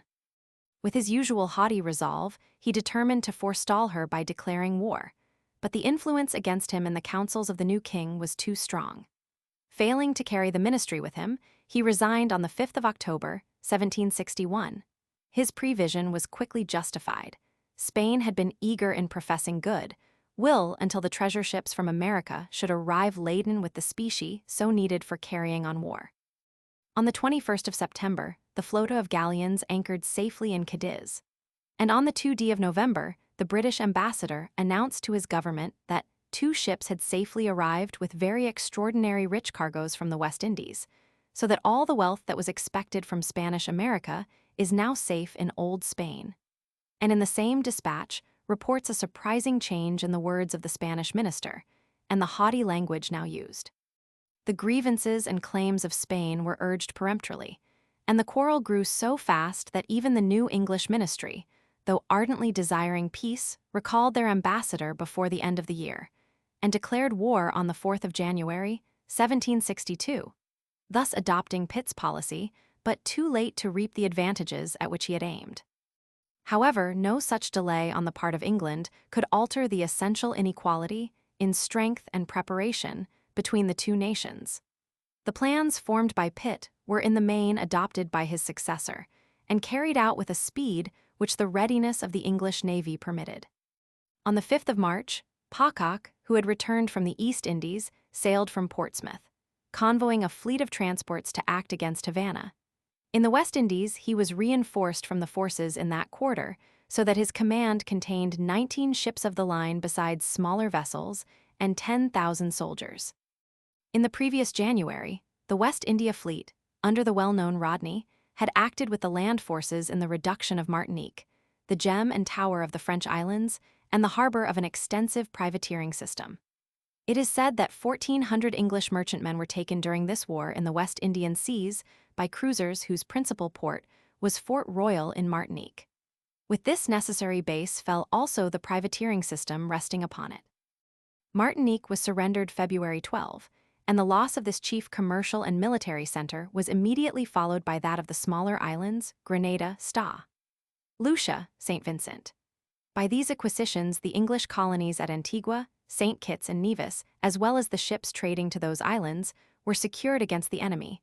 The commerce of England received large additions, and all the Lesser Antilles or Windward Islands became British possessions. Admiral Pocock was joined off Cape St. Nicholas by the West Indian reinforcement on the 27th of May, and as the season was so far advanced, he took his great fleet through the old Bahama Channel instead of the usual route around the south side of Cuba. This was justly considered a great feat in those days of poor surveys, and was accomplished without an accident. Lookout and sounding vessels went first, frigates followed, and boats or sloops were anchored on shoals with carefully arranged signals for day or night. Having good weather, the fleet got through in a week and appeared before Havana. The operations will not be given in detail. After a 40 days siege, the Morro Castle was taken on the 30th of July, and the city surrendered on the 10th of August. The Spaniards lost not only the city and port, but 12 ships of the line, besides £3 million in money and merchandise belonging to the Spanish king. The importance of Havana was not to be measured only by its own size, or its position as center of a large and richly cultivated district. It was also the port commanding the only passage by which the treasure and other ships could sail from the Gulf of Mexico to Europe in those days. With Havana in an enemy's hands, it would be necessary to assemble them at Cartagena, and from there beat up against the trade winds in operation, always difficult, and which would keep ships long in waters where they were exposed to capture by English cruisers. Not even an attack upon the isthmus would have been so serious a blow to Spain. This important result could only be achieved by a nation confident of controlling the communications by its sea power, to which the happy issue must wholly be ascribed, and which had another signal illustration in the timely conveying of 4,000 American troops to reinforce the English ranks, terribly wasted by battle and fever. It is said that only 2,500 serviceable fighting men remained on foot when the city fell. While the long reach and vigor of England's sea power was thus felt in the West Indies, it was receiving further illustration in Portugal and in the Far East. The Allied crowns in the beginning had invited Portugal to join their alliance against those whom they had taken to calling the tyrants of the seas, reminding her how the English monopoly of her trade was draining the country of gold, and recalling the deliberate violation of her neutrality by the fleet under Boscan. The Portuguese minister of the day well knew all this, and keenly felt it. But though the invitation was accompanied by the plain statement that Portugal would not be allowed to continue a neutrality she could not enforce, he judged rightly that the country had more to fear from England and her fleet than from the Spanish army. The Allies declared war and invaded Portugal.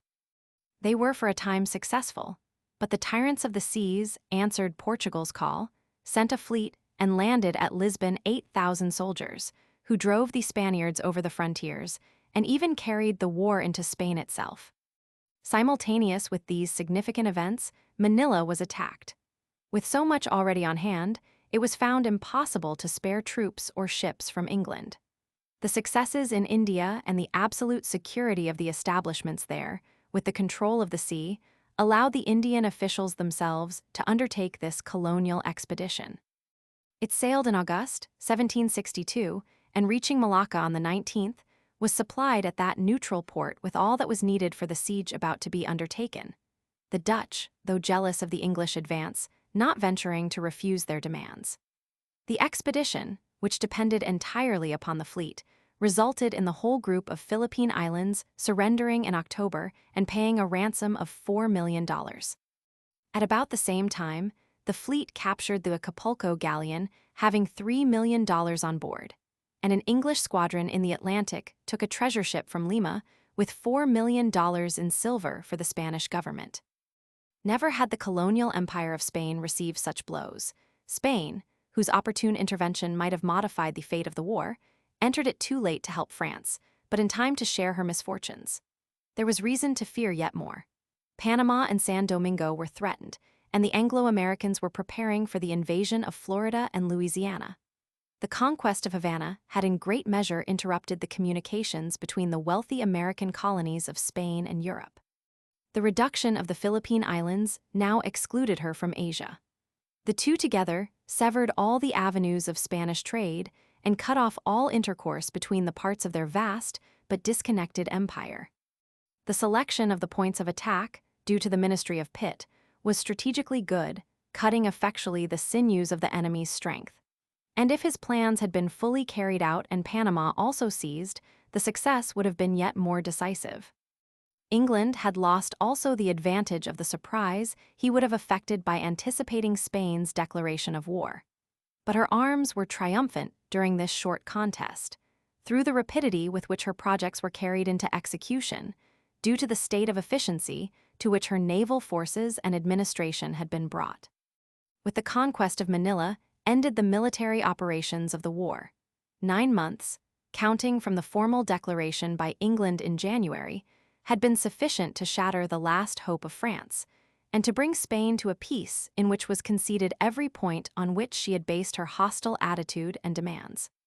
It seems scarcely necessary, after even the brief summary of events that has been given, to point out that the speed and thoroughness with which England's work was done was due wholly to her sea power, which allowed her forces to act on distant points, widely apart as Cuba, Portugal, India, and the Philippines, without a fear of serious break in their communications.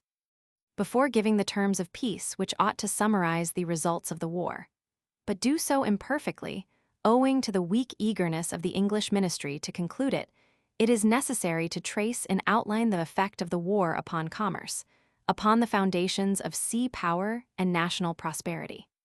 One prominent feature of this war may be more strongly impressed upon the mind by a startling, because paradoxical, statement that the prosperity of the English is shown by the magnitude of their losses. From 1756 to 1760, states a French historian, French privateers captured from the English more than 2,500 merchantmen. In 1761, though France had not, so to speak, a single ship of the line at sea, and though the English had taken 240 of our privateers, their comrades still took 812 English vessels. The explanation of the number of these prizes lies in the prodigious growth of the English shipping. In 1760, it is claimed that the English had at sea 8,000 sail. Of these, the French captured nearly 1/10, despite escorts and cruisers. In the 4 years from 1756 to 1760, the French lost only 950 vessels. But this discrepancy is justly attributed by an English writer to the diminution of the French commerce and the dread of falling into the hands of the English, which kept many of their trading vessels from going to sea. And he goes on to point out that the capture of vessels was not the principal benefit resulting from the efficiency of England's fleets. Captures like Duquesne, Louisbourg, Prince Edward's Island, the reduction of Senegal, and later on of Guadeloupe and Martinique, were events no less destructive to French commerce and colonies than advantageous to those of England. The multiplication of French privateers was indeed a sad token to an instructed eye, showing behind them merchant shipping in enforced idleness, whose crews and whose owners were driven to speculative pillage in order to live. Nor was this risk wholly in vain. The same Englishman confesses that in 1759 the losses of merchantmen showed a worse balance than the ships of war. While the French were striving in vain to regain equality upon the sea and repair their losses, but to no purpose, for in building and arming vessels they labored only for the English fleet. Yet, notwithstanding the courage and vigilance of English cruisers, French privateers so swarmed that in this year they took 240 British vessels, chiefly coasters and small craft. In 1760, the same authority gives the British loss in trading vessels at over 300, and in 1761 at over 800, 3 times that of the French. But he adds, it would not have been wonderful had they taken more and richer ships. While their commerce was nearly destroyed, and they had few merchant ships at sea, the trading fleets of England covered the seas. Every year her commerce was increasing. The money which the war carried out was returned by the produce of her industry. 8,000 vessels were employed by the traders of Great Britain. The extent of her losses is attributed to 3 causes, of which the first only was preventable. 1. The inattention of merchant ships to the orders of the convoying vessels. 2. The immense number of English ships in all seas. 3. The enemy's venturing the whole remains of his strength in privateering. During the same year, 1761, the Navy lost 1 ship of the line, which was retaken, and 1 cutter. At the same time, notwithstanding the various exchanges, the English still held 25,000 French prisoners, while the English prisoners in France were but 1,200. These were the results of the sea war. Finally, in summing up the commercial condition of the kingdom at the end of the war, after mentioning the enormous sums of specie taken from Spain, the writer says, these strengthened trade and fostered industry. The remittances for foreign subsidies were in great part paid by bills on merchants settled abroad, who had the value of the drafts in British manufactures. The trade of England increased gradually every year, and such a scene of national prosperity while waging a long, costly, and bloody war was never before shown by any people in the world. No wonder, with such results to her commerce and such unvarying success attending her arms, and seeing the practical annihilation of the French navy, that the union of France and Spain, which was then lowering on her future, and had once excited the fears of all Europe, was now beheld by Great Britain alone without the smallest fear or despondency. Spain was by her constitution and the distribution of her empire peculiarly open to the attack of a great sea people. And whatever the views of the government of the day, Pitt and the nation saw that the hour had come, which had been hoped for in vain in 1739. Because then years of peace and the obstinate bias of a great minister had relaxed the muscles of her fleet.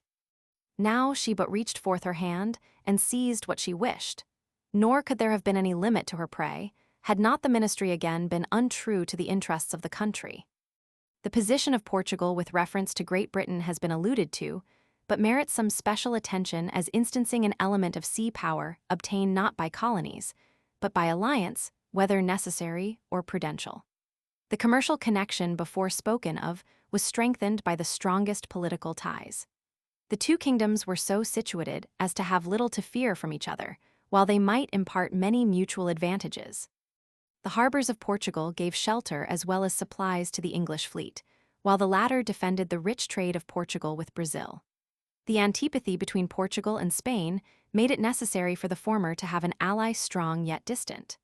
None is so advantageous in that way as England, which in her turn might, and always has, derived great advantages from Portugal in a war with any of the southern powers of Europe. This is an English view of a matter which to others looks somewhat like an alliance between a lion and a lamb. To call a country with a fleet like England's distant from a small maritime nation like Portugal is an absurdity. England is, and yet more in those days was, wherever her fleet could go. The opposite view of the matter, showing equally the value of the alliance, was well set forth in the memorial by which, under the civil name of an invitation, the crowns of France and Spain ordered Portugal to declare against England. The grounds of that memorial, namely, the unequal benefit to Portugal from the connection and the disregard of Portuguese neutrality have already been given. The King of Portugal refused to abandon the alliance for the professed reason that it was ancient and wholly defensive. To this, the two crowns replied. The defensive alliance is actually an offensive one by the situation of the Portuguese dominions and the nature of the English power. The English squadrons cannot in all seasons keep the sea, nor cruise on the principal coasts of France and Spain for cutting off the navigation of the two countries, without the ports and assistance of Portugal.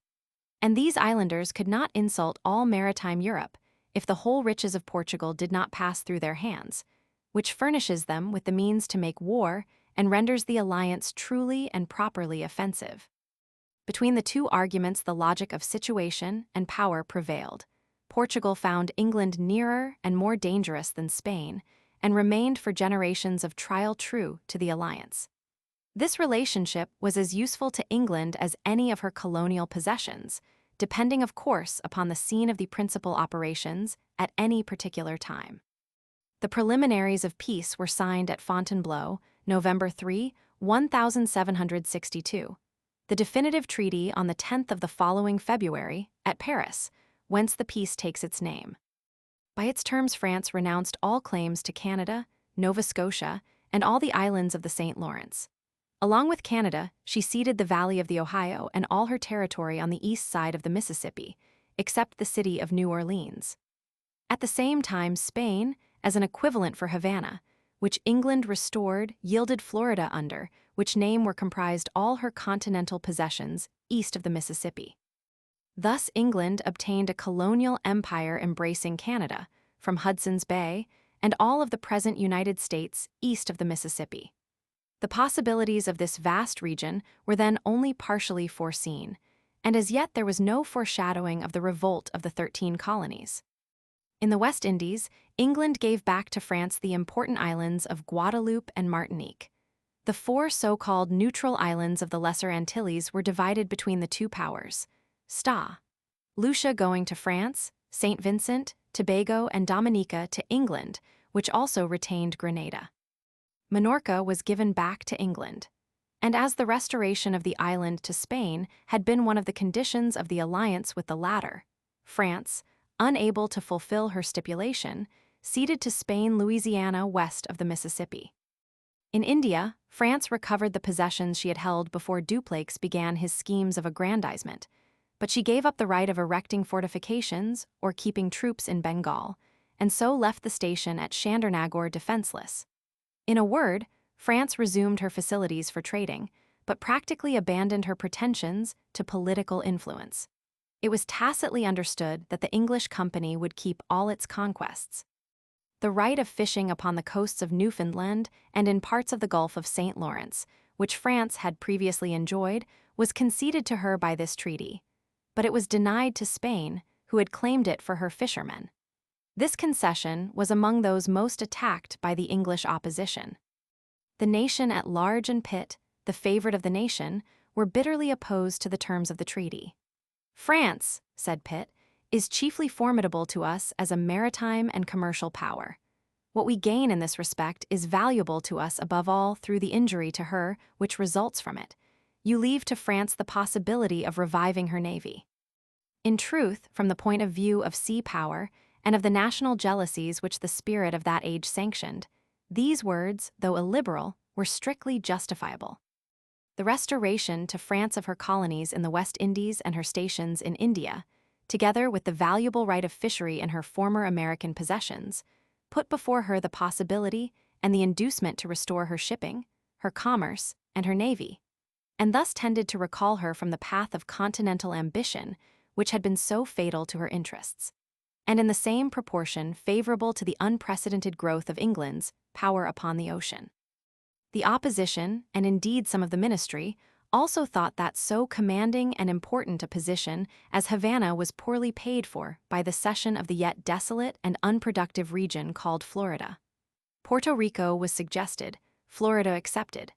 There were other minor points of difference, into which it is unnecessary to enter.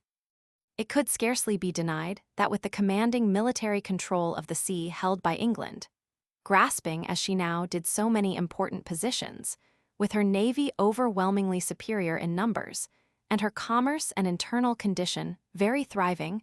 More rigorous terms might easily have been exacted and would have been prudent. The ministry defended their eagerness and spirit of concession on the ground of the enormous growth of the debt, which then amounted to £122 million, a sum in every point of view much greater then than now. But while this draft upon the future was fully justified by the success of the war, it also imperatively demanded that the utmost advantages which the military situation made attainable should be exacted. This the ministry failed to do. As regards the debt, it is well observed by a French writer that, in this war, and for years afterward, England had in view nothing less than the conquest of America and the progress of her East India Company. By these two countries, her manufactures and commerce acquired more than sufficient outlets, and repaid her for the numerous sacrifices she had made. Seeing the maritime decay of Europe's commerce annihilated, its manufactures so little advanced, how could the English nation feel afraid of a future which offered so vast a perspective? Unfortunately, the nation needed an exponent in the government, and its chosen mouthpiece, the only man, perhaps, able to rise to the level of the great opportunity, was out of favor at court. Nevertheless, the gains of England were very great, not only in territorial increase, nor yet in maritime preponderance, but in the prestige and position achieved in the eyes of the nations, now fully open to her great resources and mighty power. To these results, won by the sea, the issue of the Continental War offered a singular and suggestive contrast. France had already withdrawn, along with England, from all share in that strife, and peace between the other parties to it was signed 5 days after the Peace of Paris. The terms of the peace were simply the status quo ante bellum.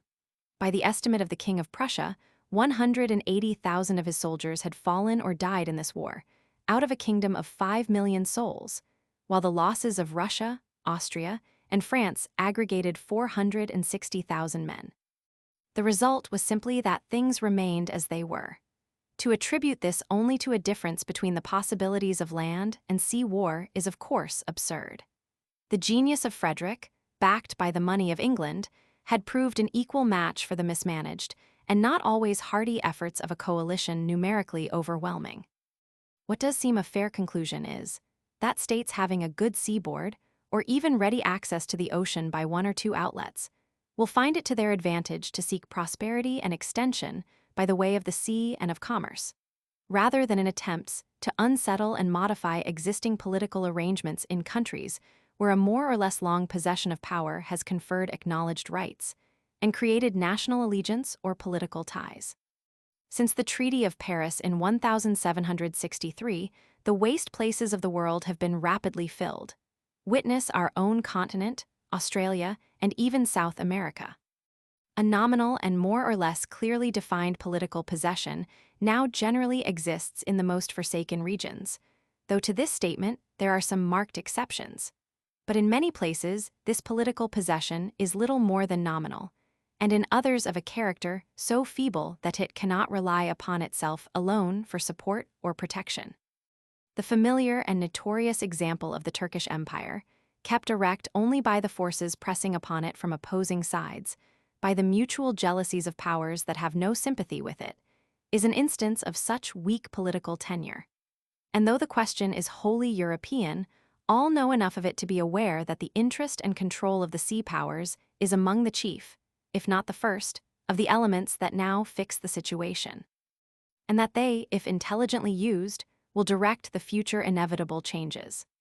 Upon the Western continents, the political condition of the Central American and tropical South American states is so unstable as to cause constant anxiety about the maintenance of internal order, and seriously to interfere with commerce and with the peaceful development of their resources. So long as, to use a familiar expression, they hurt no one but themselves, this may go on. But for a long time, the citizens of more stable governments have been seeking to exploit their resources and have borne the losses arising from their distracted condition. North America and Australia still offer large openings to immigration and enterprise, but they are filling up rapidly, and as the opportunities there diminish, the demand must arise for a more settled government in those disordered states, for security to life, and for reasonable stability of institutions, enabling merchants and others to count upon the future. There is certainly no present hope that such a demand can be fulfilled from the existing native materials. If the same be true when the demand arises, no theoretical positions, like the Monroe Doctrine, will prevent interested nations from attempting to remedy the evil by some measure, which, whatever it may be called, will be a political interference. Such interferences must produce collisions, which may be at times settled by arbitration, but can scarcely fail at other times to cause war. Even for a peaceful solution, that nation will have the strongest arguments which has the strongest organized force. It need scarcely be said that the successful piercing of the Central American Isthmus at any point may precipitate the moment that is sure to come sooner or later. The profound modification of commercial routes expected from this enterprise, the political importance to the United States of such a channel of communication between her Atlantic and Pacific seaboards, are not, however, the whole nor even the principal part of the question. As far as can be seen, the time will come when stable governments for the American tropical states must be assured by the now existing powerful and stable states of America or Europe. The geographical position of those states, the climatic conditions, make it plain at once that sea power will there, even more than in the case of Turkey, determine what foreign state shall predominate if not by actual possession, by its influence over the native governments. The geographical position of the United States and her intrinsic power give her an undeniable advantage, but that advantage will not avail if there is a great inferiority of organized brute force, which still remains the last argument of republics as of kings. Herein lies to us the great and still living interest of the 7 Years' War. In it we have seen and followed England, with an army small as compared with other states, as is still her case today, first successfully defending her own shores, then carrying her arms in every direction, spreading her rule and influence over remote regions, and not only binding them to her obedience, but making them tributary to her wealth, her strength, and her reputation. As she loosens the grasp and neutralizes the influence of France and Spain in regions beyond the sea, there is perhaps seen the prophecy of some other great nation in days yet to come, that will incline the balance of power in some future sea war, whose scope will be recognized afterward, if not by contemporaries, to have been the political future and the economical development of regions before lost to civilization. But that nation will not be the United States if the moment find her indifferent, as now, to the empire of the seas. The direction then given to England's efforts, by the instinct of the nation and the fiery genius of Pitt, continued after the war and has profoundly influenced her subsequent policy. Mistress now of North America, lording it in India, through the company whose territorial conquests had been ratified by native princes, over 20 millions of inhabitants, a population larger than that of Great Britain, and having a revenue respectable alongside of that of the home government. England, with yet other rich possessions scattered far and wide over the globe, had ever before her eyes as a salutary lesson the severe chastisement which the weakness of Spain had allowed her to inflict upon that huge, disjointed empire. The words of the English naval historian of that war, speaking about Spain, apply with slight modifications to England in our own day. Spain is precisely that power against which England can always contend with the fairest prospect of advantage and honor. That extensive monarchy is exhausted at heart, her resources lie at a great distance, and whatever power commands the sea may command the wealth and commerce of Spain. The dominions from which she draws her resources, lying at an immense distance from the capital and from one another, make it more necessary for her than for any other state to temporize, until she can inspire with activity all parts of her enormous but disjointed empire. It would be untrue to say that England is exhausted at heart, but her dependence upon the outside world is such as to give a certain suggestiveness to the phrase. This analogy of positions was not overlooked by England. From that time forward up to our own day, the possessions won for her by her sea power have combined with that sea power itself to control her policy. The road to India in the days of Clive, A distant and perilous voyage on which she had not a stopping place of her own was reinforced as opportunity offered by the acquisition of St. Helena, of the Cape of Good Hope, of the Mauritius. When steam made the Red Sea and Mediterranean route practicable, she acquired Aden, and yet later has established herself at Socotra. Malta had already fallen into her hands during the wars of the French Revolution, and her commanding position, as the cornerstone upon which the coalitions against Napoleon rested, enabled her to claim it at the Peace of 1815. Being but a short 1,000 miles from Gibraltar, the circles of military command exercised by these two places intersect. The present day has seen the stretch from Malta to the Isthmus of Suez, formerly without a station, guarded by the cession to her of Cyprus. Egypt, despite the jealousy of France, has passed under English control. The importance of that position to India, understood by Napoleon and Nelson, led the latter at once to send an officer overland to Bombay with the news of the Battle of the Nile and the downfall of Bonaparte's hopes. Even now, the jealousy with which England views the advance of Russia in Central Asia is the result of those days in which her sea power and resources triumphed over the weakness of Duché and the genius of Suffren, and wrenched the peninsula of India from the ambition of the French. For the first time since the Middle Ages, says M. Martin, speaking of the 7 Years' War, England had conquered France single-handed almost without allies, France having powerful auxiliaries. She had conquered solely by the superiority of her government. Yes, but by the superiority of her government using the tremendous weapon of her sea power. This made her rich, and in turn protected the trade by which she had her wealth. With her money, she upheld her few auxiliaries, mainly Prussia and Hanover, in their desperate strife. Her power was everywhere that her ships could reach, and there was none to dispute the sea to her. Where she would she went, and with her went her guns and her troops. By this mobility her forces were multiplied, those of her enemies distracted. Ruler of the seas, she everywhere obstructed its highways. The enemy's fleets could not join, no great fleet could get out, or if it did, it was only to meet at once, with uninured officers and crews, those who were veterans in gales and warfare. Save in the case of Minorca, she carefully held her own sea bases and eagerly seized those of the enemy. What a lion in the path was Gibraltar to the French squadrons of Toulon and Brest. What hope for French succor to Canada, when the English fleet had Louisbourg under its lee? The one nation that gained in this war was that which used the sea in peace to earn its wealth, and ruled it in war by the extent of its navy, by the number of its subjects who lived on the sea or by the sea, and by its numerous bases of operations scattered over the globe. Yet it must be observed that these bases themselves would have lost their value if their communications remained obstructed. Therefore the French lost Louisbourg, Martinique, Pondicherry, so England herself lost Minorca. The service between the bases and the mobile force between the ports and the fleets is mutual. In this respect, the Navy is essentially a light corps. It keeps open the communications between its own ports, it obstructs those of the enemy. But it sweeps the sea for the service of the land, it controls the desert that man may live and thrive on the habitable globe. Footnotes. That is, with the guns on board, but for the most part not mounted on their carriages, in order to give increased accommodation for troops. When the troops were landed, the guns were mounted. Ramatoul, Tactique Navale. Lapiraus Bonfils, Hist, de la Marine. Clerk, Naval Tactics. Jurien de la Gravière, Guerres Maritimes. Mahan, History of England. Mahan, History of England. For these, see Troude, Batailles Navals. See Plate Roman 8. Troude, Batailles Navals de la France. Lapiraus Bonfils. Mahan, History of England. Campbell, Lives of the Admirals.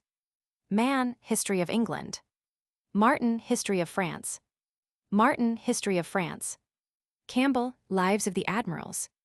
See Annual Register, 1762, p. 63. Campbell, Lives of the Admirals. These remarks, always true, are doubly so now since the introduction of steam. The renewal of coal is a want more frequent, more urgent, more peremptory than any known to the sailing ship. It is vain to look for energetic naval operations distant from coal stations. It is equally vain to acquire distant coaling stations without maintaining a powerful navy. They will but fall into the hands of the enemy. But the vainest of all delusions is the expectation of bringing down an enemy by commerce destroying alone. with no coaling stations outside the national boundaries. Chapter 9. Course of events from the Peace of Paris to 1778 Maritime War. Consequent upon the American Revolution Sea Battle off Ushant. If England had reason to complain that she had not reaped from the Treaty of Paris all the advantages that her military achievements and position entitled her to expect, France had every cause for discontent at the position in which the war left her.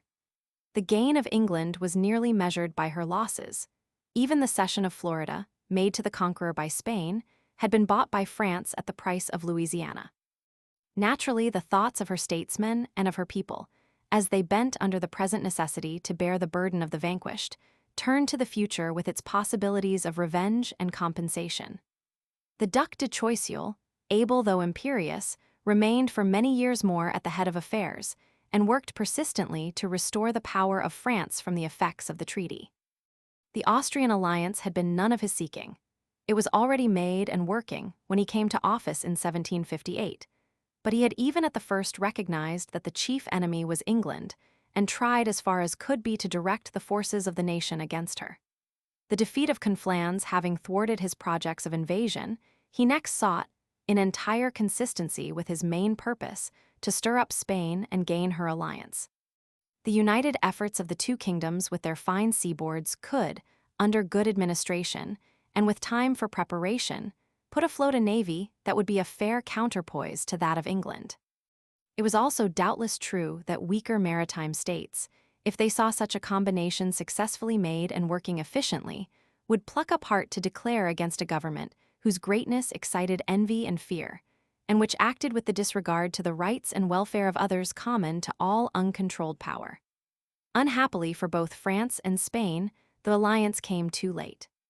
The virtual annihilation of the French fleet in 1759 was indeed followed by an outburst of national enthusiasm for the navy skillfully fostered and guided by Choiseul. Popular feeling took up the cry from one end of France to the other: the navy must be restored. Gifts of cities, corporations, and private individuals raised funds. A prodigious activity sprang up in the lately silent ports. Everywhere ships were building and repairing. The minister also recognized the need of restoring the discipline and tone, as well as the material of the navy. The hour, however, was too late. The middle of a great and unsuccessful war is no time to begin preparations. Better late than never is not so safe a proverb as in time of peace prepare for war. The condition of Spain was better. When war broke out, the English naval historian estimates that she had 100 ships of all sizes. Of these, probably 60 were of the line. Nevertheless, although the addition of Spain to her numerous enemies might make the position of England seem critical, the combination in her favor of numbers, skill, experience, and prestige was irresistible. With 70,000 veteran seamen, she had only to maintain a position already won. The results we know. After the peace, Choiseul wisely remained faithful to his own first ideas. The restoration of the navy continued, and was accompanied and furthered by a spirit of professional ambition and of desire to excel among the officers of the navy, which has been before mentioned, and which, in the peculiar condition of the United States Navy at the present day, may be commended as a model. The building of ships of war continued with great activity and on a large scale. At the end of the war, thanks to the movement begun in 1761, there were 40 ships of the line in good condition. In 1770, when Choiseul was dismissed, the Royal Navy numbered 64 of the line and 50 frigates afloat. The arsenals and storehouses were filled, and a stock of ship timber laid up. At the same time, the minister tried to improve the efficiency of the officers by repressing the arrogant spirit of those of noble birth, which showed itself both toward superiors and toward another order of officers, not of the nobility, whose abilities made them desired on board the fleet. This class feeling carried with it a curious sentiment of equality among officers of very different grades, which injuriously affected the spirit of subordination. Members, all, of a privileged social order, their equality as such was more clearly recognized than their inequality as junior and senior. The droll story told by Marryat of the midshipmen, who represented to his captain that a certain statement had been made in confidence, seems to have had a realization on the French quarterdeck of that day. "Confidence," cried the captain, "Who ever heard of confidence between a post captain and a midshipman?" "No, sir," replied the youngster. "Not between a captain and a midshipman, but between two gentlemen." Disputes, arguments, suggestions between two gentlemen, forgetful of their relative rank, would break out at critical moments. And the feeling of equality, which wild democratic notions spread throughout the fleets of the Republic, was curiously forestalled by that existing among the members of a most haughty aristocracy. "I saw by his face," says one of Marryat's heroes, "that the first lieutenant did not agree with the captain, but he was too good an officer to say so at such a moment." The phrase expresses one of the deepest-rooted merits of the English system, the want of which is owned by French writers. Under Louis Roman XVI, the intimacy and fellowship existing between the chief and the subordinate led the latter to discuss the orders which were given him. The relaxation of discipline and the spirit of independence were due also to another cause than that pointed out. They can be partly attributed to the regulation of the officers' messes. Admiral, captain, officers, midshipmen ate together. Everything was in common. They thee and thou'd each other like chums. In handling the ship, the inferior gave his opinion, argued, and the chief, irritated, often preferred to yield rather than make enemies. Facts of this kind are asserted by witnesses whose truthfulness is above suspicion. Insubordination of this character, to which weaker men gave way, dashed in vain against the resolute and fiery temper of Suffren. But the spirit of discontent rose almost to the height of mutiny, causing him to say in his dispatches to the Minister of the Navy, after his fourth battle, "My heart is pierced by the most general defection. It is frightful to think that I might 4 times have destroyed the English fleet, and that it still exists." Choiseul's reforms broke against this rock, which only the uprising of the whole nation finally removed. But in the personnel of the crews, a great improvement was made. In 1767, he reorganized the artillery of the fleet, forming a body of 10,000 gunners, who were systematically drilled once a week during the 10 years still to intervene before the next war with England. Losing sight of no part of his plans, Choiseul, while promoting the naval and military power of France, paid special attention to the alliance with Spain and judiciously encouraged and furthered the efforts of that country in the path of progress under Charles Roman III, the best of her kings of the Bourbon line. The Austrian alliance still existing was maintained, but his hopes were chiefly fixed upon Spain. The wisdom and insight which had at once fastened upon England as the center of enmity to France had been justified and further enlightened by the whole course of the 7 Years' War. In Spain was the surest, and with good administration, the most powerful ally. The close proximity of the two countries, the relative positions of their ports, made the naval situation particularly strong, and the alliance which was dictated by sound policy, by family ties, and by just fear of England's sea power, was further assured to France by recent and still existing injuries that must continue to rankle with Spain. Gibraltar, Minorca, and Florida were still in the hands of England. No Spaniard could be easy till this reproach was wiped out. It may be readily believed, as is asserted by French historians, that England viewed with disquietude the growth of the French navy and would gladly have nipped it betimes. But it is more doubtful whether she would have been willing to force a war for that purpose. During the years succeeding the Peace of Paris, a succession of short ministries, turning mainly upon questions of internal policy or unimportant party arrangement, caused her foreign policy to present a marked contrast to the vigorous, overbearing, but straightforward path followed by Pitt. Internal commotions, such as are apt to follow great wars, and above all the controversy with the North American colonies, which began as early as 1765 with the well-known Stamp Act, conspired with other causes to stay the hand of England. Twice, at least during the years of Choiseul's ministry, there occurred opportunities which a resolute, ready, and not too scrupulous government might easily have converted into a cause of war. The more so as they involved that sea power which is to England above all other nations the object of just and jealous concern. In 1764, the Genoese, weary of their unsuccessful attempts to control Corsica, again asked France to renew the occupation of the ports, which had been garrisoned by her in 1756. The Corsicans also sent an ambassador to France in order to solicit recognition of the independence of the island, in consideration of a tribute equivalent to that which they had formerly paid to Genoa. The latter, feeling its inability to reconquer the island, at length decided practically to cede it.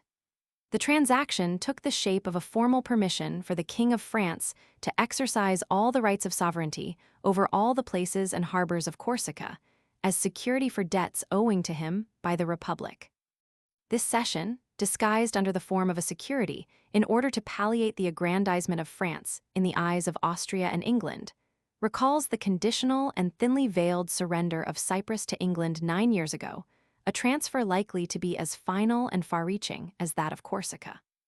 England then remonstrated and talked angrily, but though Burke said, "Corsica as a province of France is terrible to me," only one member of the House of Commons, the veteran Admiral Sir Charles Saunders, was found to say that it would be better to go to war with France than consent to her taking possession of Corsica. Having in view the then well-recognized interests of England in the Mediterranean, it is evident that an island so well situated as Corsica, for influencing the shores of Italy and checking the naval station at Minorca, would not have been allowed to go into the hands of a strong master, if the nation had felt ready and willing for war. Again, in 1770, a dispute arose between England and Spain relative to the possession of the Falkland Islands. It is not material to state the nature of either claim to what was then but a collection of barren islands, destitute of military as well as of natural advantages. Both England and Spain had had a settlement on which the national colors were flying, and at the English station, a captain in the navy commanded. Before this settlement, called Port Egmont, there suddenly appeared, in June 1770, a Spanish expedition, fitted out in Buenos Aires, of 5 frigates and 1,600 soldiers. To such a force the handful of Englishmen could make no serious resistance, so after a few shots, exchanged for the honor of the flag, they capitulated. The news of this transaction, which reached England in the following October, showed by its reception how much more serious is an insult than an injury, and how much more bitterly resented. The transfer of Corsica had scarcely occasioned a stir outside the offices of statesmen. The attack on Port Egmont roused the people and Parliament. The minister to Madrid was ordered to demand the immediate restoration of the islands, with a disavowal of the action of the officer who had ordered the attack. Without waiting for a reply, ships were ordered into commission, press gangs swept the streets, and in a short time a powerful fleet was ready at Spithead to revenge the insult.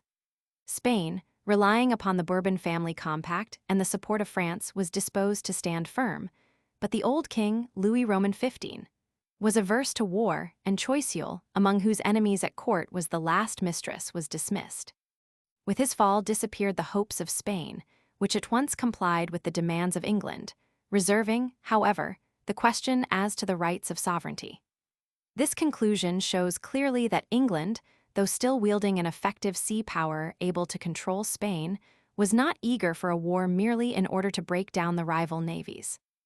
It is not wholly alien to the question of sea power to note, without dwelling upon it, a great event which now happened, seemingly utterly removed from all relation to the sea. The first partition of Poland between Prussia, Russia, and Austria, carried out in 1772, was made easier by the preoccupation of Choiseul with his naval policy and the Spanish alliance. The friendship and support of Poland and Turkey, as checks upon the House of Austria, were part of the tradition received from Henry Roman IV. And Richelieu, the destruction of the former was a direct blow to the pride and interest of France. What Choiseul would have done had he been in office cannot be known, but if the result of the 7 Years' War had been different, France might have interfered to some purpose. On the 10th of May, 1774, Louis Roman XV died at the time when the troubles in the North American colonies were fast coming to a head, under his youthful successor, Louis Roman XVI. The policy of peace on the continent, of friendly alliance with Spain, and of building up the navy in numbers and efficiency, was continued. This was the foreign policy of Choiseul, directed against the sea power of England as the chief enemy, and toward the sea power of France as the chief support of the nation. The instructions which, according to a French naval author, the new king gave to his ministers show the spirit with which his reign up to the Revolution was inspired, whether or not they originated with the king himself. To watch all indications of approaching danger.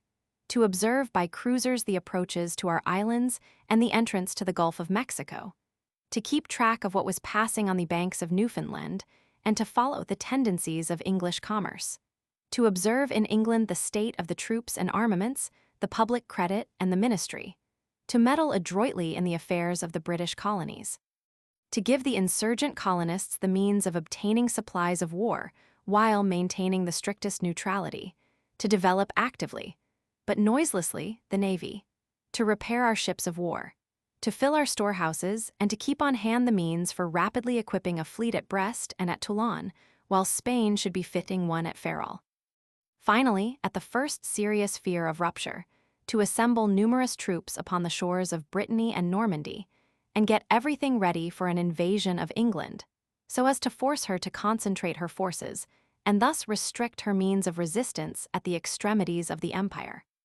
Such instructions, whether given all at once as a symmetrical, well-thought-out plan, or from time to time, as occasion arose, showed that an accurate forecast of the situation had been made, and breathed a conviction which, if earlier felt, would have greatly modified the history of the two countries. The execution was less thorough than the conception. In the matter of developing the navy, however, 15 years of peace and steady work showed good results. When war openly broke out in 1778, France had 80 ships of the line in good condition, and 67,000 seamen were born on the rolls of the maritime conscription. Spain, when she entered the war in 1779 as the ally of France, had in her ports nearly 60 ships of the line. To this combination, England opposed a total number of 228 ships of all classes, of which about 150 were of the line. The apparent equality in material which would result from these numbers was affected, to the disadvantage of England, by the superior size and artillery of the French and Spaniards. But on the other hand, her strength was increased by the unity of aim imparted by belonging to one nation. The Allies were destined to feel the proverbial weakness of naval coalitions, as well as the degenerate administration of Spain and the lack of habit, may it not even be said without injustice, of aptitude for the sea of both nations. The naval policy with which Louis Roman XVI began his reign was kept up to the end. In 1791, 2 years after the assembly of the States General, the French Navy numbered 86 ships of the line, generally superior, both in dimensions and model, to English ships of the same class. We have come, therefore, to the beginning of a truly maritime war, which, as will be granted by those who have followed this narrative, had not been seen since the days of de Ruyter and Tourville. The magnificence of sea power and its value had perhaps been more clearly shown by the uncontrolled sway and consequent exaltation of one belligerent. But the lesson thus given, if more striking, is less vividly interesting than the spectacle of that sea power meeting a foe worthy of its steel, and excited to exertion by a strife which endangered not only its most valuable colonies, but even its own shores. Waged from the extended character of the British Empire in all quarters of the world at once, the attention of the student is called now to the East Indies and now to the West, now to the shores of the United States and thence to those of England, from New York and Chesapeake Bay to Gibraltar and Minorca to the Cape Verde Islands, the Cape of Good Hope, and Ceylon. Fleets now meet fleets of equal size, and the general chase and the merlay, which mark the actions of Hawke, Boscawen, and Anson, though they still occur at times, are for the most part succeeded by wary and complicated maneuvers, too often barren of decisive results as naval battles, which are the prevailing characteristic of this coming war. The superior tactical science of the French succeeded in imparting to this conflict that peculiar feature of their naval policy, which subordinated the control of the sea by the destruction of the enemy's fleets, of his organized naval forces, to the success of particular operations, the retention of particular points, the carrying out of particular ulterior strategic ends. It is not necessary to endeavor to force upon others the conviction of the present writer that such a policy, however applicable as an exception, is faulty as a rule. But it is most desirable that all persons responsible for the conduct of naval affairs should recognize that the two lines of policy, in direct contradiction to each other, do exist. In the one, there is a strict analogy to a war of posts, while in the other the objective is that force whose destruction leaves the posts unsupported and therefore sure to fall in due time. These opposing policies being recognized, consideration should also be had of the results of the two as exemplified in the history of England and France. It was not, however, with such cautious views that the new king at first sought to impress his admirals. In the instructions addressed to the Count d'Orvilliers, commanding the First Fleet sent out from Brest, the minister, speaking in the name of the king, says, "Your duty now is to restore to the French flag the luster with which it once shone. Past misfortunes and faults must be buried out of sight. Only by the most illustrious actions can the Navy hope to succeed in doing this. His Majesty has the right to expect the greatest efforts from his officers. Under whatever circumstances the King's fleet may be placed, His Majesty's orders, which he expressly charges me to impress upon you, as well as upon all officers in command, are that his ships attack with the greatest vigor and defend themselves, on all occasions, to the last extremity." More follows to the same effect, upon which a French officer, who has not before been quoted in connection with this phase of French naval policy, says, "How different this language from that held to our admirals during the last war! For it would be an error to believe that they followed by choice and temper the timid and defensive system which predominated in the tactics of the Navy. The government, always finding the expenses exacted by the employment of the Navy excessive, too often prescribed to its admirals to keep the sea as long as possible without coming to pitched battles, or even to brushes, generally very expensive, and from which might follow the loss of ships difficult to replace. Often they were enjoined, if driven to accept action, carefully to avoid compromising the fate of their squadron by too decisive encounters. They thought themselves, therefore, obliged to retreat as soon as an engagement took too serious a turn. Thus they acquired the unhappy habit of voluntarily yielding the field of battle as soon as an enemy, even inferior, boldly disputed it with them. Thus to send a fleet to meet the enemy, only to retire shamefully from his presence, to receive action instead of offering it, to begin battles only to end them with the semblance of defeat, to ruin moral force in order to save physical force, that was the spirit which, as has been very judiciously said by M. Charles Dupin, guided the French ministry of that epoch. The results are known. The brave words of Louis Roman XVI were followed almost immediately by others, of different and qualifying tenor, to Admiral d'Orvilliers before he sailed. He was informed that the king, having learned the strength of the English fleet, relied upon his prudence as to the conduct to be followed at a moment when he had under his orders all the naval force of which France could dispose. As a matter of fact, the two fleets were nearly equal. It would be impossible to decide which was the stronger, without detailed information as to the armament of every ship. D'Orvilliers found himself, as many a responsible man has before, with two sets of orders, on one or the other of which he was sure to be impaled, if unlucky, while the government, in the same event, was sure of a scapegoat. The consideration of the relative force of the two navies, material and moral, has necessarily carried us beyond the date of the opening of the American Revolutionary War. Before beginning with that struggle, it may be well to supplement the rough estimate of England's total naval force, given, in lack of more precise information, by the statement of the First Lord of the Admiralty made in the House of Lords in November 1777, a very few months before the war with France began. Replying to a complaint of the opposition as to the smallness of the Channel fleet, he said, "We have now 42 ships of the line in commission in Great Britain, without counting those on foreign service, 35 of which are completely manned and ready for sea at a moment's warning. I do not believe that either France or Spain entertains any hostile disposition toward us, but from what I have now submitted to you, I am authorized to affirm that our navy is more than a match for that of the whole House of Bourbon." It must, however, be said that this pleasing prospect was not realized by Admiral Capel when appointed to command in the following March, and looking at his fleet with, to use his own apt expression, a seaman's eye.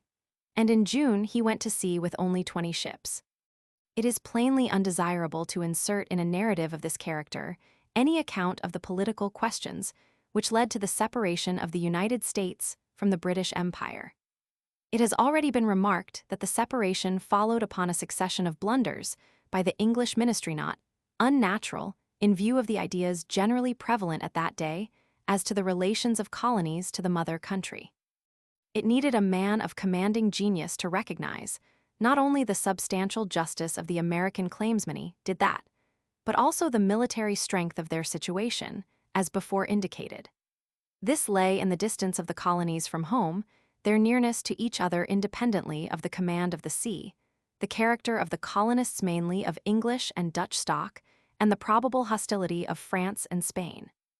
Unfortunately for England, the men most able to cope with the situation were in the minority and out of office.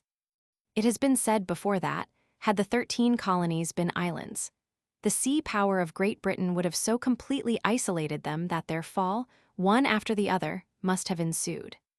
To this, it may be added that the narrowness of the strip then occupied by civilized man, and the manner in which it was intersected by estuaries of the sea and navigable rivers, practically reduced to the condition of islands, so far as mutual support went, great sections of the insurgent country, which were not large enough to stand alone, yet too large for their fall not to have been a fatal blow to the common cause. The most familiar case is that of the line of the Hudson, where the Bay of New York was held from the first by the British, who also took the city in September 1776, 2 months after the Declaration of Independence. The difficulties in the way of moving up and down such a stream were doubtless much greater to sailing vessels than they now are to steamers. Yet it seems impossible to doubt that active and capable men wielding the great sea power of England could so have held that river and Lake Champlain with ships of war at intervals and accompanying galleys as to have supported a sufficient army moving between the headwaters of the Hudson and the lake, while themselves preventing any intercourse by water between New England and the States west of the river. This operation would have closely resembled that by which in the Civil War the United States fleets and armies gradually cut in twain the Southern Confederacy by mastering the course of the Mississippi, and the political results would have been even more important than the military. For at that early stage of the war, the spirit of independence was far more general and bitter in the section that would have been cut off in New England than in New York and New Jersey, perhaps than anywhere except in South Carolina. In 1777, the British attempted to accomplish this object by sending General Bergen from Canada to force his way by Lake Champlain to the Hudson.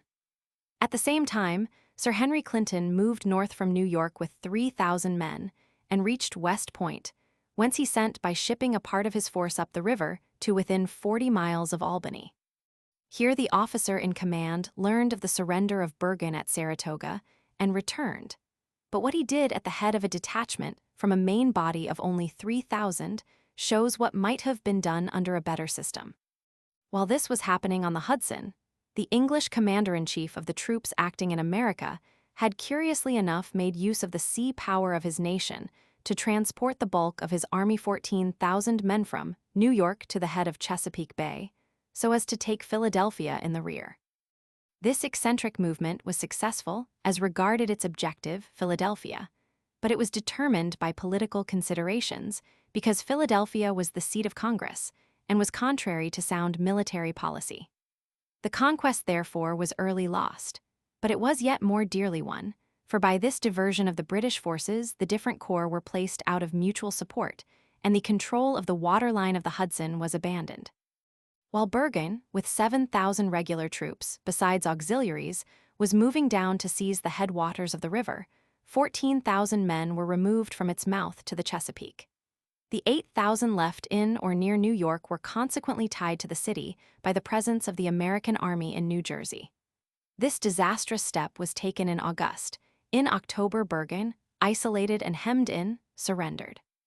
In the following May, the English evacuated Philadelphia, and after a painful and perilous march through New Jersey, with Washington's army in close pursuit, regained New York. This taking of the British fleet to the head of the Chesapeake, coupled with the ascent of the Potomac in 1814 by English sailing frigates, shows another weak line in the chain of the American colonies. But it was not, like that of the Hudson and Champlain, a line both ends of which rested in the enemy's power in Canada on the one hand, on the sea on the other. As to the sea warfare in general, it is needless to enlarge upon the fact that the colonists could make no head against the fleets of Great Britain, and were consequently forced to abandon the sea to them, resorting only to a cruising warfare, mainly by privateers, for which their seamanship and enterprise well fitted them, and by which they did much injury to English commerce. By the end of 1778, the English naval historian estimates that American privateers had taken nearly 1,000 merchant ships, valued at nearly £2 million. He claims, however, that the losses of the Americans were heavier. They should have been, for the English cruisers were both better supported and individually more powerful, while the extension of American commerce had come to be the wonder of the statesmen of the mother country. When the war broke out, it was as great as that of England herself at the beginning of the century. An interesting indication of the number of the seafaring population of North America at that time is given by the statement in Parliament by the First Lord of the Admiralty, that the Navy had lost 18,000 of the seamen employed in the last war by not having America, no inconsiderable loss to a sea power, particularly if carried over to the ranks of the enemy. The course of warfare on the sea gave rise, as always, to grievances of neutrals against the English for the seizures of their ships in the American trade. Such provocation, however, was not necessary to excite the enmity and the hopes of France in the harassed state of the British government. The hour of reckoning of vengeance, at which the policy of Choiseul had aimed, seemed now at hand. The question was early entertained at Paris what attitude should be assumed, what advantage drawn from the revolt of the colonies. It was decided that the latter should receive all possible support short of an actual break with England. And to this end, a Frenchman named Beaumarchais was furnished with money to establish a business house which should supply the colonists with warlike stores. France gave 1,000,000 francs, to which Spain added an equal sum, and Beaumarchais was allowed to buy from government arsenals. Meanwhile, agents were received from the United States, and French officers passed into its service with little real hindrance from their government. Beaumarchais' house was started in 1776. In December of that year, Benjamin Franklin landed in France, and in May 1777, Lafayette came to America. Meanwhile, the preparations for war, especially for a sea war, were pushed on. The Navy was steadily increased, and arrangements were made for threatening an invasion from the Channel, while the real scene of the war was to be in the colonies. There France was in the position of a man who has little to lose. Already despoiled of Canada, she had every reason to believe that a renewal of war, with Europe neutral and the Americans friends instead of enemies, would not rob her of her islands. Recognizing that the Americans, who less than 20 years before had insisted upon the conquest of Canada, would not consent to her regaining it, she expressly stipulated that she would have no such hopes, but exacted that in the coming war she should retain any English West Indian possessions which she could seize. Spain was differently situated. Hating England, wanting to regain Gibraltar, Minorca, and Jamaica, mere jewels in her crown, but foundation stones of her sea power, she nevertheless saw that the successful rebellion of the English colonists against the hitherto unrivaled sea power of the mother country would be a dangerous example to her own enormous colonial system, from which she yearly drew so great subsidies. If England with her navy should fail, what could Spain achieve? In the introductory chapter, it was pointed out that the income of the Spanish government was drawn, not as a light tax upon a wealthy sea power, built upon the industry and commerce of the kingdom, but from a narrow stream of gold and silver trickling through a few treasure ships loaded with the spoils of colonies administered upon the narrowest system. Spain had much to lose, as well as to gain.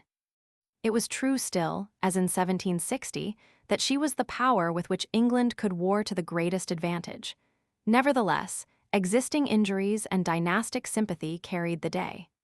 Spain entered upon the secretly hostile course pursued by France. To this explosive condition of things, the news of Bergen's surrender acted as a spark. The experience of former wars had taught France the worth of the Americans as enemies, and she was expecting to find in them valuable helpers in her schemes of revenge. Now it seemed that even alone they might be able to take care of themselves and reject any alliance.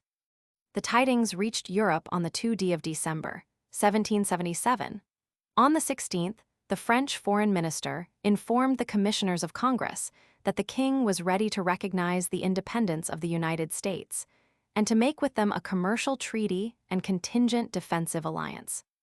The speed with which the business was done shows that France had made up her mind. And the treaty, so momentous in its necessary consequences, was signed on the 6th of February, 1778.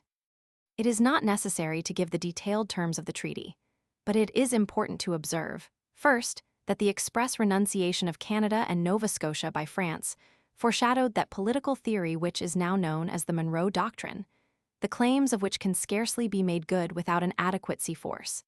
And next, that the alliance with France, and subsequently with Spain, brought to the Americans that which they above all needed, a sea power to counterbalance that of England. Will it be too much for American pride to admit that, had France refused to contest the control of the sea with England, the latter would have been able to reduce the Atlantic seaboard? Let us not kick down the ladder by which we mounted, nor refuse to acknowledge what our fathers felt in their hour of trial. Before going on with the story of this maritime war, the military situation as it existed in the different parts of the world should be stated. The three features which cause it to differ markedly from that at the opening of the 7 Years' War in 1756 are 1. The hostile relation of America to England, 2. The early appearance of Spain as the ally of France, and 3. The neutrality of the other continental states, which left France without preoccupation on the land side. On the North American continent, the Americans had held Boston for 2 years. Narragansett Bay and Rhode Island were occupied by the English, who also held New York and Philadelphia. Chesapeake Bay and its entrance, being without strong posts, were in the power of any fleet that appeared against them. In the South, since the unsuccessful attack upon Charlestown in 1776, no movement of importance had been made by the English. Up to the declaration of war by France, the chief events of the war had been north of the Chesapeake, of Baltimore. In Canada, on the other hand, the Americans had failed, and it remained to the end a firm base to the English power. In Europe, the most significant element to be noted is the state of preparedness of the French Navy, and to some extent of the Spanish, as compared with previous wars. England stood wholly on the defensive, and without allies, while the Bourbon kings aimed at the conquest of Gibraltar and Port Mahon and the invasion of England. The first two, however, were the dear objects of Spain, the last of France, and this divergence of aims was fatal to the success of this maritime coalition. In the introductory chapter, allusion was made to the strategic question raised by these two policies. In the West Indies, the grip of the two combatants on the land was in fact about equal, though it should not have been so. Both France and England were strongly posted in the Windward Islands, the one at Martinique, the other at Barbados. It must be noted that the position of the latter, to windward of all others of the group, was a decided strategic advantage in the days of sail. As it happened, the fighting was pretty nearly confined to the neighborhood of the Lesser Antilles. Here, at the opening of the struggle, the English island of Dominica lay between the French Martinique and Guadeloupe. It was therefore coveted and seized. Next south of Martinique lay Sta, Lucia, a French colony. Its strong harbor on the lee side, known as Gros Islet Bay, was a capital place from which to watch the proceedings of the French Navy in Fort Royal, Martinique. The English captured the island, and from that safe anchorage Rodney watched and pursued the French fleet before his famous action in 1782. The islands to the southward were of inferior military consequence. In the greater islands, Spain should have outweighed England, holding as she did Cuba, Puerto Rico, and with France Haiti, as against Jamaica alone. Spain, however, counted here for nothing but a deadweight, and England had elsewhere too much on her hands to attack her. The only point in America where the Spanish arms made themselves felt was in the great region east of the Mississippi, then known as Florida, which, though at that time an English possession, did not join the revolt of the colonies. In the East Indies, it will be remembered that France had received back her stations at the Peace of 1763, but the political predominance of the English in Bengal was not offset by similar control of the French in any part of the peninsula. During the ensuing years, the English had extended and strengthened their power, favored in so doing by the character of their chief representatives, Clive and Warren Hastings. Powerful native enemies had, however, risen against them in the south of the peninsula, both on the east and west, affording an excellent opportunity for France to regain her influence when the war broke out, but her government and people remained blind to the possibilities of that vast region. Not so England. The very day the news of the outbreak of war reached Calcutta, July 7, 1778, Hastings sent orders to the governor of Madras to attack Pondicherry and set the example by seizing Chandernagore. The naval force of each nation was insignificant, but the French commodore, after a brief action, forsook Pondicherry, which surrendered after a siege by land and sea of 70 days. The following March, 1779, Mahan, the last French settlement, fell, and the French flag again disappeared. While at the same time, there arrived a strong English squadron of 6 ships of the line under Admiral Hughes.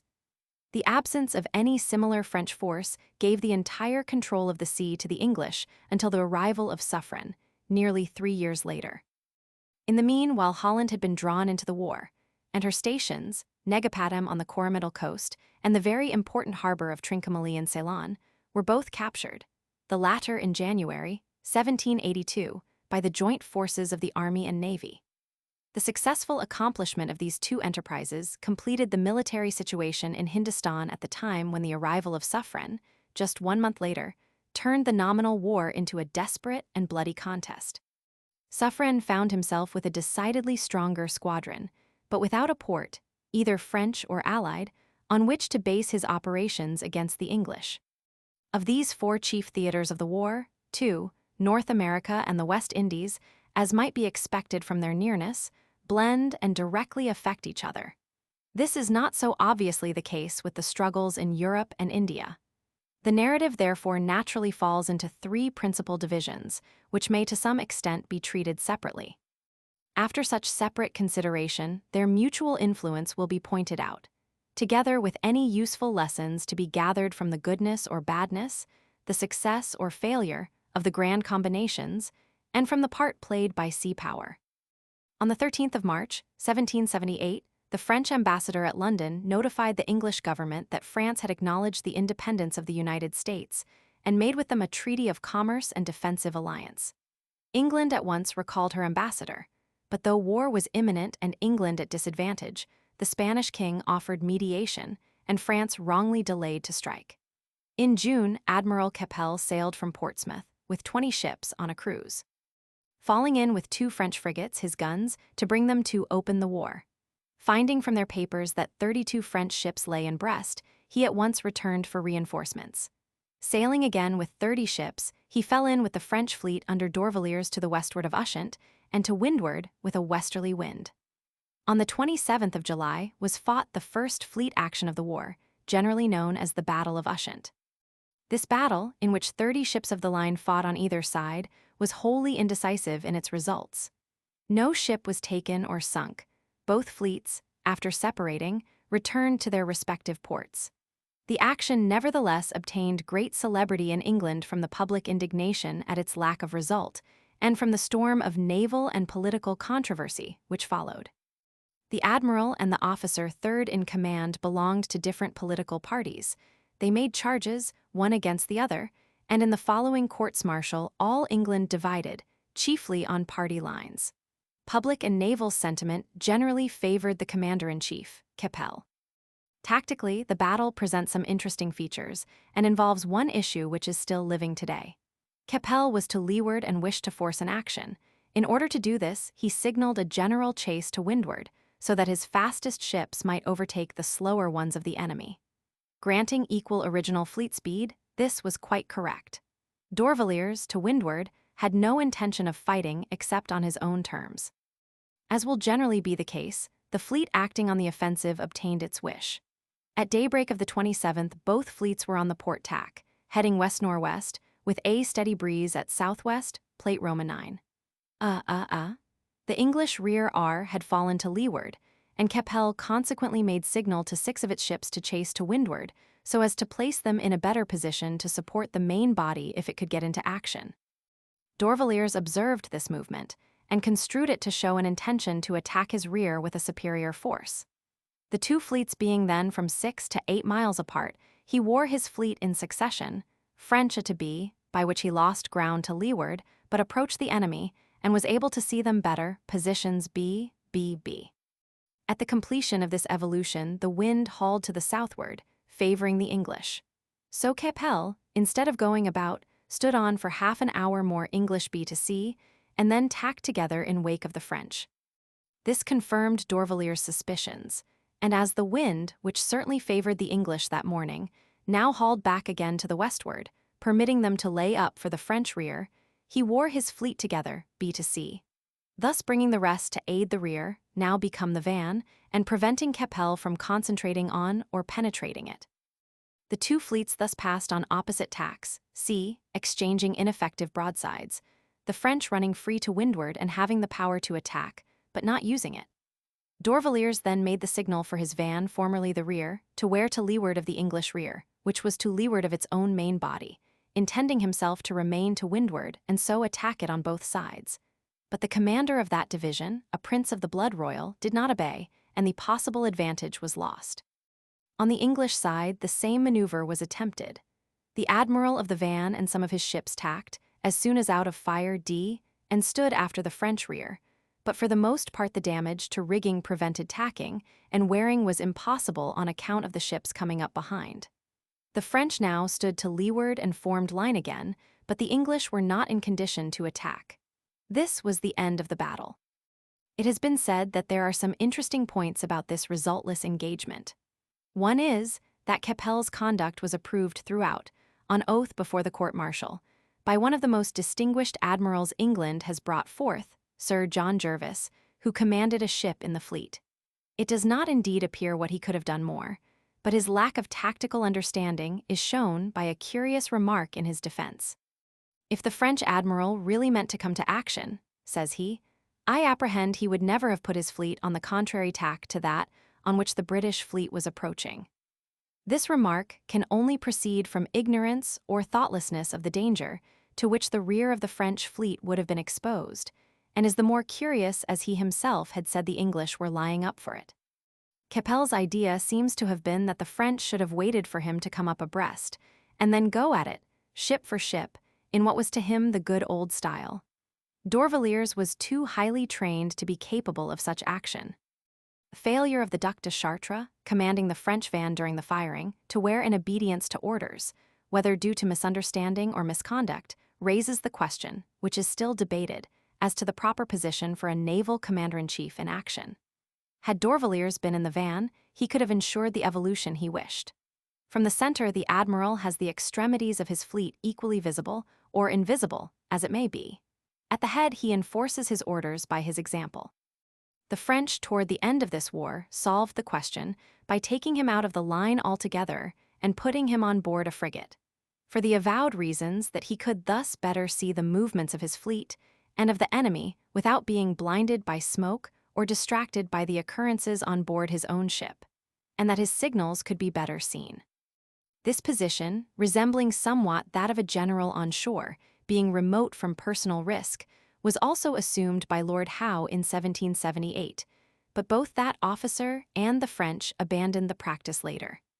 Nelson at Trafalgar, the end of his career, led his column, but it may be doubted whether he had any other motive than his ardor for battle.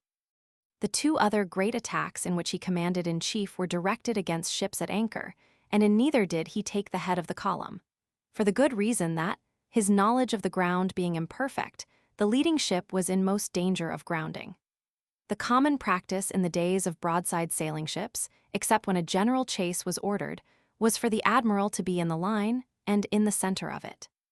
The departure from this custom on the part of both Nelson and Collingwood, each of whom led his own columns at Trafalgar, may have had some reason, and an ordinary man rather shrinks from criticizing the action of officers of their eminence. The danger to which were exposed the two senior officers of the fleet, upon whom so much depended, is obvious, and had any serious injury befallen their persons or the head of their columns, the lack of their influence would have been seriously felt.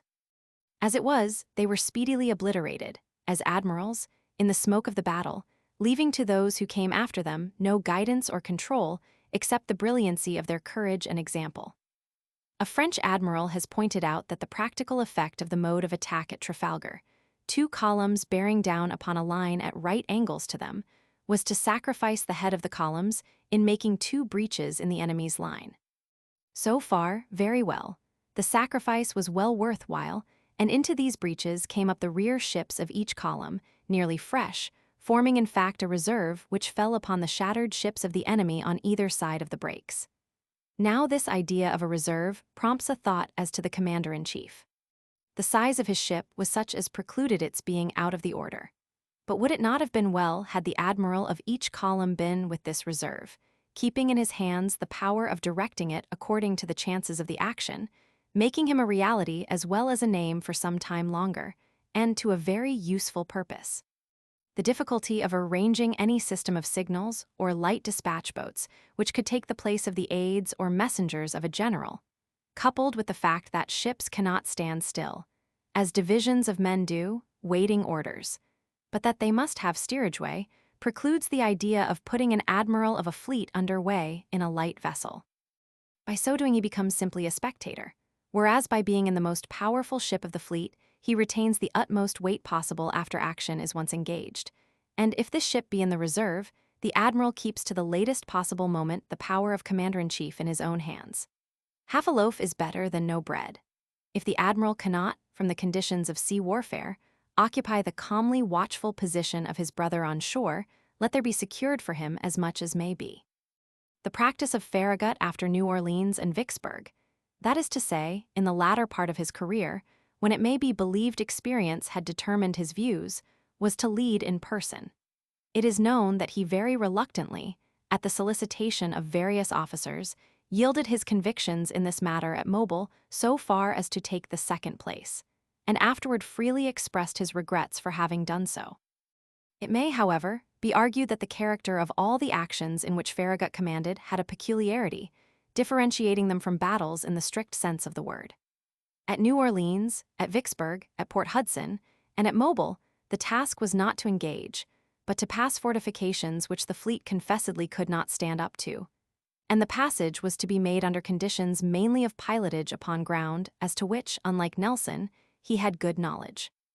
There was thus imposed upon the commander-in-chief the duty of leadership in the literal, as well as the military, sense of the term.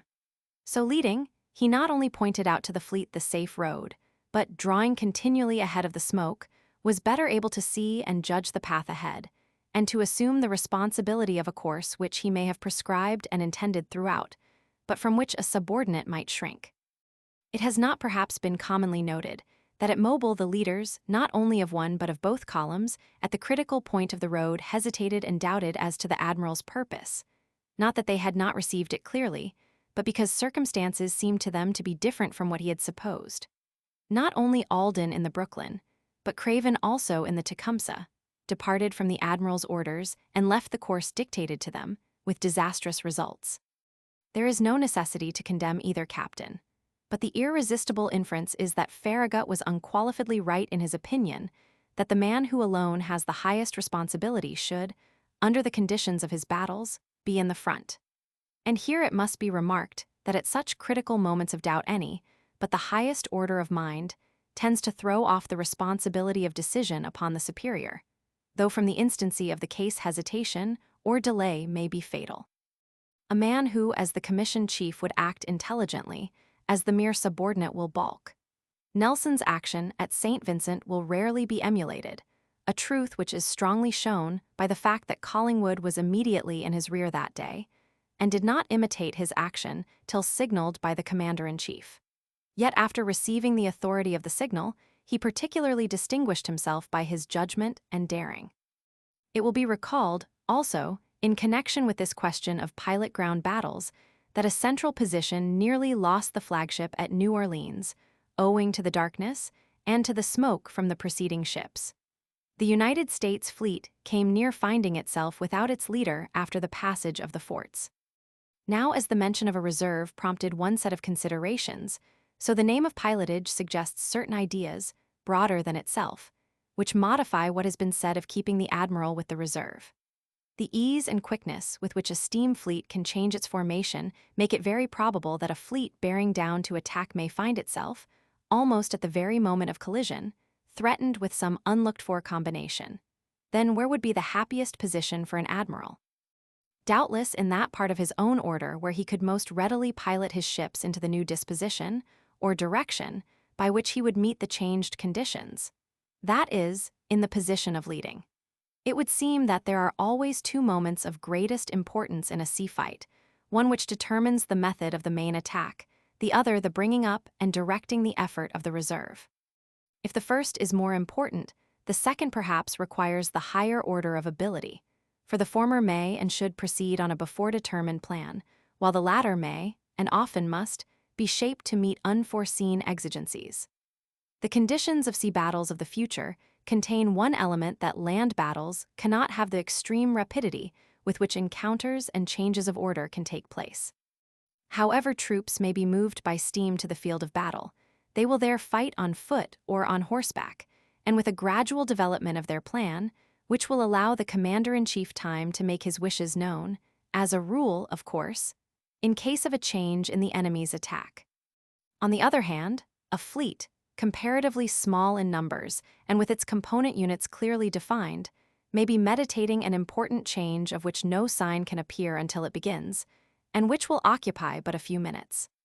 So far as these remarks are sound, they show the need of a second in command thoroughly conversant with not only the plans, but with the leading principles of action of his chief, need plain enough from the fact that the two extremities of the order of battle may be necessarily remote, and that you want the spirit of the leader at both extremities.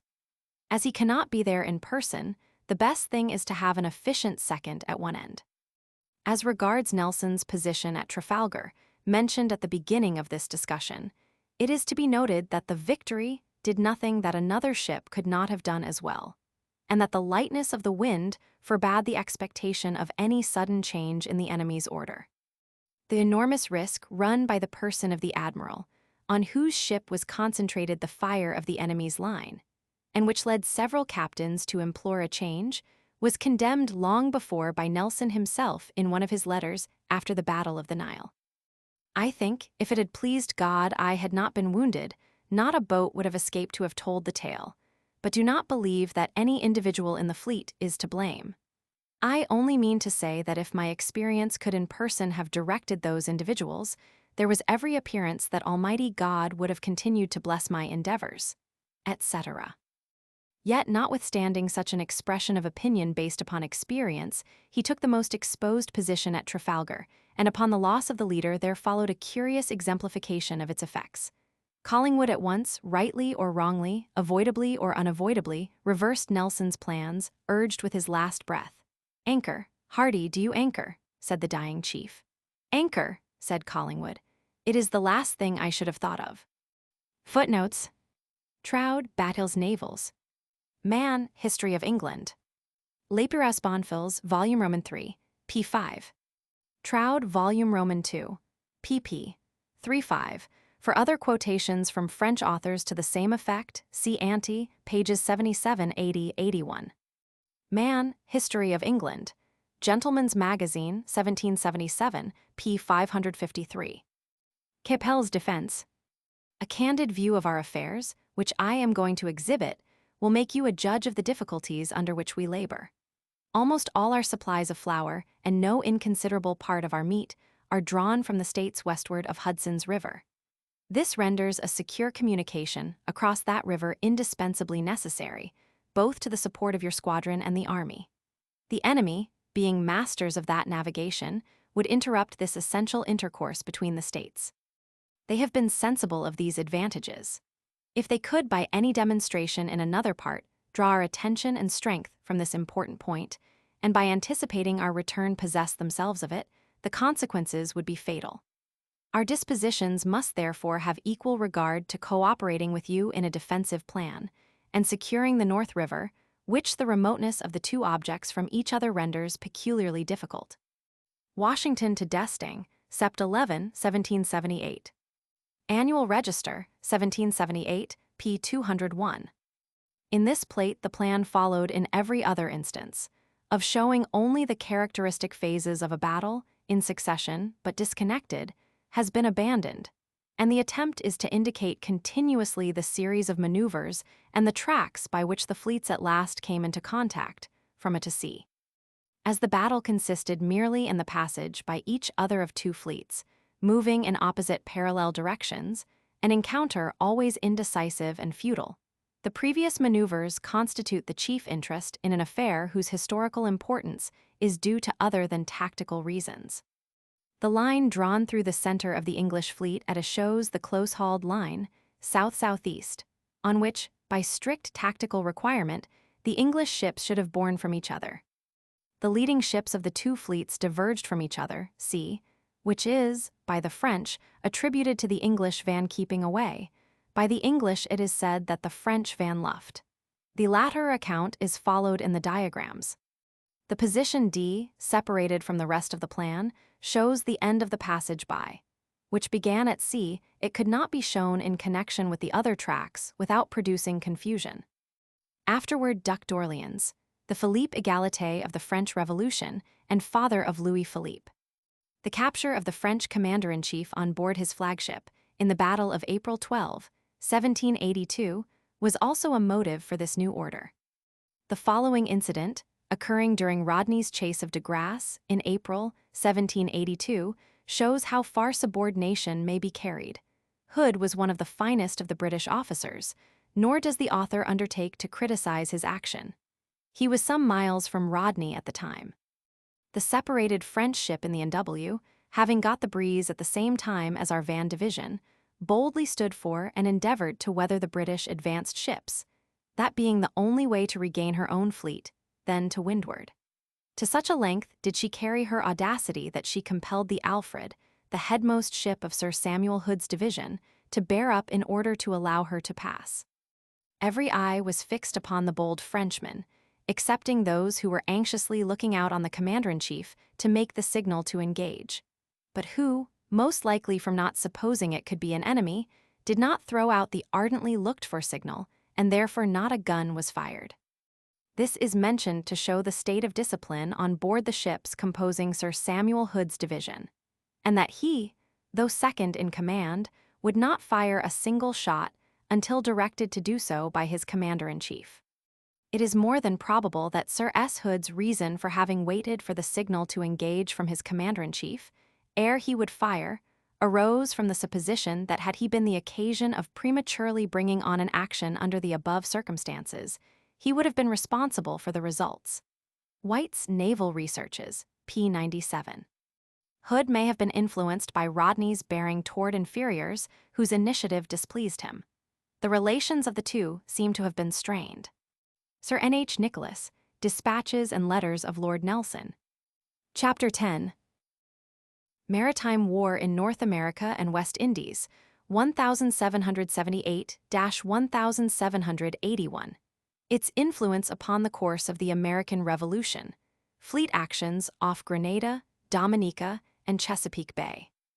On the 15th of April, 1778, Admiral Comte d'Estaing sailed from Toulon for the American continent, having under his command 12 ships of the line and 5 frigates. With him went as a passenger a minister accredited to Congress, who was instructed to decline all requests for subsidies and to avoid explicit engagements relative to the conquest of Canada and other British possessions. The Cabinet of Versailles, says a French historian, was not sorry for the United States to have near them a cause of anxiety, which would make them feel the value of the French alliance. While acknowledging the generous sympathy of many Frenchmen for their struggle, Americans need not blind themselves to the self-interestedness of the French government. Neither should they find fault, for its duty was to consider French interests first. D'Estaing's progress was very slow. It is said that he wasted much time in drills and even uselessly. However that may be, he did not reach his destination, the Capes of the Delaware, until the 8th of July, making a passage of 12 weeks, 4 of which were spent in reaching the Atlantic.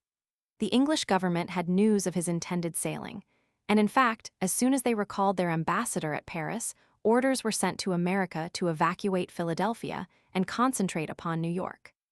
Fortunately for them, Lord Howe's movements were marked by a vigor and system other than d'Estaing's, first assembling his fleet and transports in Delaware Bay, and then hastening the embarkation of stores and supplies. He left Philadelphia as soon as the army had marched from there for New York.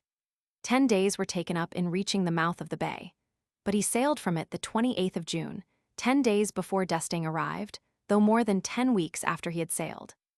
Once outside, a favoring wind took the whole fleet to Sandy Hook in 2 days. War is unforgiving. The prey that D'Estaing had missed by delays foiled him in his attempts upon both New York and Rhode Island. The day after Howe's arrival at Sandy Hook, the English army reached the heights of Navesink, after an harassing march through New Jersey, with Washington's troops hanging upon its rear.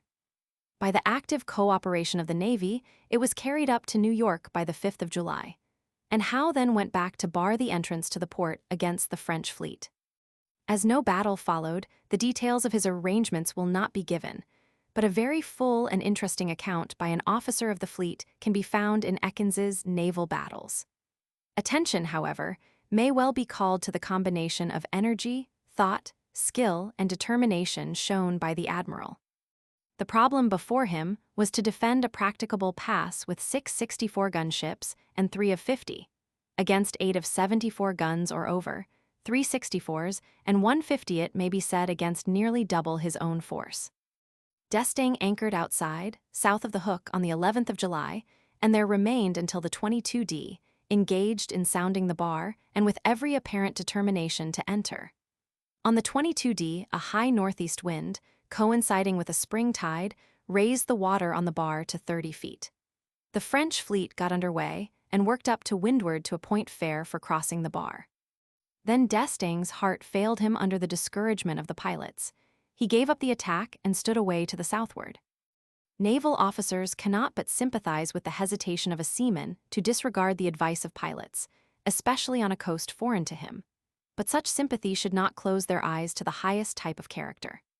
Let anyone compare the action of D'Estaing at New York with that of Nelson at Copenhagen and the Nile, or that of Farragut at Mobile and Port Hudson, and the inferiority of the Frenchman as a military leader, guided only by military considerations, is painfully apparent. New York was the very center of the British power. Its fall could not but have shortened the war. In fairness to D'Estaing, however, it must be remembered that other than military considerations had to weigh with him. The French admiral doubtless had instructions similar to those of the French minister, and he probably reasoned that France had nothing to gain by the fall of New York, which might have led to peace between America and England, and left the latter free to turn all her power against his own country. Less than that would have been enough to decide his wavering mind as to risking his fleet over the bar. Howe was more fortunate than D'Estaing in having no divided purposes. Having escaped from Philadelphia and saved New York by his diligence, he had in store the further honor of saving Rhode Island by the like rapid movements. Scattered ships of war from a fleet dispatched from England now began to arrive. On the 28th of July, Howe was informed that the French fleet, which had disappeared to the southward, had been seen heading for Rhode Island. In 4 days his fleet was ready for sea, but owing to contrary winds did not reach Point Judith till the 9th of August. There he anchored, and learned that D'Estaing had run the batteries the day before and anchored between Good and Connecticut Islands. The Seaconnet and Western passages had also been occupied by French ships, and the fleet was prepared to sustain the American army in an attack upon the British works.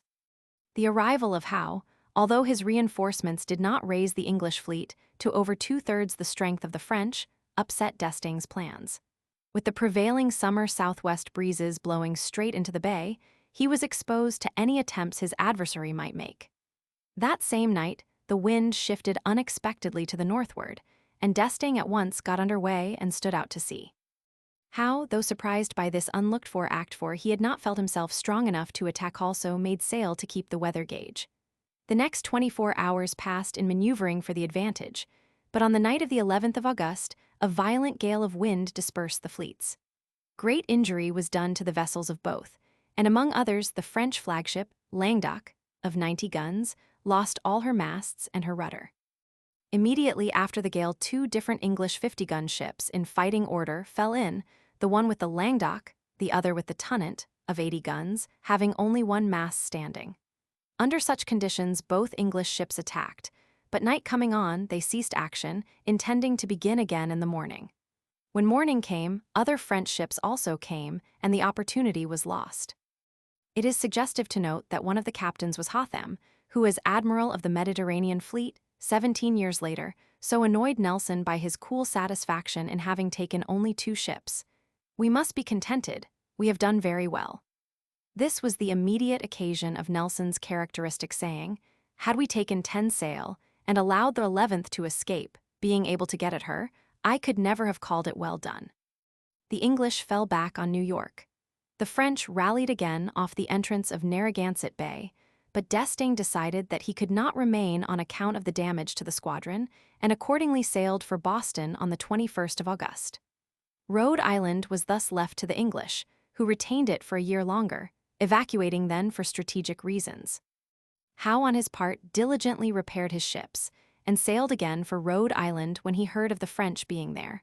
But meeting on the way a vessel with word of their going to Boston, he followed them to that harbor, in which they were too strongly placed to be attacked. Taking into consideration his enforced return to New York, the necessary repairs, and the fact that he was only 4 days behind the French at Boston, it may be believed that Howe showed to the end the activity which characterized the beginning of his operations. Scarcely a shot had been exchanged between the two fleets, yet the weaker had thoroughly outgeneraled the stronger. With the exception of the maneuvers for the weather gauge after D'Estaing left Newport, which have not been preserved, and of Howe's dispositions to receive the expected attack in New York Bay, the lessons are not tactical, but strategic, and of present application. Chief among them undoubtedly stands the value of celerity and watchfulness, combined with knowledge of one's profession. Howe learned of his danger by advices from home 3 weeks after D'Estaing sailed from Toulon. He had to gather in his cruisers from the Chesapeake and outside, get his ships of the line from New York and Rhode Island, embark the supplies of an army of 10,000 men, move down the Delaware, which unavoidably took 10 days, and round to New York again. D'Estaing was 10 days behind him at the Delaware, 12 days at Sandy Hook, and only 1 day ahead of him in entering Newport, outside which harbor he had lain 10 days before sailing in. An English narrator in the fleet, speaking of the untiring labor between June 30, when the English army reached Navesink, and the arrival of the French fleet on the 11th of July, says, Lord Howe attended in person as usual, and by his presence animated the zeal and quickened the industry of officers and men. In this quality, he was a marked contrast to his amiable but indolent brother, General Howe. The same industry and watchfulness marked his remaining operations. As soon as the French ships hauled off to the southward, lookout vessels followed them, and preparations continued, notably of fireships, for pursuit. The last ship that joined from England crossed the bar at New York on the 30th of July. On the 1st of August, the fleet was ready for sea, with 4 fireships. The accident of the wind delayed his next movements, but as has been seen, he came up only 1 day after the entrance of the enemy into Newport, which his inferior force could not have prevented. But the object of the enemy, which he could not oppose, was frustrated by his presence. D'Estaing was no sooner in Newport than he wished himself out. Howe's position was strategically excellent. With his weatherly position in reference to the prevailing winds, the difficulty of beating a fleet out through the narrow entrance to the harbor would expose the French ships trying it to be attacked in detail. While if the wind unluckily came fair, the admiral relied upon his own skill to save his squadron. Cooper, in one of his novels, The Two Admirals, makes his hero say to a cavilling friend that if he had not been in the way of good luck, he could not have profited by it. The sortie of the French, the subsequent gale, and the resulting damage were all what is commonly called luck. But if it had not been for Howe's presence off Point Judith threatening them, they would have ridden out the gale at their anchors inside. Howe's energy and his confidence in himself as a seaman had put him in the way of good luck, and it is not fair to deny his active share in bringing it about. But for him, the gale would not have saved the British force in Newport. D'Estaing, having repaired his ships, sailed with his whole force for Martinique on the 4th of November. On the same day, Commodore Hotham left New York for Barbados, with 5 64- and 50-gun ships and a convoy of 5,000 troops, destined for the conquest of Sta. Lucia Island. On the way, a heavy gale of wind injured the French fleet more than the English, the French flagship losing her main and mizzen topmasts. The loss of these spars, and the fact that 12 unencumbered ships of war reached Martinique only 1 day before the convoy of 59 English transports reached Barbados, 100 miles farther on, tells badly for the professional skill which then and now is a determining feature in naval war. Admiral Barrington, commanding at Barbados, showed the same energy as Howe. The transports arrived on the 10th, the troops were kept on board, sailed on the morning of the 12th for Sta. Lucia, and anchored there at 3 p.m. the 13th. The same afternoon, half the troops were landed, and the rest the next morning. They seized at once a better port, to which the admiral was about to move the transports when the appearance of D'Estaing prevented him. All that night the transports were being warped inside the ships of war, and the latter anchored across the entrance to the bay, especial care being taken to strengthen the two extremities of the line, and to prevent the enemy from passing inside the weather end, as the English ships in after years did at the Battle of the Nile. The French was much more than double the English fleet, and if the latter were destroyed, the transports and troops would be trapped. D'Estaing stood down along the English order twice from north to south, cannonading at long range, but did not anchor. Abandoning then his intentions against the fleet, he moved to another bay, landed some French soldiers, and assaulted the position of the English troops. Failing here also, he retired to Martinique, and the French garrison, which had been driven into the interior of the island, surrendered. It seems scarcely necessary to point out the admirable diligence of Admiral Barrington, to which, and to the skill of his dispositions, he owed this valuable strategic success. For such it was. Sta. Lucia was the island next south of Martinique, and the harbor of Gros Islet at its northern end was especially adapted to the work of watching the French depot at Fort Royal, their principal station in the West Indies. Thence Rodney pursued them before his great action in 1782. The absence of precise information causes hesitation in condemning D'Estaing for this mortifying failure. His responsibility depends upon the wind, which may have been light under the land, and upon his power to anchor. The fact, however, remains that he passed twice along the enemy's line within cannon shot, yet did not force a decisive action. His course was unfavorably criticized by the great Suffren, then one of his captains. The English had thus retrieved the capture of Dominica, which had been taken on the 8th of September by the French governor of the West India Islands. There being no English squadron there, no difficulty had been met. The value of Dominica to the French has been pointed out, and it is necessary here to use the example of both Dominica and Sta. Lucia to enforce what has before been said, that the possession of these smaller islands depended solely upon the naval preponderance. Upon the grasp of this principle held by anyone will depend his criticism upon the next action of D'Estaing, to be immediately related.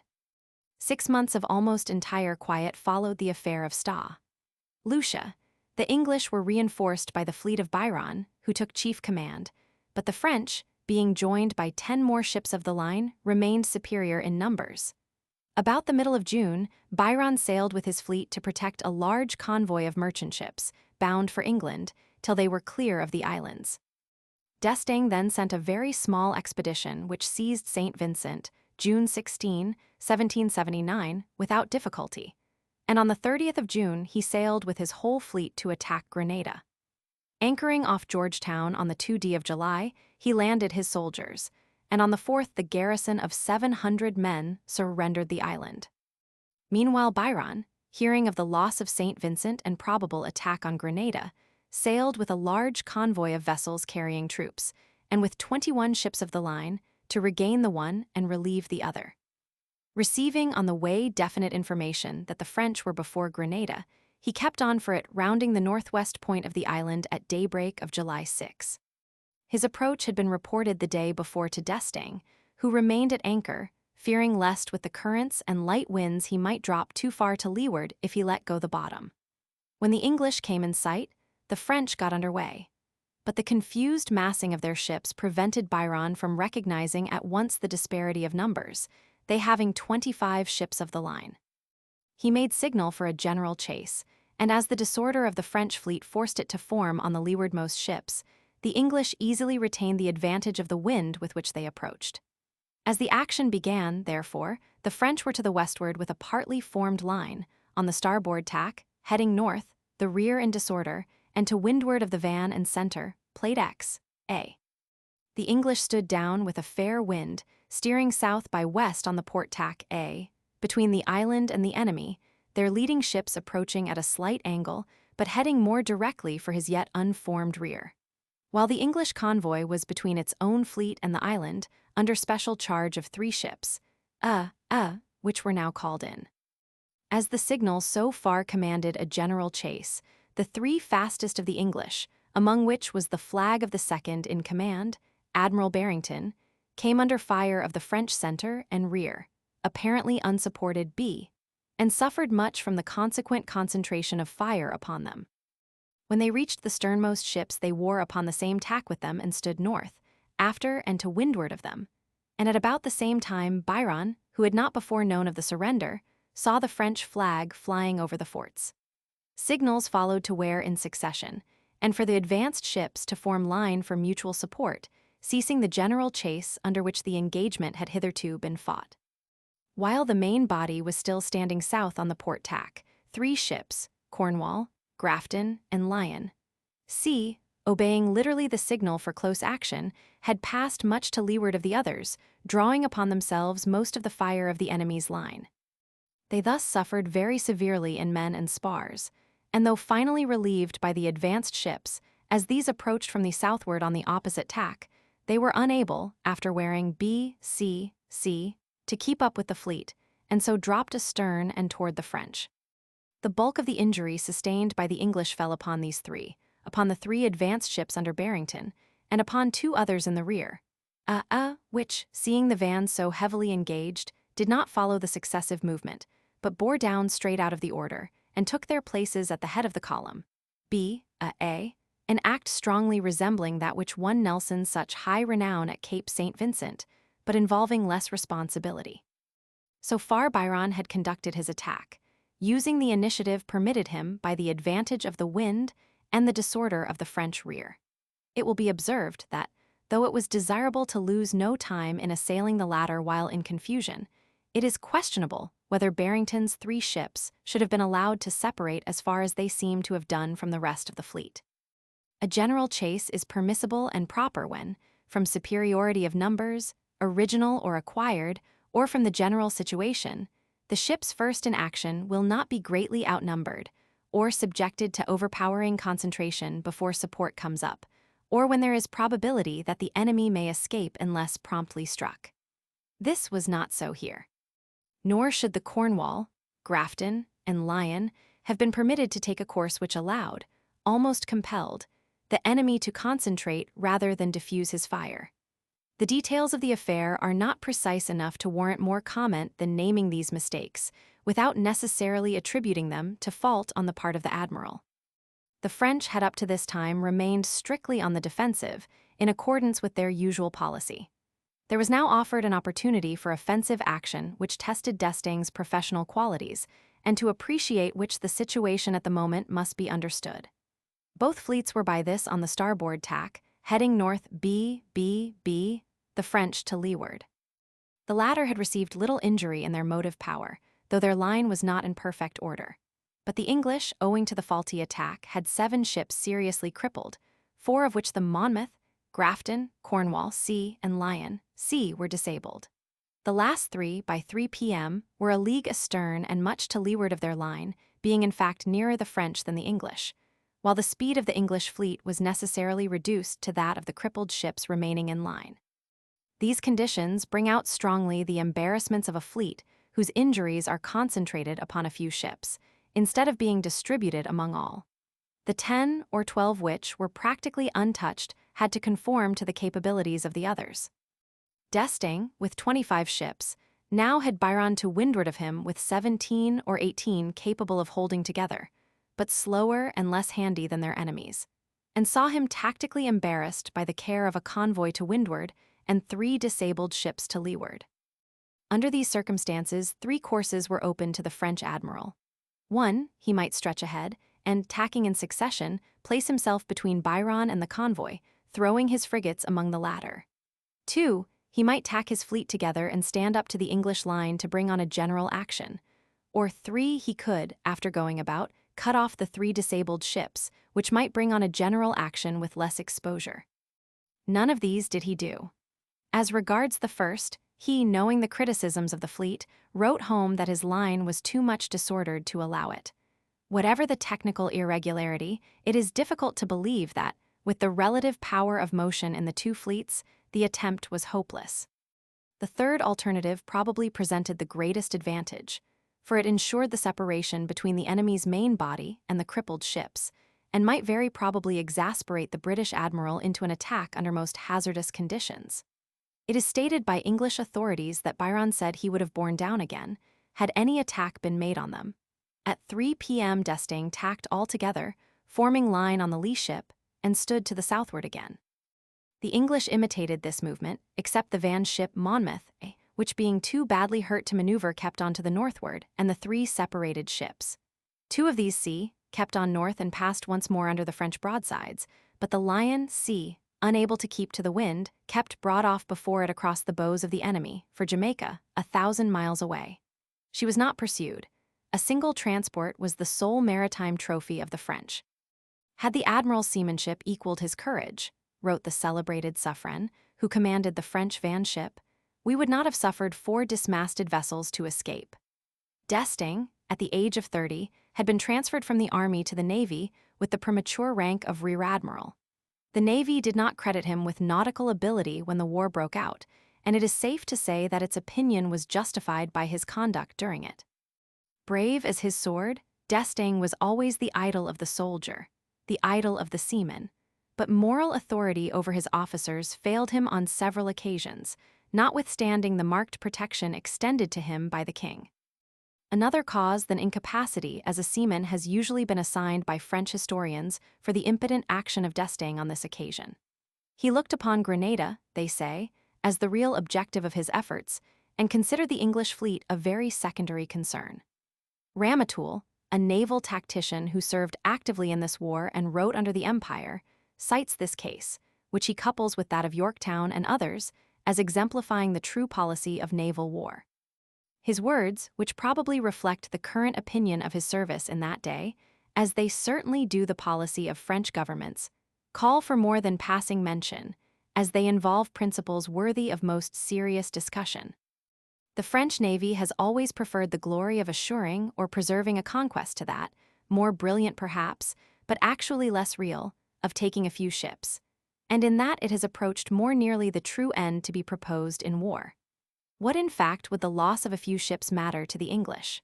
The essential point is to attack them in their possessions, the immediate source of their commercial wealth and of their maritime power. The War of 1778 furnishes examples which prove the devotion of the French admirals to the true interests of the country.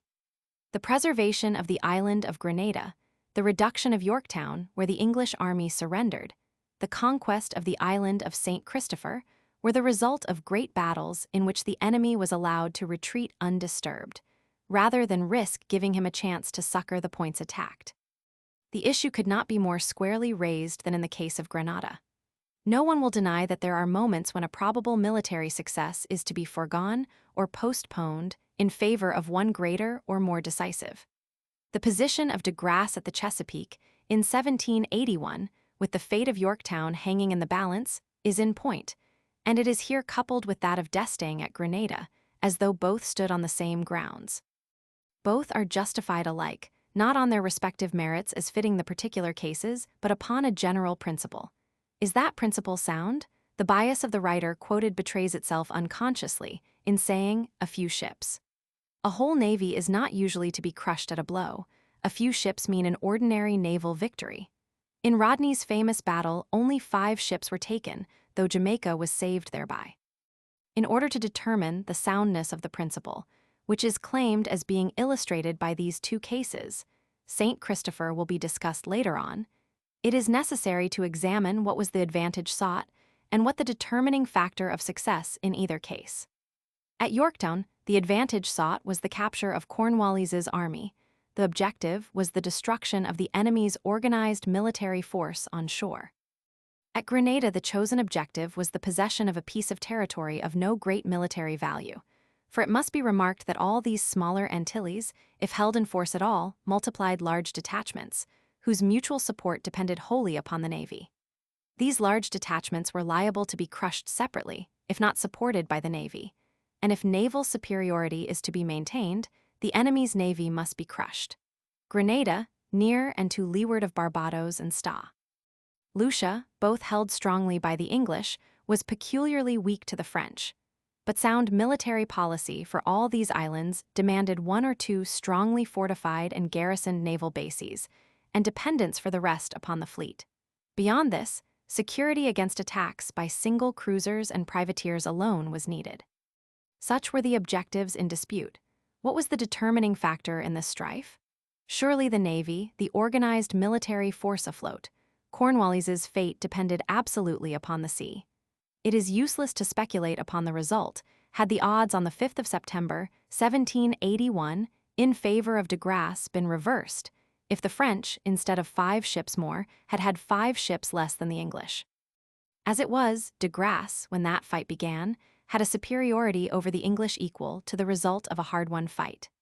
The question then was, should he risk the almost certain decisive victory over the organized enemy's force ashore, for the sake of a much more doubtful advantage over the organized force afloat? This was not a question of Yorktown, but of Cornwallis and his army. There is a great deal in the way things are put. So stated, and the statement needs no modifications. There can be but one answer. Let it be remarked clearly, however, that both de Grasse's alternatives brought before him the organized forces as the objective. Not so with D'Estaing at Grenada. His superiority in numbers over the English was nearly as great as that of de Grasse. His alternative objectives were the organized force afloat and a small island, fertile but militarily unimportant. Grenada is said to have been a strong position for defense, but intrinsic strength does not give importance if the position has not strategic value. To save the island, he refused to use an enormous advantage fortune had given him over the fleet. Yet upon the strife between the two navies depended the tenure of the islands. Seriously to hold the West India Islands required, first, a powerful seaport, which the French had; second, the control of the sea.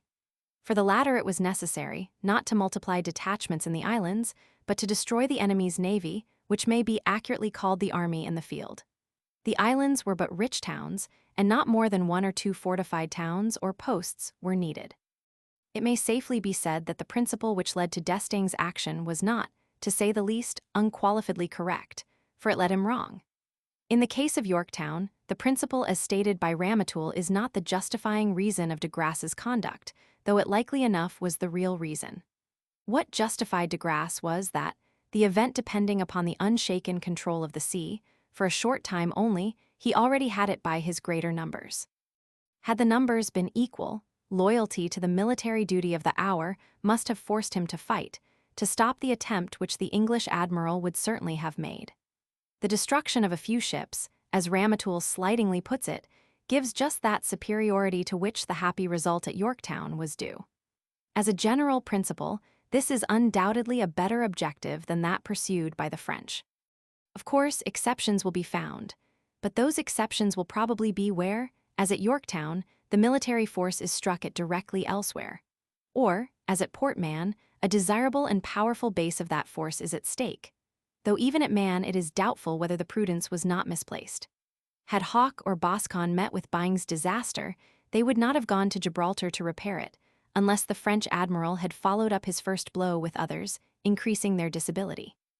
Grenada was no doubt very dear in the eyes of D'Estaing, because it was his only success. After making the failures at the Delaware, at New York, and at Rhode Island, with the mortifying affair at Lucia, it is difficult to understand the confidence in him expressed by some French writers. Gifted with a brilliant and contagious personal daring, he distinguished himself most highly, when an admiral, by leading in-person assaults upon entrenchments at Lucia and Grenada, and a few months later in the unsuccessful attack upon Savannah. During the absence of the French Navy in the winter of 1778-79, the English, controlling now the sea with a few of their ships that had not gone to the West Indies, determined to shift the scene of the Continental War to the Southern States, where there was believed to be a large number of loyalists. The expedition was directed upon Georgia, and was so far successful that Savannah fell into their hands in the last days of 1778. The whole state speedily submitted. Operations were thence extended into South Carolina, but failed to bring about the capture of Charleston. Word of these events was sent to D'Estaing in the West Indies, accompanied by urgent representations of the danger to the Carolinas, and the murmurings of the people against the French, who were accused of forsaking their allies, having rendered them no service, but on the contrary having profited by the cordial help of the Bostonians to refit their crippled fleet. there was a sting of truth in the alleged failure to help, which impelled D'Estaing to disregard the orders actually in his hands to return at once to Europe with certain ships. Instead of obeying them, he sailed for the American coast with 22 ships of the line, having in view two objects: the relief of the southern states and an attack upon New York in conjunction with Washington's army. Arriving off the coast of Georgia on the 1st of September, D'Estaing took the English wholly at unawares. But the fatal lack of promptness, which had previously marked the command of this very daring man, again betrayed his good fortune. Dallying at first before Savannah, the fleeting of precious days again brought on a change of conditions, and the approach of the bad weather season impelled him, too slow at first, into a premature assault. In it he displayed his accustomed gallantry, fighting at the head of his column, as did the American general. But the result was a bloody repulse. The siege was raised, and D'Estaing sailed at once for France, not only giving up his project upon New York, but abandoning the southern states to the enemy. The value of this help from the great sea power of France, thus cruelly dangled before the eyes of the Americans only to be withdrawn, was shown by the action of the English, who abandoned Newport in the utmost haste when they learned the presence of the French fleet. Withdrawal had been before decided upon, but D'Estaing's coming converted it into flight. After the departure of D'Estaing, which involved that of the whole French fleet, for the ships which did not go back to France returned to the West Indies, the English resumed the attack upon the southern states, which had for a moment been suspended. The fleet and army left New York for Georgia in the last weeks of 1779, and after assembling at Tybee, moved upon Charleston by way of Edisto. The powerlessness of the Americans upon the sea left this movement unembarrassed save by single cruisers, which picked up some stragglers, affording another lesson of the petty results of a merely cruising warfare. The siege of Charleston began at the end of March. The English ships, soon after passing the bar and Fort Moultrie without serious damage, and anchoring within gunshot of the place. Fort Moultrie was soon and easily reduced by land approaches, and the city itself was surrendered on the 12th of May, after a siege of 40 days. The whole state was then quickly overrun and brought into military subjection. The fragments of D'Estaing's late fleet were joined by a reinforcement from France under the Comte de Guichen, who assumed chief command in the West Indian seas March 22, 1780. The next day he sailed for Sta, Lucia, which he hoped to find unprepared, but a crusty, hard-fighting old admiral of the traditional English type, Sir Hyde Parker, had so settled himself at the anchorage, with 16 ships, that Guichen with his 22 would not attack. The opportunity, if it were won, did not recur. De Guichen, returning to Martinique, anchored there on the 27th, and the same day Parker at Sta. Lucia was joined by the new English commander-in-chief, Rodney. This since celebrated, but then only distinguished, admiral was 62 years old at the time of assuming a command where he was to win an undying fame. Of distinguished courage and professional skill, but with extravagant if not irregular habits, money embarrassments had detained him in exile in France at the time the war began. A boast of his ability to deal with the French fleet, if circumstances enabled him to go back to England, led a French nobleman who heard it to assume his debts, moved by feelings in which chivalry and national pique probably bore equal shares.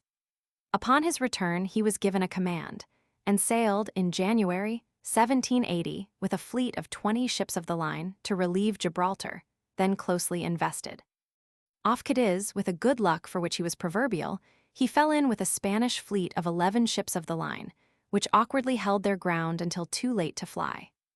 Throwing out the signal for a general chase and cutting in to leeward of the enemy, between them and their port, Rodney, despite a dark and stormy night, succeeded in blowing up one ship and taking 6. Hastening on, he relieved Gibraltar, placing it out of all danger from want. And then, leaving the prizes and the bulk of his fleet, sailed with the rest for his station. Despite his brilliant personal courage and professional skill, which in the matter of tactics was far in advance of his contemporaries in England, Rodney, as a commander-in-chief, belongs rather to the wary cautious school of the French tacticians than to the impetuous, unbounded eagerness of Nelson. As in Tourville we have seen the desperate fighting of the 17th century, unwilling to leave its enemy, merging into the formal, artificial, we may almost say trifling parade tactics of the 18th. So in Rodney, we shall see the transition from those ceremonious duels to an action which, while skillful in conception, aimed at serious results. For it would be unjust to Rodney to press the comparison to the French admirals of his day. With a skill that de Guichen recognized as soon as they crossed swords, Rodney meant mischief, not idle flourishes. Whatever incidental favors fortune might bestow, by the way, the objective from which his eye never wandered was the French fleet, the organized military force of the enemy on the sea. And on the day when fortune forsook the opponent who had neglected her offers, when the conqueror of Cornwallis failed to strike while he had Rodney at a disadvantage, the latter won a victory which redeemed England from the depths of anxiety, and restored to her by one blow all those islands which the cautious tactics of the Allies had for a moment gained, save only Tobago. De Guichen and Rodney met for the first time on the 17th of April, 1780, 3 weeks after the arrival of the latter. The French fleet was beating to windward in the channel between Martinique and Dominica when the enemy was made in the southeast.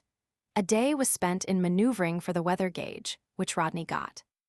The two fleets being now well to leeward of the islands, plate, say, both on the starboard tack heading to the northward and the French on the lee bow of the English, Rodney, who was carrying a press of sail, signaled to his fleet that he meant to attack the enemy's rear and center with his whole force. And when he had reached the position he thought suitable, ordered them to keep away 8 points, 90 degrees, together. De Guichen, seeing the danger of the rear, wore his fleet all together and stood down to succor it. Rodney, finding himself foiled, hauled up again on the same tack as the enemy, both fleets now heading to the southward and eastward.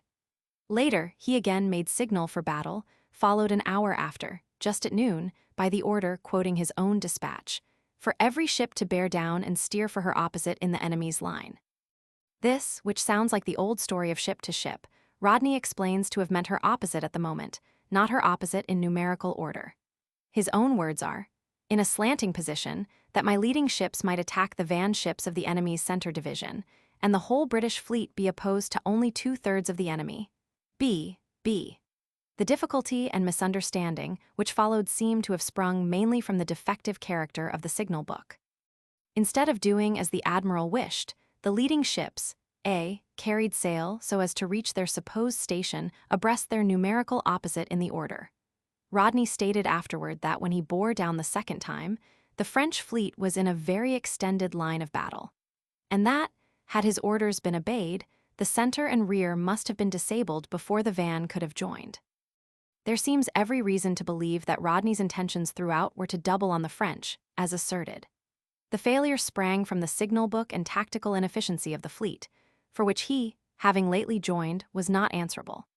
But the ugliness of his fence was so apparent to De Guichen that he exclaimed, when the English fleet kept away the first time, that 6 or 7 of his ships were gone, and sent word to Rodney that if his signals had been obeyed, he would have had him for his prisoner. A more convincing proof that he recognized the dangerousness of his enemy is to be found in the fact that he took care not to have the lee gauge in their subsequent encounters. Rodney's careful plans being upset, he showed that with them he carried all the stubborn courage of the most downright fighter. Taking his own ship close to the enemy and ceasing only when the latter hauled off, her foremast and mainyard gone, and her hull so damaged that she could hardly be kept afloat. An incident of this battle mentioned by French writers and by Botta, who probably drew upon French authorities, but not found in the English accounts, shows the critical nature of the attack in the apprehension of the French. According to them, Rodney, marking a gap in their order due to a ship in rear of the French admiral being out of station, tried to break through B. But the captain of the Destin, 74, pressed up under more sail and threw himself across the path of the English 90-gun ship. The action of the Destin was justly praised, says Lapérouse Bonfils. The fleet ran the danger of almost certain defeat, but for the bravery of M. de Goimpy. Such, after the affair, was the opinion of the whole French squadron. Yet, admitting that our line was broken, what disasters then would necessarily threaten the fleet? Would it not always have been easy for our rear to remedy the accident by promptly standing on to fill the place of the vessels cut off? That movement would necessarily have brought about a mêlée, which would have turned to the advantage of the fleet having the bravest and most devoted captains. But then, as under the Empire, It was an acknowledged principle that ships cut off were ships taken, and the belief wrought its own fulfillment. The effect of breaking an enemy's line, or order of battle, depends upon several conditions. The essential idea is to divide the opposing force by penetrating through an interval found, or made, in it, and then to concentrate upon that one of the fractions which can be least easily helped by the other. In a column of ships, this will usually be the rear. The compactness of the order attacked, the number of the ships cut off, the length of time during which they can be isolated and outnumbered will all affect the results. A very great factor in the issue will be the moral effect, the confusion introduced into a line thus broken. Ships coming up toward the break are stopped, the rear doubles up, while the ships ahead continue their course. Such a moment is critical and calls for instant action, but the men are rare who in an unforeseen emergency can see, and at once take the right course, especially if, being subordinates, they incur responsibility. In such a scene of confusion, the English, without presumption, hope to profit by their better seamanship, for it is not only courage and devotion, but skill, which then tells. All these effects of breaking the line received illustration in Rodney's great battle in 1782. De Guichen and Rodney met twice again in the following month, but on neither occasion did the French admiral take the favorite lee gage of his nation. Meanwhile, a Spanish fleet of 12 ships of the line was on its way to join the French. Rodney cruised to windward of Martinique to intercept them, but the Spanish admiral kept a northerly course, sighted Guadeloupe, and then sent a dispatch to De Guichen, who joined his allies and escorted them into port.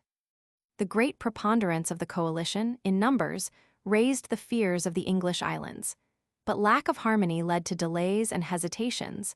A terrible epidemic raged in the Spanish squadron, and the intended operations came to nothing. In August, De Guichen sailed for France with 15 ships. Rodney, ignorant of his destination and anxious about both North America and Jamaica, divided his fleet, leaving one half in the islands and with the remainder sailing for New York, where he arrived on the 12th of September. The risk thus run was very great and scarcely justifiable, but no ill effect followed the dispersal of forces. Had De Guichen intended to turn upon Jamaica, or, as was expected by Washington, upon New York, neither part of Rodney's fleet could well have withstood him. 2 chances of disaster, instead of one, were run, by being in small force on 2 fields instead of in full force on one. Rodney's anxiety about North America was well grounded. On the 12th of July of this year, the long-expected French succor arrived, 5,000 French troops under Rochambeau and 7 ships of the line under de Ternay. Hence the English, though still superior at sea, felt forced to concentrate at New York and were unable to strengthen their operations in Carolina. The difficulty and distance of movements by land gave such an advantage to sea power that Lafayette urged the French government further to increase the fleet, but it was still naturally and properly attentive to its own immediate interests in the Antilles. It was not yet time to deliver America. Rodney, having escaped the great hurricane of October, 1780, by his absence, returned to the West Indies later in the year, and soon after heard of the war between England and Holland, which, proceeding from causes which will be mentioned later, was declared December 20, 1780. The admiral at once seized the Dutch islands of St. Eustatius and St. Martin, besides numerous merchant ships, with property amounting in all to $15 million. These islands, while still neutral, had played a role similar to that of Nassau during the American Civil War and had become a great depot of contraband goods, immense quantities of which now fell into the English hands.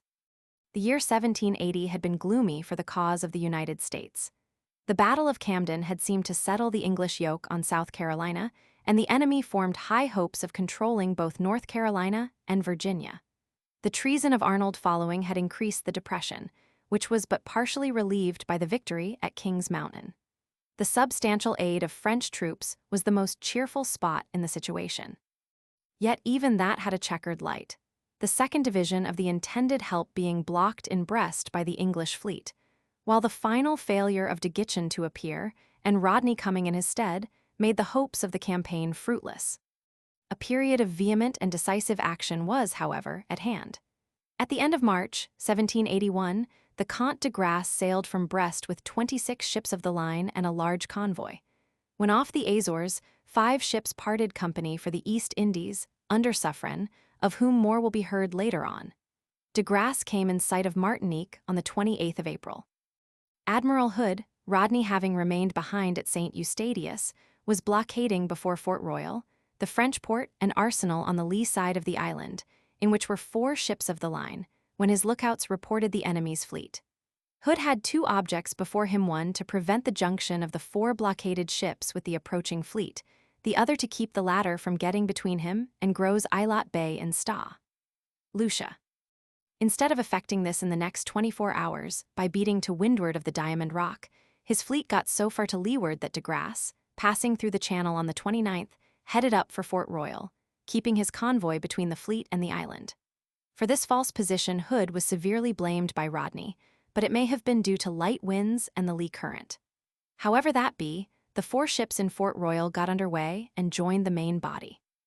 The English had now only 18 ships to the French 24, and the latter were to windward. But though thus in the proportion of 4 to 3, and having the power to attack, De Grasse would not do it. The fear of exposing his convoy prevented him from running the chance of a serious engagement. Great must have been his distrust of his forces, one would say. When is a navy to fight, if this was not a time? He carried on a distant cannonade, with results so far against the English as to make his backwardness yet more extraordinary. Can a policy or a tradition which justifies such a line of conduct be good? The following day, April 30, De Grasse, having thrown away his chance, attempted to follow Hood.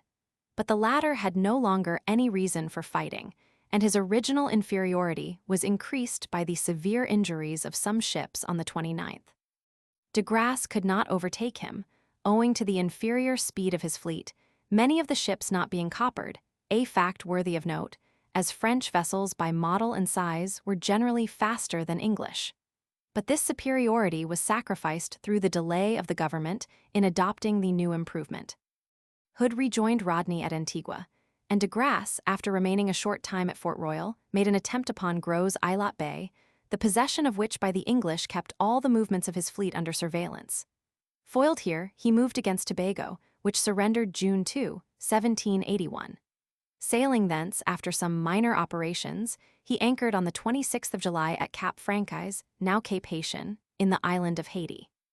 Here he found awaiting him a French frigate from the United States, bearing dispatches from Washington and Rochambeau upon which he was to take the most momentous action that fell to any French admiral during the war.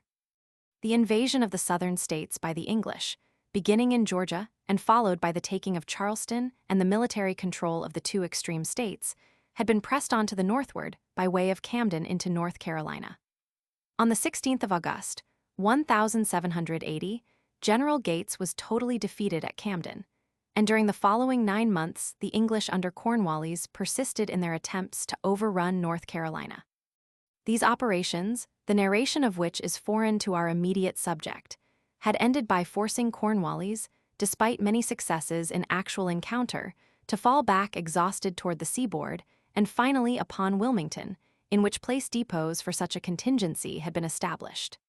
His opponent, General Greene, then turned the American troops toward South Carolina. Cornwallis, too weak to dream of controlling, or even penetrating, into the interior of an unfriendly country, had now to choose between returning to Charleston, to assure there and in South Carolina the shaken British power, and moving northward again into Virginia, there to join hands with a small expeditionary force operating on the James River under Generals Phillips and Arnold. To fall back would be a confession that the weary marching and fighting of months past had been without results, and the general readily convinced himself that the Chesapeake was the proper seat of war, even if New York itself had to be abandoned. The commander-in-chief, Sir Henry Clinton, by no means shared this opinion, upon which was justified a step taken without asking him. "Operations in the Chesapeake," he wrote, "are attended with great risk unless we are sure of a permanent superiority at sea. I tremble for the fatal consequences that may ensue." For Cornwallis, taking the matter into his own hands, had marched from Wilmington on the 25th of April, 1781, joining the British already at Petersburg on the 20th of May. The forces thus united numbered 7,000 men. Driven back from the open country of South Carolina into Charleston, there now remained 2 centers of British power at New York and in the Chesapeake. With New Jersey and Pennsylvania in the hands of the Americans, communication between the two depended wholly upon the sea. Despite his unfavorable criticism of Cornwallis's action, Clinton had himself already risked a large detachment in the Chesapeake. A body of 1,600 men under Benedict Arnold had ravaged the country of the James and burned Richmond in January of this same year. In the hopes of capturing Arnold, Lafayette had been sent to Virginia with a nucleus of 1,200 troops, and on the evening of the 8th of March, the French squadron at Newport sailed, in concerted movement, to control the waters of the bay. Admiral Arbuthnot, commanding the English fleet lying in Gardiner's Bay, learned the departure by his lookouts and started in pursuit on the morning of the 10th, 36 hours later. Favored either by diligence or luck, he made such good time that when the two fleets came in sight of each other, a little outside of the capes of the Chesapeake, the English were leading Plate Roman 12. They at once went about to meet their enemy, who, on his part, formed a line of battle. The wind at this time was west, so that neither could head directly into the bay. The two fleets were nearly equal in strength, there being 8 ships on each side. But the English had one 90-gun ship, while of the French one was only a heavy frigate, which was put into the line. Nevertheless, the case was eminently one for the general French policy to have determined the action of a vigorous chief, and the failure to see the matter through must fall upon the goodwill of Commodore Destouches, or upon some other cause than that preference for the ulterior objects of the operations, of which the reader of French naval history hears so much. The weather was boisterous and threatening, and the wind, after hauling once or twice, settled down to northeast with a big sea, but was then fair for entering the bay. The two fleets were by this time both on the port tack standing out to sea, the French leading, and about a point on the weather bow of the English B. From this position they wore in succession sea ahead of the latter, taking the lee gauge and thus gaining the use of their lower batteries, which the heavy sea forbade to the weather gauge. The English stood on till abreast the enemy's line, a B, when they wore together, and soon after attacked in the usual manner, and with the usual results C. The 3 van ships were very badly injured aloft, but in their turn, throwing their force mainly on the 2 leaders of the enemy, crippled them seriously in hulls and rigging. The French van then kept away, and Arbuthnot, in perplexity, ordered his van to haul the wind again. Destouches now executed a very neat movement by defiling. Signaling his van to haul up on the other tack, E, he led the rest of his squadron by the disabled English ships, and after giving them the successive broadsides of his comparatively fresh ships, wore D and out to sea D. This was the end of the battle, in which the English certainly got the worst, but with their usual tenacity of purpose, being unable to pursue their enemy afloat, they steered for the bay D, made the junction with Arnold, and thus broke up the plans of the French and Americans, from which so much had been hoped by Washington. There can be no doubt, after careful reading of the accounts, that after the fighting the French were in better force than the English, and they in fact claimed the victory. Yet the ulterior objects of the expedition did not tempt them again to try the issue with a fleet of about their own size. The way of the sea being thus open and held in force, 2,000 more English troops sailing from New York reached Virginia on the 26th of March, and the subsequent arrival of Cornwallis in May raised the number to 7,000. The operations of the contending forces during the spring and summer months, in which Lafayette commanded the Americans, do not concern our subject. Early in August, Cornwallis, acting under orders from Clinton, withdrew his troops into the peninsula between the York and James rivers and occupied Yorktown. Washington and Rochambeau had met on the 21st of May and decided that the situation demanded that the effort of the French West Indian fleet, when it came, should be directed against either New York or the Chesapeake.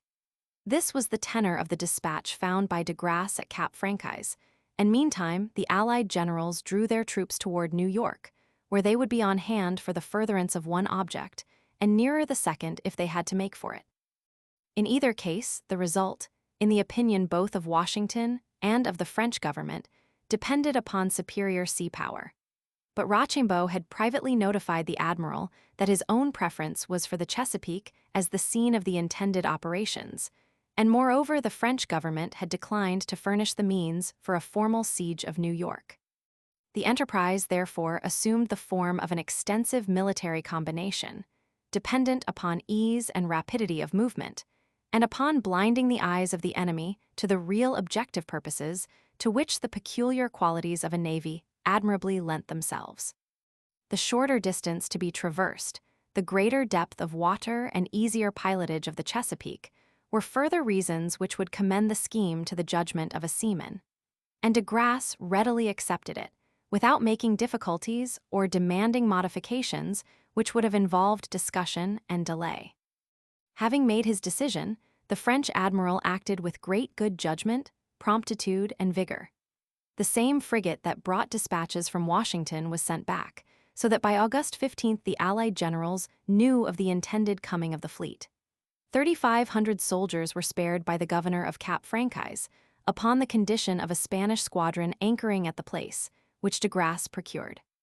He also raised from the governor of Havana the money urgently needed by the Americans, and finally, instead of weakening his force by sending convoys to France, as the court had wished, he took every available ship to the Chesapeake.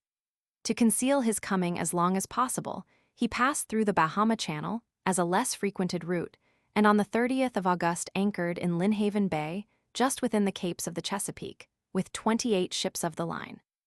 3 days before, August 27, the French squadron at Newport, 8 ships of the line with 4 frigates and 18 transports under M. de Barras, sailed for the rendezvous, making, however, a wide circuit out to sea to avoid the English. This course was the more necessary as the French siege artillery was with it. The troops under Washington and Rochambeau had crossed the Hudson on the 24th of August, moving toward the head of Chesapeake Bay. Thus the different armed forces, both land and sea, were converging toward their objective, Cornwallis. The English were unfortunate in all directions. Rodney, learning of de Grasse's departure, sent 14 ships of the line under Admiral Hood to North America, and himself sailed for England in August on account of ill health. Hood, going by the direct route, reached the Chesapeake 3 days before de Grasse, looked into the bay, and finding it empty went on to New York.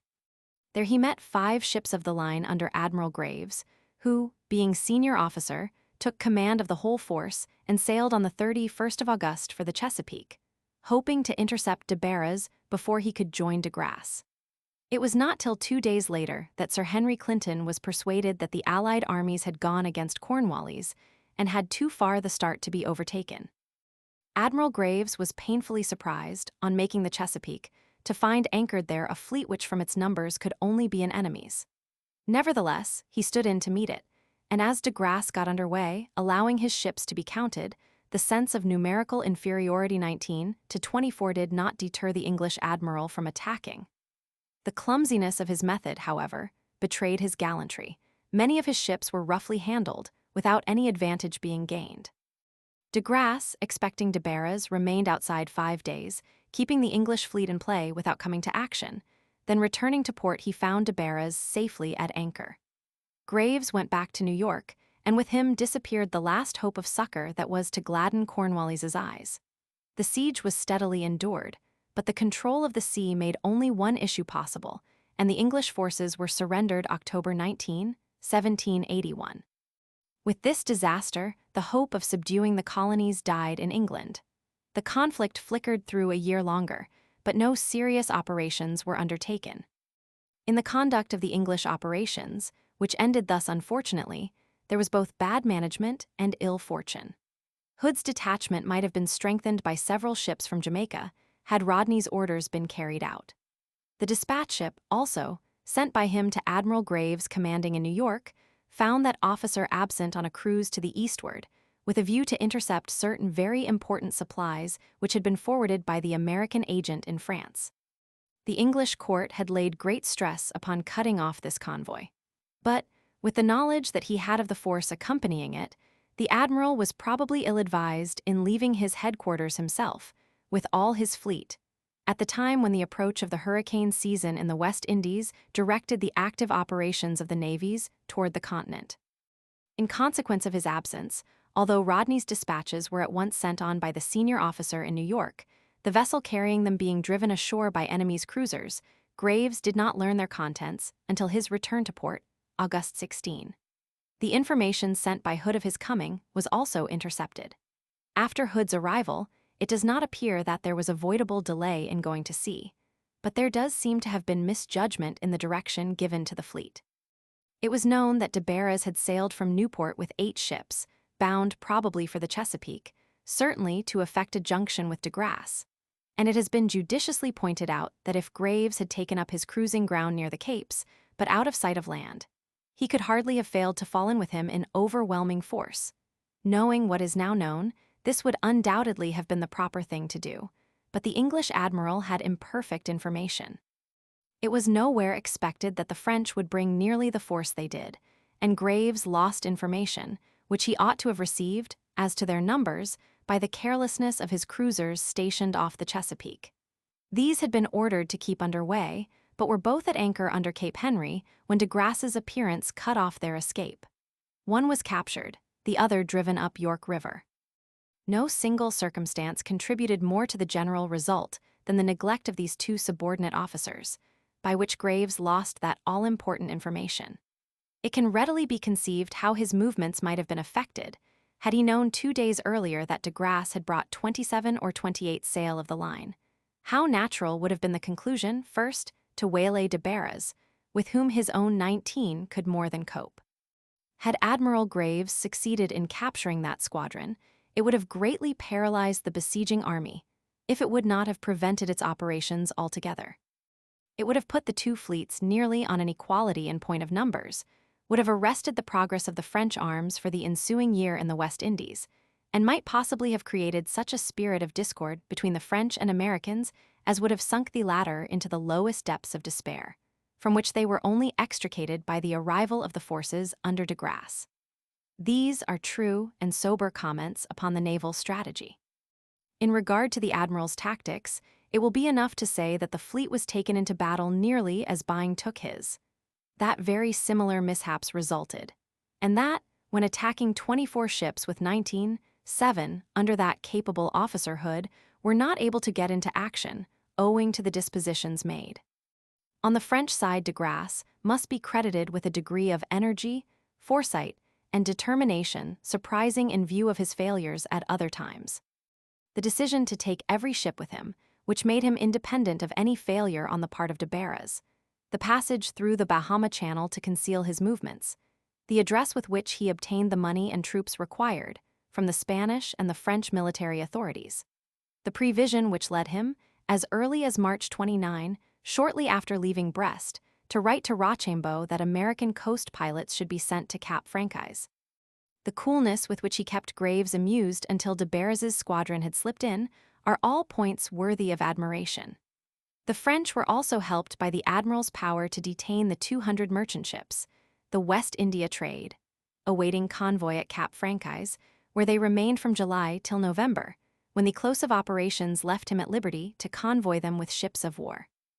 The incident illustrates one weakness of a mercantile country with representative government, compared with a purely military nation. If the British government, wrote an officer of that day, had sanctioned, or a British admiral had adopted, such a measure, the one would have been turned out and the other hanged. Rodney at the same time had felt it necessary to detach 5 ships of the line with convoys, while half a dozen more went home with the trade from Jamaica. It is easier to criticize the division of the English fleet between the West Indies and North America in the successive years 1780 and 1781 than to realize the embarrassment of the situation. This embarrassment was but the reflection of the military difficulty of England's position, all over the world, in this great and unequal war. England was everywhere outmatched and embarrassed, as she has always been as an empire, by the number of her exposed points. In Europe, the Channel fleet was more than once driven into its ports by overwhelming forces. Gibraltar, closely blockaded by land and sea, was only kept alive in its desperate resistance by the skill of English seamen triumphing over the inaptness and discords of their combined enemies. In the East Indies, Sir Edward Hughes met in Suffren an opponent as superior to him in numbers as was de Grasse to Hood, and of far greater ability. Minorca, abandoned by the home government, fell before superior strength, as has been seen to fall, one by one, the less important of the English Antilles. The position of England from the time that France and Spain opened their maritime war was everywhere defensive, except in North America, and was therefore, from the military point of view, essentially false. She everywhere awaited attacks which the enemies, superior in every case, could make at their own choice and their own time. North America was really no exception to this rule, despite some offensive operations which in no way injured her real, that is her naval, foes. Thus situated, and putting aside questions of national pride or sensitiveness, what did military wisdom prescribe to England?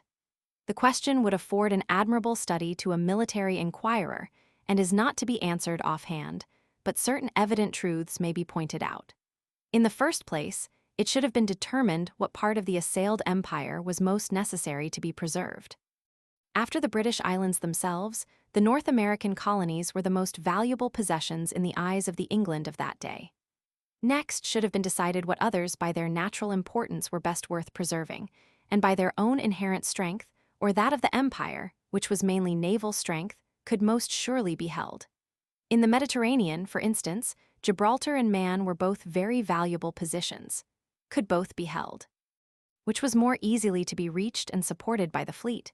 If both could not probably be held, one should have been frankly abandoned, and the force and efforts necessary to its defense carried elsewhere.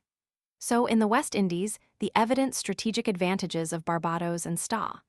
Lucia prescribed the abandonment of the other small islands by garrisons as soon as the fleet was fairly outnumbered, if not before. The case of so large an island as Jamaica must be studied separately, as well as with reference to the general question. Such an island may be so far self-supporting as to defy any attack but one in great force and numbers, and that would rightly draw to it the whole English force from the windward stations at Barbados and Sta. Lucia. With the defense thus concentrated, England's great weapon, the navy, should have been vigorously used on the offensive.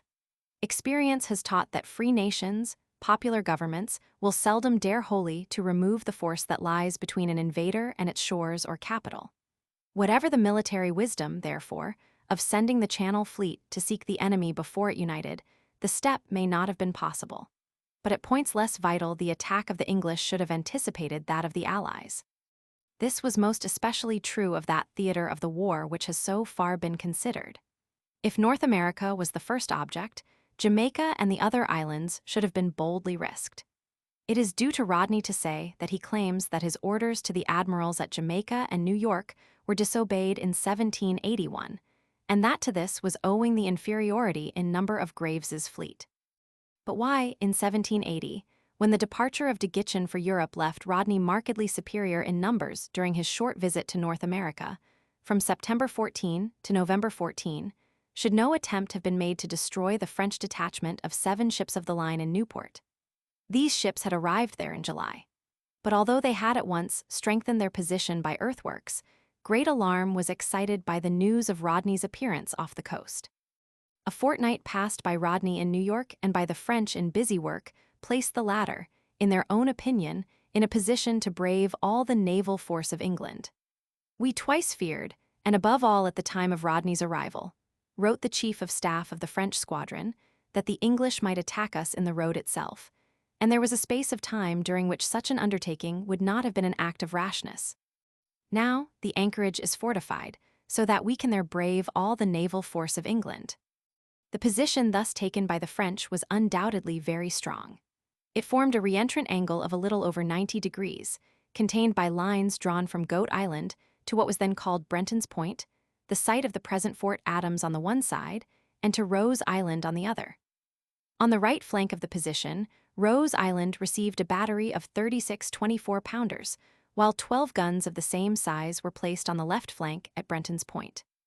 Between Rose and Goat Islands 4 ships, drawn up on a west-northwest line, bore upon the entrance and raked an approaching fleet, while 3 others, between Goat Island and Brenton's Point, crossed their fire at right angles with the former 4.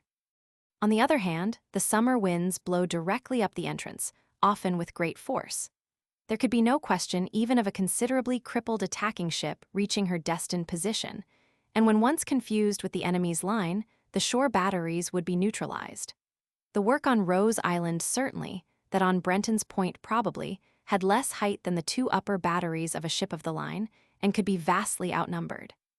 They could not have been casemated, and might indisputably have been silenced by the grapeshot of the ships that could have been brought against them.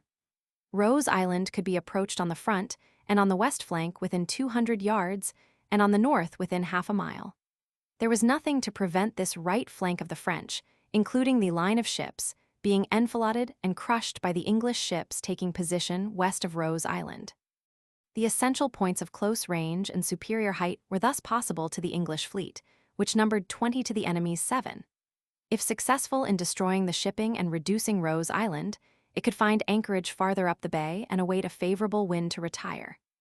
In the opinion of a distinguished English naval officer of the day, closely familiar with the ground, there was no doubt of the success of an attack, and he urged it frequently upon Rodney, offering himself to pilot the leading ship. The security felt by the French in this position, and the acquiescence of the English in that security, mark clearly the difference in spirit between this war and the wars of Nelson and Napoleon. It is not, however, merely as an isolated operation, but in relation to the universal war that such an attempt is here considered. England stood everywhere on the defensive, with inferior numbers. From such a position, there is no salvation except by action vigorous almost to desperation. "It is impossible for us," wrote with great truth the First Lord of the Admiralty to Rodney, "to have a superior fleet in every part, and unless our commanders-in-chief will take the great line, as you do, and consider the king's whole dominions under their care, our enemies must find us unprepared somewhere, and carry their point against us." Attacks which, considered in themselves alone, might be thought unjustifiable, were imposed upon English commanders. The Allied navy was the key of the situation, and its large detachments, as at Newport, should have been crushed at any risk. The effect of such a line of action upon the policy of the French government is a matter of speculation, as to which the present writer has no doubts, but no English officer in chief command rose to the level of the situation, with the exception of Hood and possibly of Howe. Rodney was now old, infirm, and though of great ability, a careful tactician rather than a great admiral. The defeat of Graves and subsequent surrender of Cornwallis did not end the naval operations in the Western Hemisphere. On the contrary, one of the most interesting tactical feats and the most brilliant victory of the whole war were yet to grace the English flag in the West Indies. But with the events at Yorktown, the patriotic interest for Americans closes. Before quitting that struggle for independence, it must again be affirmed that its successful ending, at least at so early a date, was due to the control of the sea-to-sea power in the hands of the French, and its improper distribution by the English authorities. This assertion may be safely rested on the authority of the one man who, above all others, thoroughly knew the resources of the country, the temper of the people, the difficulties of the struggle, and whose name is still the highest warrant for sound, quiet, unfluttered good sense and patriotism. The keynote to all Washington's utterances is set in the memorandum for concerting a plan of operations with the French army, dated July 15, 1780, and sent by the hands of Lafayette. The Marquis de Lafayette will be pleased to communicate the following general ideas to Count de Rochambeau and the Chevalier de Tournay, as the sentiments of the underwritten. In any operation, and under all circumstances, a decisive naval superiority is to be considered as a fundamental principle, and the basis upon which every hope of success must ultimately depend. This, however, though the most formal and decisive expression of Washington's views, is but one among many others equally distinct. Thus, writing to Franklin, December 20, 1780, he says, "Disappointed of the 2nd Division of French troops blockaded in Brest, but more especially in the expected naval superiority, which was the pivot upon which everything turned, we have been compelled to spend an inactive campaign after a flattering prospect at the opening of it. Latterly, we have been obliged to become spectators of a succession of detachments from the army at New York in aid of Lord Cornwallis, while our naval weakness and the political dissolution of a large part of our army put it out of our power to counteract them at the southward, or to take advantage of them here." A month later, January 15, 1781, in a memorandum letter to Colonel Laurens, sent on a special mission to France, he says, "Next to a loan of money, a constant naval superiority upon these coasts is the object most interesting. This would instantly reduce the enemy to a difficult defensive. Indeed, it is not to be conceived how they could subsist a large force in this country if we had the command of the seas to interrupt the regular transmission of supplies from Europe. This superiority, with an aid in money, would enable us to convert the war into a vigorous offensive. With respect to us, it seems to be one of two deciding points. In another letter to the same person, then in Paris, dated April 9, he writes, "If France delays a timely and powerful aid in the critical posture of our affairs, it will avail us nothing, should she attempt it hereafter. Why need I run into detail, when it may be declared in a word that we are at the end of our tether, and that now or never our deliverance must come? How easy would it be to retort the enemy's own game upon them, if it could be made to comport with the general plan of the war to keep a superior fleet always in these seas, and France would put us in condition to be active by advancing us money." Ships and money are the burden of his cry. May 23, 1781, he writes to the Chevalier de la Luzerne, "I do not see how it is possible to give effectual support to the southern states and avert the evils which threaten, while we are inferior in naval force in these seas." As the season for active operations advances, his utterances are more frequent and urgent. To Major General Greene, struggling with his difficulties in South Carolina, he writes, June 1, 1781, "Our affairs have been attentively considered in every point of view, and it was finally determined to make an attempt upon New York, in preference to a southern operation, as we had not decided command of the water."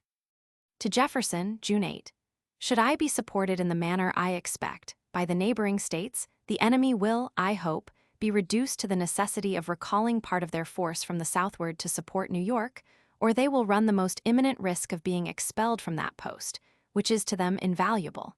And should we, by a lucky coincidence of circumstances, gain a naval superiority, their ruin would be inevitable, while we remain inferior at sea. Policy dictates that relief should be attempted by diversion rather than by sending reinforcements immediately to the point in distress, that is, to the south." To Rochambeau, June 13, "Your Excellency will recollect that New York was looked upon by us as the only practicable object under present circumstances, but should we be able to secure a naval superiority, we may perhaps find others more practicable and equally advisable." By the 15th of August, the letters of de Grasse announcing his sailing for the Chesapeake were received, and the correspondence of Washington is thenceforth filled with busy preparations for the campaign in Virginia, based upon the long-delayed fleet. The discouragement of de Grasse and his purpose to go to sea, upon learning that the English fleet in New York had been reinforced, drew forth an appealing letter dated September 25, which is too long for quotation. But the danger past, Washington's confidence returns. The day after the capitulation, he writes to de Grasse, "The surrender of York, the honor of which belongs to your Excellency, has greatly anticipated our most sanguine anticipations." He then goes on to urge further operations in the South, seeing so much of the good season was still left. The general naval superiority of the British, previous to your arrival, gave them decisive advantages in the South, in the rapid transport of their troops and supplies, while the immense land marches of our succors, too tardy and expensive in every point of view, subjected us to be beaten in detail. It will depend upon your Excellency, therefore, to terminate the war." De Grasse refusing this request, but intimating an intention to cooperate in the next year's campaign, Washington instantly accepts. "With your Excellency, I need not insist upon the indispensable necessity of a maritime force capable of giving you an absolute ascendancy in these seas. You will have observed that, whatever efforts are made by the land armies, the Navy must have the casting vote in the present contest." A fortnight later, November 15, he writes to Lafayette, who is on the point of sailing for France, "As you expressed a desire to know my sentiments respecting the operations of the next campaign, I will, without a tedious display of reasoning, declare in one word that it must depend absolutely upon the naval force which is employed in these seas, and the time of its appearance next year. No land force can act decisively unless accompanied by a maritime superiority." A doubt did not exist, nor does it at this moment, in any man's mind, of the total extirpation of the British force in the Carolinas and Georgia, if Count de Grasse could have extended his cooperation 2 months longer. Such, in the opinion of the revered commander-in-chief of the American armies, was the influence of sea power upon the contest which he directed with so much skill and such infinite patience, and which, amidst countless trials and discouragements, he brought to a glorious close. It will be observed that the American cause was reduced to these straits, notwithstanding the great and admitted losses of British commerce by the cruisers of the Allies and by American privateers. This fact, and the small results from the general war, dominated as it was by the idea of commerce destroying, show strongly the secondary and indecisive effect of such a policy upon the great issues of war. Footnotes: Martin, History of France. This delay was due to calms.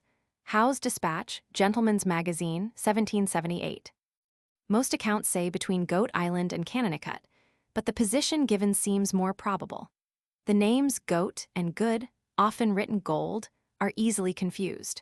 Since writing the above, the author has been favored with the sight of a contemporary manuscript map obtained in Paris, which shows the anchorage as near Connecticut and abreast coasters Harbor Island, the latter being marked L'Isle d'Or Gold Isle.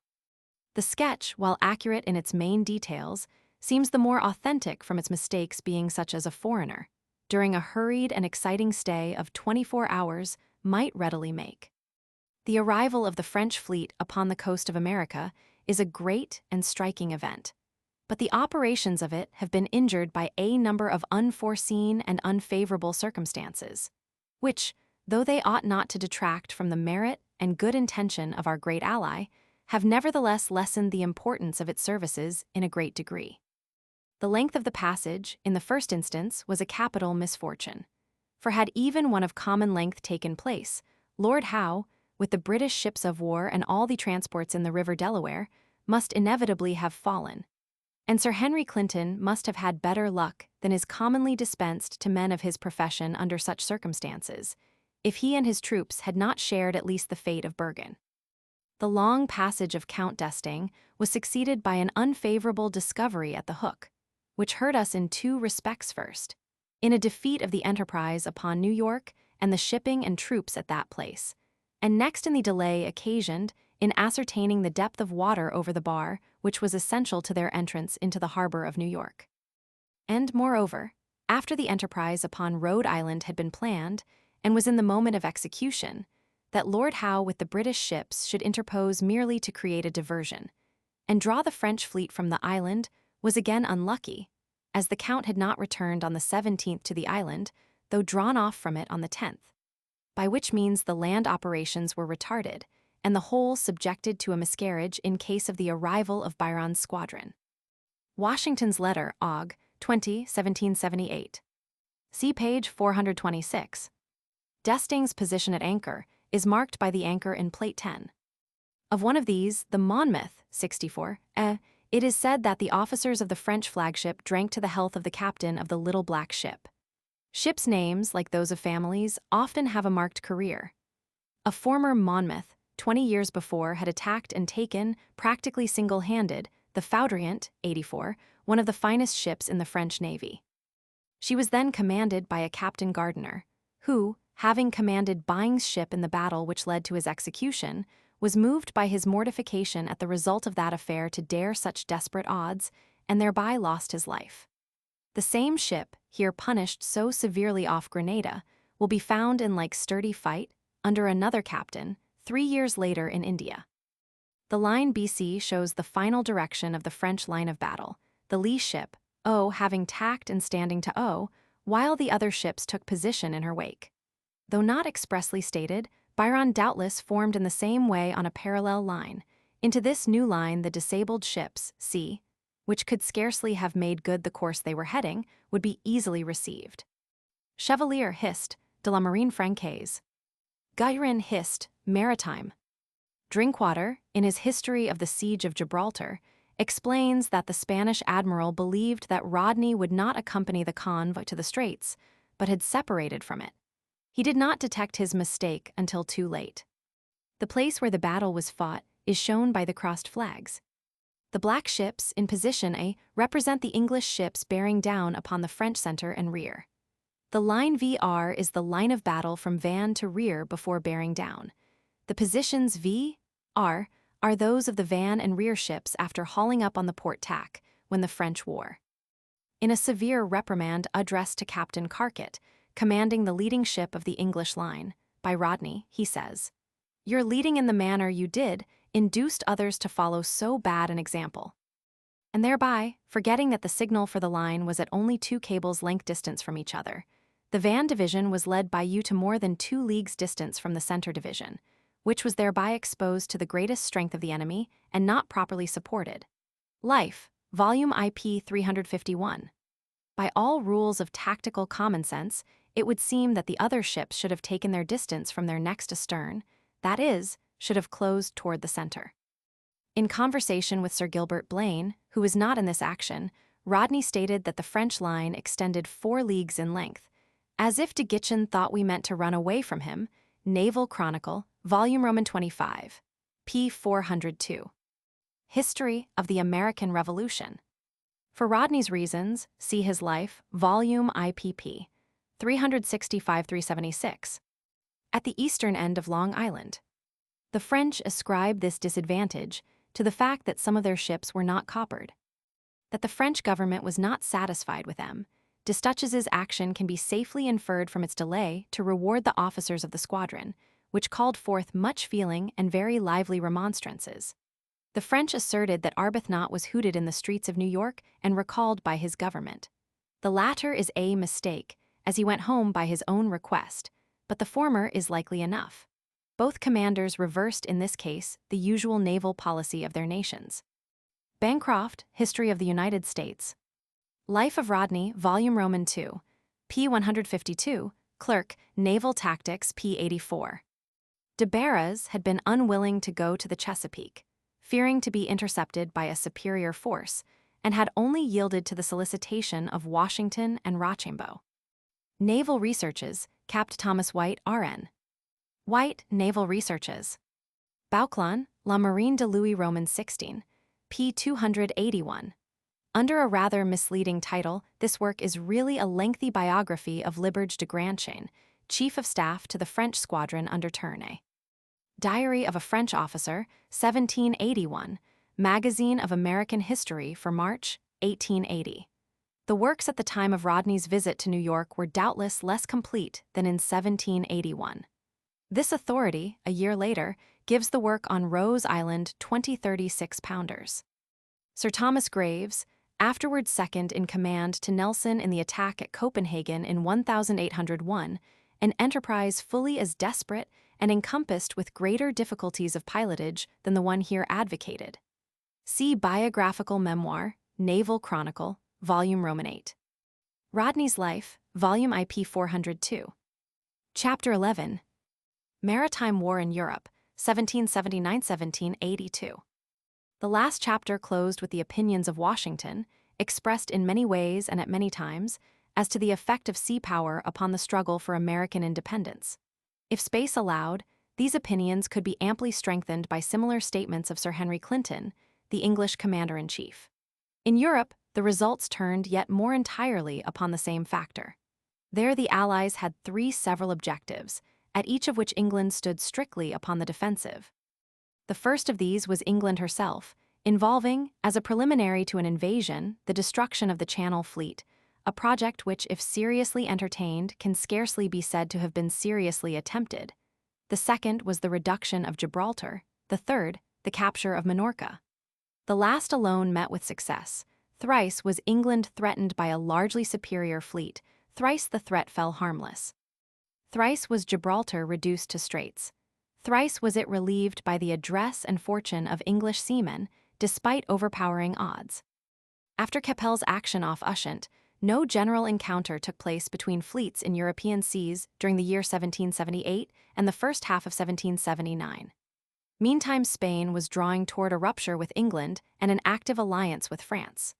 War was declared by her on the 16th of June, 1779, but as early as April 12, a treaty between the 2 Bourbon kingdoms, involving active war upon England, had been signed.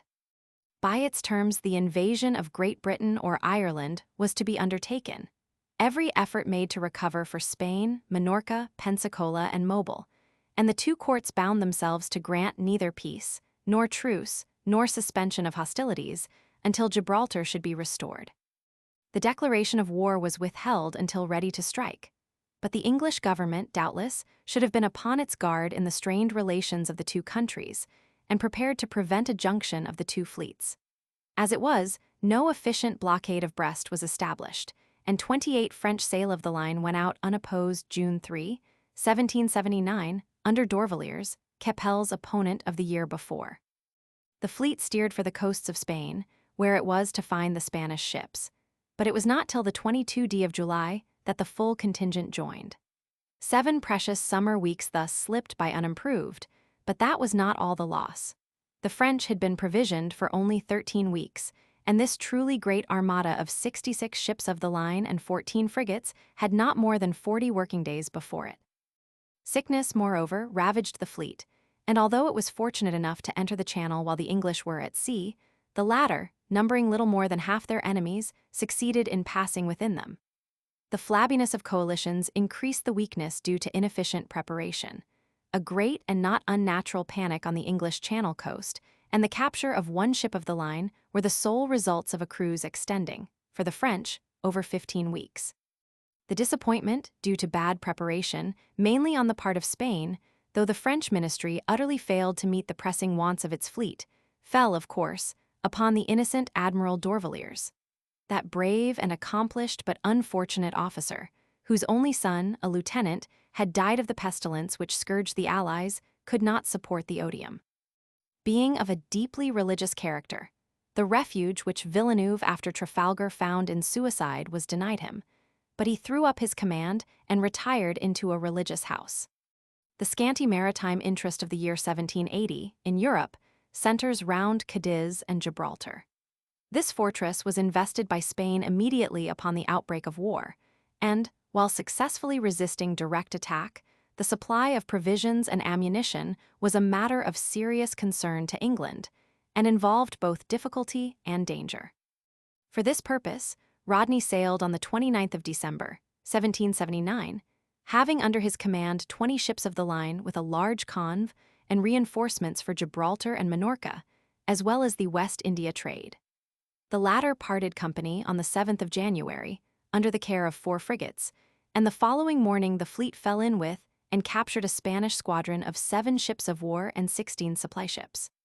12 of the latter being laden with provisions were carried on to Gibraltar. A week later, at 1 p.m. of the 16th, a Spanish fleet of 11 sail of the line was seen in the southeast.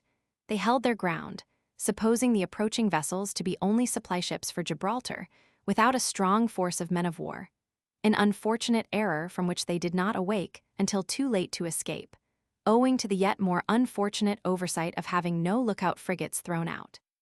When the Spanish admiral, Don Juan de Langara, recognized his mistake, he attempted to escape. But the English ships were copper-bottomed, and Rodney, making the signal for a general chase, overtook the enemy, cut in between him and his port, regardless of a blowy night, lee shore, and dangerous shoals, and succeeded in capturing the commander-in-chief with 6 ships of the line. A 7th was blown up.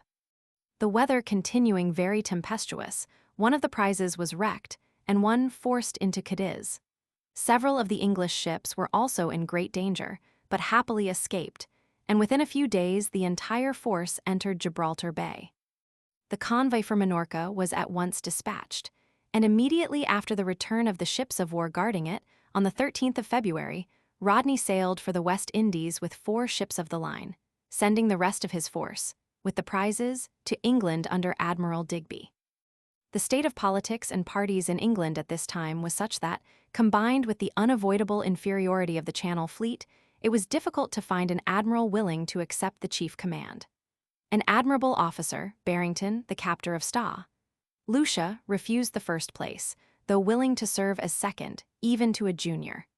The Allied fleet, to the number of 36 sail of the line, assembled at Cadiz.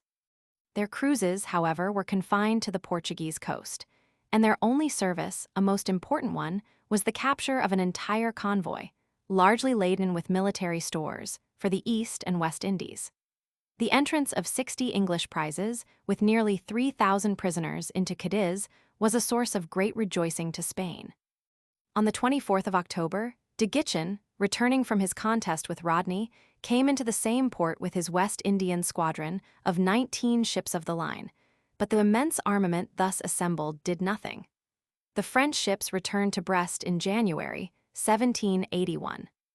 While thus unproductive of military results in Europe, the war in 1780 gave rise to an event which cannot wholly be passed over by any history of sea power. This was the armed neutrality, at the head of which stood Russia, joined by Sweden and Denmark. The claim of England to seize enemies' goods in neutral ships bore hard upon neutral powers, and especially upon those of the Baltic and upon Holland, into whose hands, and those of the Austrian Netherlands, the war had thrown much of the European carrying trade, while the products of the Baltic, naval stores and grain, were those which England was particularly interested in forbidding to her enemies. The declarations finally put forth by Russia, and signed by Sweden and Denmark, were four in number. 1. That neutral vessels had a right, not only to sail to unblockaded ports, but also from port to port of a belligerent nation. In other words, to maintain the coasting trade of a belligerent. 2. That property belonging to the subjects of a power at war should be safe on board neutral vessels. This was the principle involved in the now familiar maxim, free ships make free goods. 3. That no articles are contraband, except arms, equipments, and munitions of war. This ruled out naval stores and provisions unless belonging to the government of a belligerent. 4. That blockades, to be binding, must have an adequate naval force stationed in close proximity to the blockaded port. The contracting parties being neutral in the present war, but binding themselves to support these principles by a combined armed fleet of a fixed minimum number, the agreement received the name of the armed neutrality. The discussion of the propriety of the various declarations belongs to international law, but it is evident that no great maritime state, situated as England then was, would submit to the first and third as a matter of right. Policy only could induce her to do so. Without meeting the declarations by a direct contradiction, the ministry and the king determined to disregard the May course, which was sustained in principle even by prominent members of the bitter opposition of that day. The undecided attitude of the United Provinces, divided as in the days of Louis Roman XIV, between the partisans of England and France, despite a century of alliance with the former, drew the especial attention of Great Britain. They had been asked to join the armed neutrality. They hesitated, but the majority of the provinces favored it. A British officer had already gone so far as to fire upon a Dutch man-o-war which had resisted the search of merchant ships under its convoy, an act which, whether right or wrong, tended to incense the Dutch generally against England. It was determined by the latter that if the United Provinces acceded to the coalition of neutrals, war should be declared. On the 16th of December, 1780, the English ministry was informed that the States General had resolved to sign the declarations of the armed neutrality without delay. Orders were at once sent out to Rodney to seize the Dutch West India and South American possessions, similar orders to the East Indies, and the ambassador at The Hague was recalled. England declared war 4 days later. The principal effect, therefore, of the armed neutrality upon the war was to add the colonies and commerce of Holland to the prey of English cruisers. The additional enemy was of small account to Great Britain, whose geographical position effectually blocked the junction of the Dutch fleet with those of her other enemies. The possessions of Holland fell everywhere, except when saved by the French, while a bloody but wholly uninstructive battle between English and Dutch squadrons in the North Sea, in August 1781, was the only feat of arms illustrative of the old Dutch courage and obstinacy. The year 1781, decisive of the question of the independence of the United States, was marked in the European seas by imposing movements of great fleets, followed by puny results. At the end of March, de Grasse sailed from Brest with 26 ships of the line. On the 29th, he detached 5 under Suffren to the East Indies, and himself continued on to meet success at Yorktown and disaster in the West Indies. On the 23d of June, de Guichen sailed from Brest with 18 ships of the line for Cadiz, where he joined 30 Spanish ships. This immense armament sailed on the 22nd of July for the Mediterranean, landed 14,000 troops at Minorca, and then moved upon the English Channel. The English had this year first to provide against the danger to Gibraltar. That beset fortress had had no supplies since Rodney's visit in January of the year before and was now in sore want, the provisions being scanty and bad, the biscuits weevily, and the meat tainted. Amid the horrors and uproar of one of the longest and most exciting sieges of history, the sufferings of the combatants were intensified by the presence of many peaceful inhabitants, including the wives and families of soldiers as well as of officers. A great fleet of 28 ships of the line sailed from Portsmouth on the 13th of March, convoying 300 merchant ships for the East and West Indies, besides 97 transports and supply ships for the Rock. A delay on the Irish coast prevented its falling in with de Grasse, who had sailed 9 days after it. Arriving off Cape St. Vincent, it met no enemy, and looking into Cadiz saw the great Spanish fleet at anchor. The latter made no move, and the English admiral, Derby, threw his supplies into Gibraltar on the 12th of April, undisturbed. At the same time he, like de Grasse, detached to the East Indies a small squadron, which was destined before long to fall in with Suffren. The inaction of the Spanish fleet, considering the eagerness of its government about Gibraltar and its equal if not superior numbers, shows scanty reliance of the Spanish admiral upon himself or his command. Derby, having relieved Gibraltar and Minorca, returned to the Channel in May. Upon the approach of the combined fleet of nearly 50 sail in August following, Derby fell back upon Torbay and there anchored his fleet, numbering 30 ships. De Gitchen, who held chief command, and whose caution when engaged with Rodney has been before remarked, was in favor of fighting. But the almost unanimous opposition of the Spaniards, backed by some of his own officers, overruled him in a council of war, and again the great Bourbon coalition fell back, foiled by their own discord and the unity of their enemy. Gibraltar relieved, England untouched, were the results of these gigantic gatherings. They can scarcely be called efforts. A mortifying disaster closed the year for the Allies. De Gitchen sailed from Brest with 17 sail, protecting a large convoy of merchantmen and ships with military supplies. The fleet was pursued by 12 English ships under Admiral Kempenfeldt, an officer whose high professional abilities have not earned the immortality with which poetry has graced his tragical death. Falling in with the French 150 miles west of Ushant, he cut off a part of the convoy, despite his inferior numbers. A few days later, a tempest dispersed the French fleet. Only 2 ships of the line and 5 merchantmen out of 150 reached the West Indies. The year 1782 opened with the loss to the English of Port Mahon, which surrendered on the 5th of February after a siege of 6 months.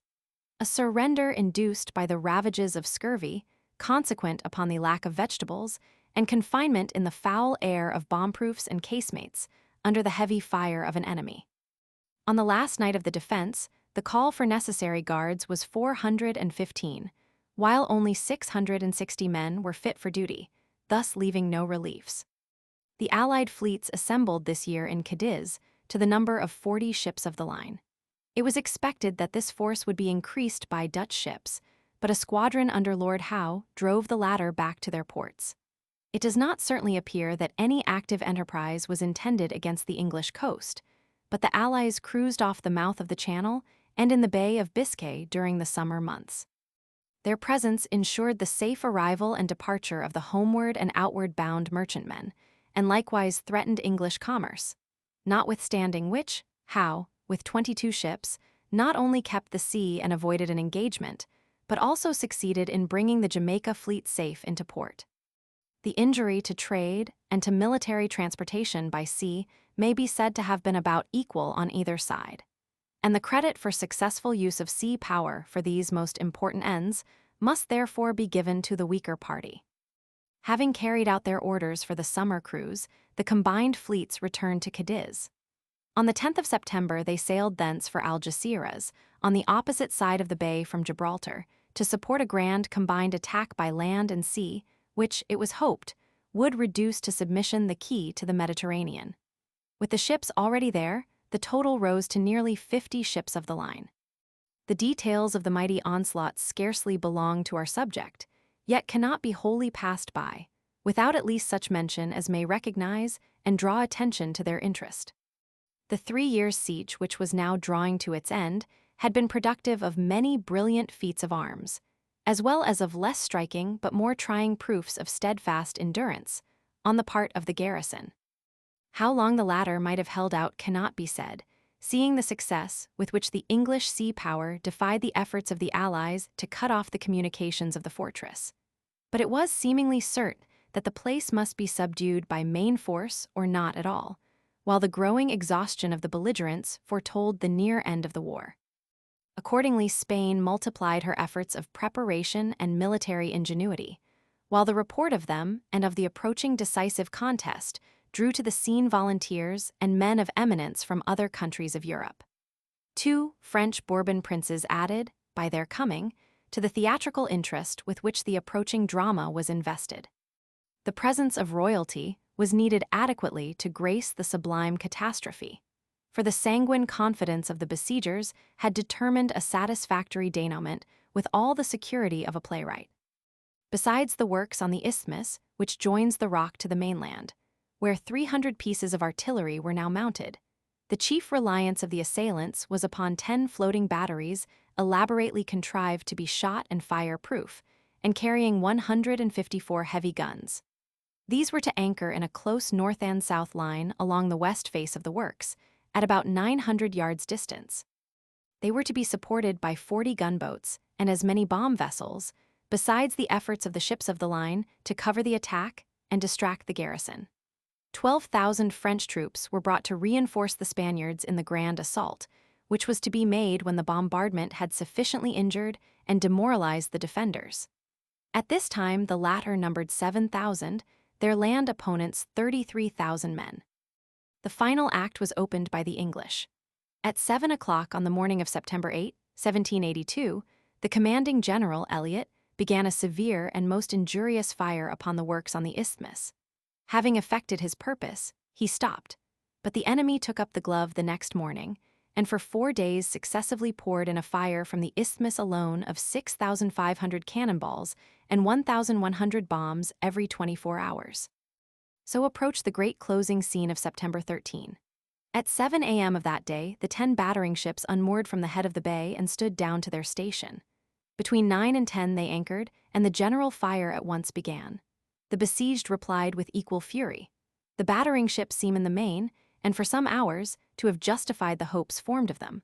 Cold shot glanced or failed to get through their sides, while the self-acting apparatus for extinguishing fires balked the hot shot. About 2 o'clock, however, smoke was seen to issue from the ship of the commander-in-chief, and though controlled for some time, the fire continued to gain. The same misfortune befell others.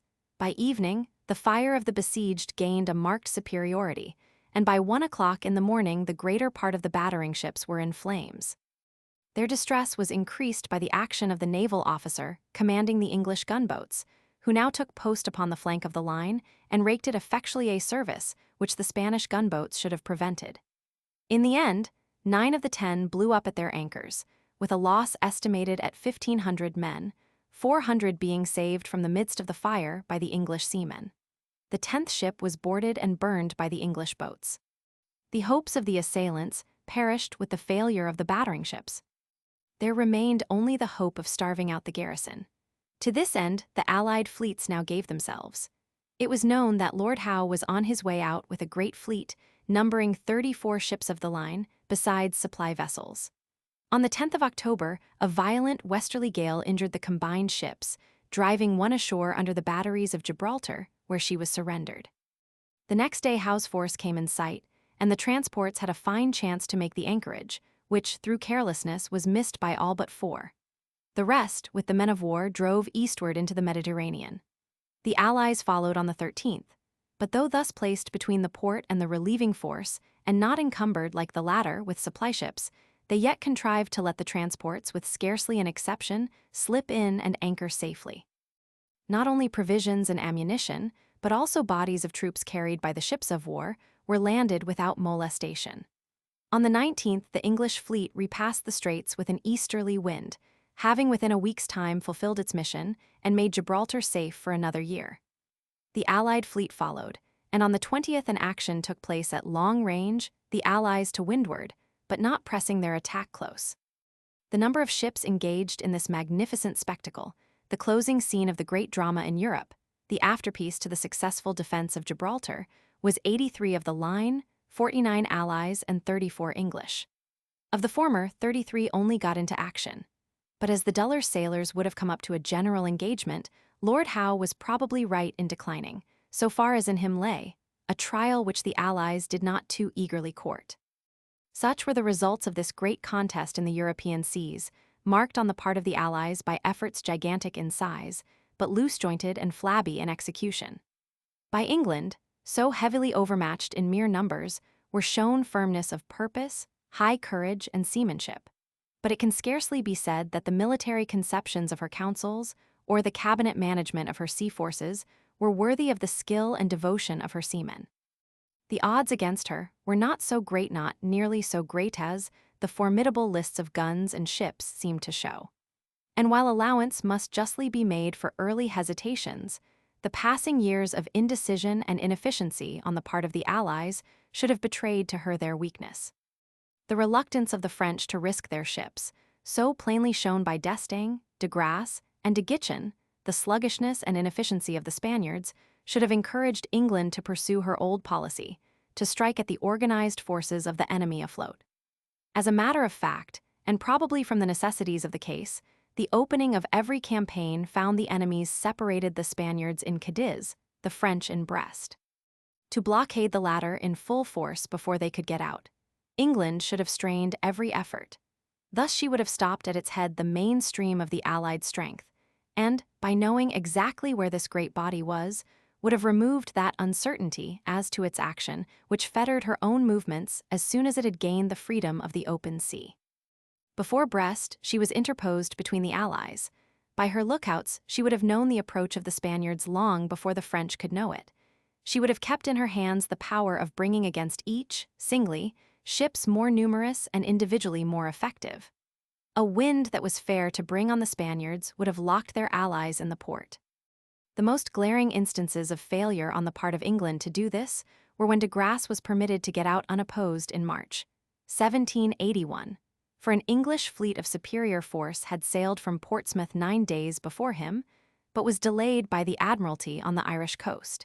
And again at the end of that year, when Kempenfelt was sent to intercept de Guichen with an inferior force, while ships enough to change the odds were kept at home. Several of the ships which were to accompany Rodney to the West Indies were ready when Kempenfelt sailed, yet they were not associated with an enterprise so nearly affecting the objects of Rodney's campaign. The two forces united would have made an end of de Guichen's 17 ships and his invaluable convoy. Gibraltar was indeed a heavy weight upon the English operations, but the national instinct which clung to it was correct. The fault of the English policy was in attempting to hold so many other points of land, while neglecting, by rapidity of concentration, to fall upon any of the detachments of the Allied fleets. The key of the situation was upon the ocean. A great victory there would have solved all the other points in dispute. But it was not possible to win a great victory while trying to maintain a show of force everywhere. North America was a yet heavier clog, and there undoubtedly the feeling of the nation was mistaken. Pride, not wisdom, maintained that struggle. Whatever the sympathies of individuals and classes in the Allied nations, by their government's American rebellion was valued only as a weakening of England's arm. The operations there depended, as has been shown, upon the control of the sea. And to maintain that, large detachments of English ships were absorbed from the contest with France and Spain. Could a successful war have made America again what it once was, a warmly attached dependency of Great Britain, a firm base for her sea power, it would have been worth much greater sacrifices. But that had become impossible.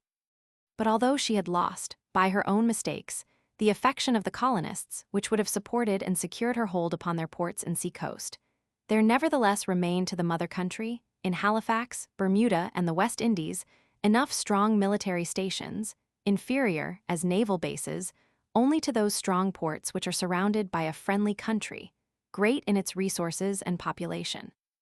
The abandonment of the contest in North America would have strengthened England very much more than the Allies. As it was, Her large naval detachments there were always liable to be overpowered by a sudden move of the enemy from the sea, as happened in 1778 and 1781. To the abandonment of America as hopelessly lost, because no military subjection could have brought back the old loyalty, should have been added the giving up, for the time, all military occupancy which fettered concentration, while not adding to military strength. Most of the Antilles fell under this head, and the ultimate possession of them would depend upon the naval campaign. Garrisons could have been spared for Barbados and Sta. Lucia, for Gibraltar and perhaps for Mahan, that could have effectually maintained them until the empire of the seas was decided. And to them could have been added one or two vital positions in America, like New York and Charleston, to be held only till guarantees were given for such treatment of the Loyalists among the inhabitants as good faith required England to exact. Having thus stripped herself of every weight, rapid concentration with offensive purpose should have followed. 60 ships of the line on the coast of Europe, half before Cadiz and half before Brest, with a reserve at home to replace injured ships, would not have exhausted by a great deal the role of the English navy. And that such fleets would not have had to fight may not only be said by us, who have the whole history before us, but might have been inferred by those who had watched the tactics of D'Estaing and de Guichen, and later on of de Grasse. Or, had even so much dispersal been thought unadvisable, 40 ships before Brest would have left the sea open to the Spanish fleet to try conclusions with the rest of the English navy when the question of controlling Gibraltar and Mahan came up for decision. Knowing what we do of the efficiency of the two services, there can be little question of the result. And Gibraltar, instead of a weight, would, as often before and since those days, have been an element of strength to Great Britain.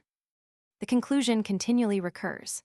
Whatever may be the determining factors in strifes between neighboring continental states, when a question arises of control over distant regions, politically weak, whether they be crumbling empires, anarchical republics, colonies, isolated military posts, or islands below a certain size, it must ultimately be decided by naval power, by the organized military force afloat, which represents the communications that form so prominent a feature in all strategy. The magnificent defense of Gibraltar hinged upon this. Upon this depended the military results of the war in America. Upon this, the final fate of the West India Islands. Upon this, certainly, the possession of India. Upon this will depend the control of the Central American Isthmus, if that question take a military coloring, and though modified by the continental position and surroundings of Turkey, the same sea power must be a weighty factor in shaping the outcome of the Eastern question in Europe. If this be true, military wisdom and economy, both of time and money, dictate bringing matters to an issue as soon as possible upon the broad sea, with the certainty that the power which achieves military preponderance there will win in the end. In the War of the American Revolution, the numerical preponderance was very great against England. The actual odds were less, though still against her. Military considerations would have ordered the abandonment of the colonies, but if the national pride could not stoop to this, the right course was to blockade the hostile arsenals. If not strong enough to be in superior force before both, that of the more powerful nation should have been closed. Here was the first fault of the English Admiralty. The statement of the First Lord as to the available force at the outbreak of the war was not borne out by facts. The First Fleet under Keppel barely equaled the French, and at the same time Howe's force in America was inferior to the fleet under D'Estaing. In 1779 and 1781, on the contrary, the English fleet was superior to that of the French alone. Yet the Allies joined unopposed, while in the latter year de Grasse got away to the West Indies, and Suffren to the east. In Kempenfeldt's affair with de Guichen, the Admiralty knew that the French convoy was of the utmost importance to the campaign in the West Indies, yet they sent out their admiral with only 12 ships. While at that time, besides the reinforcement destined for the West Indies, a number of others were stationed in the Downs, for what Fox justly called the paltry purpose of distressing the Dutch trade.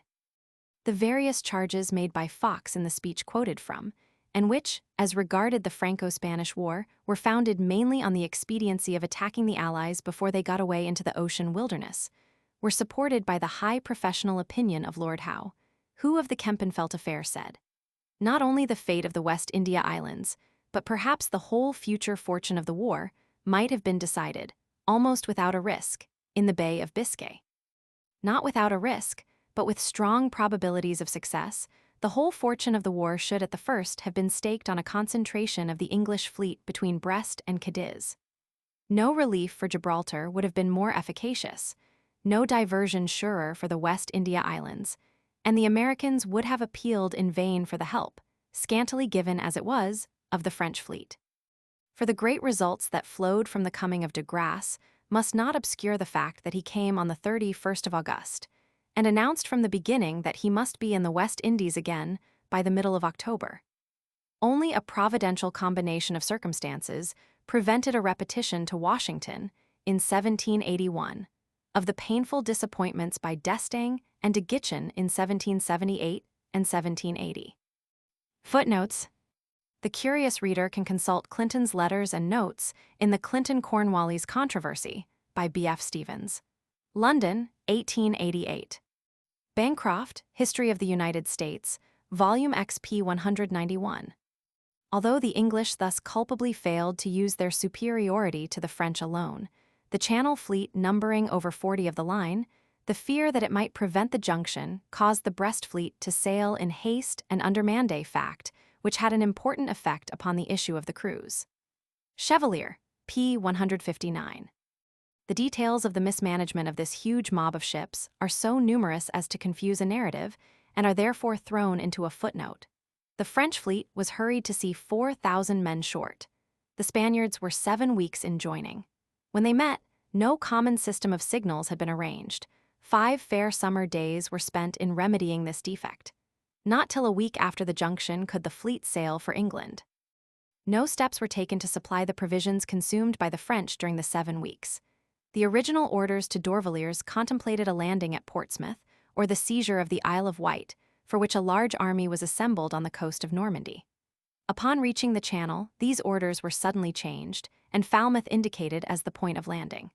By this time, August 16, summer was nearly over, and Falmouth, if taken, would offer no shelter to a great fleet. Then an easterly gale drove the fleet out of the Channel. By this time, the sickness which raged had so reduced the crews that many ships could be neither handled nor fought. Ships' companies of 800 or 1,000 men could muster only from 300 to 500.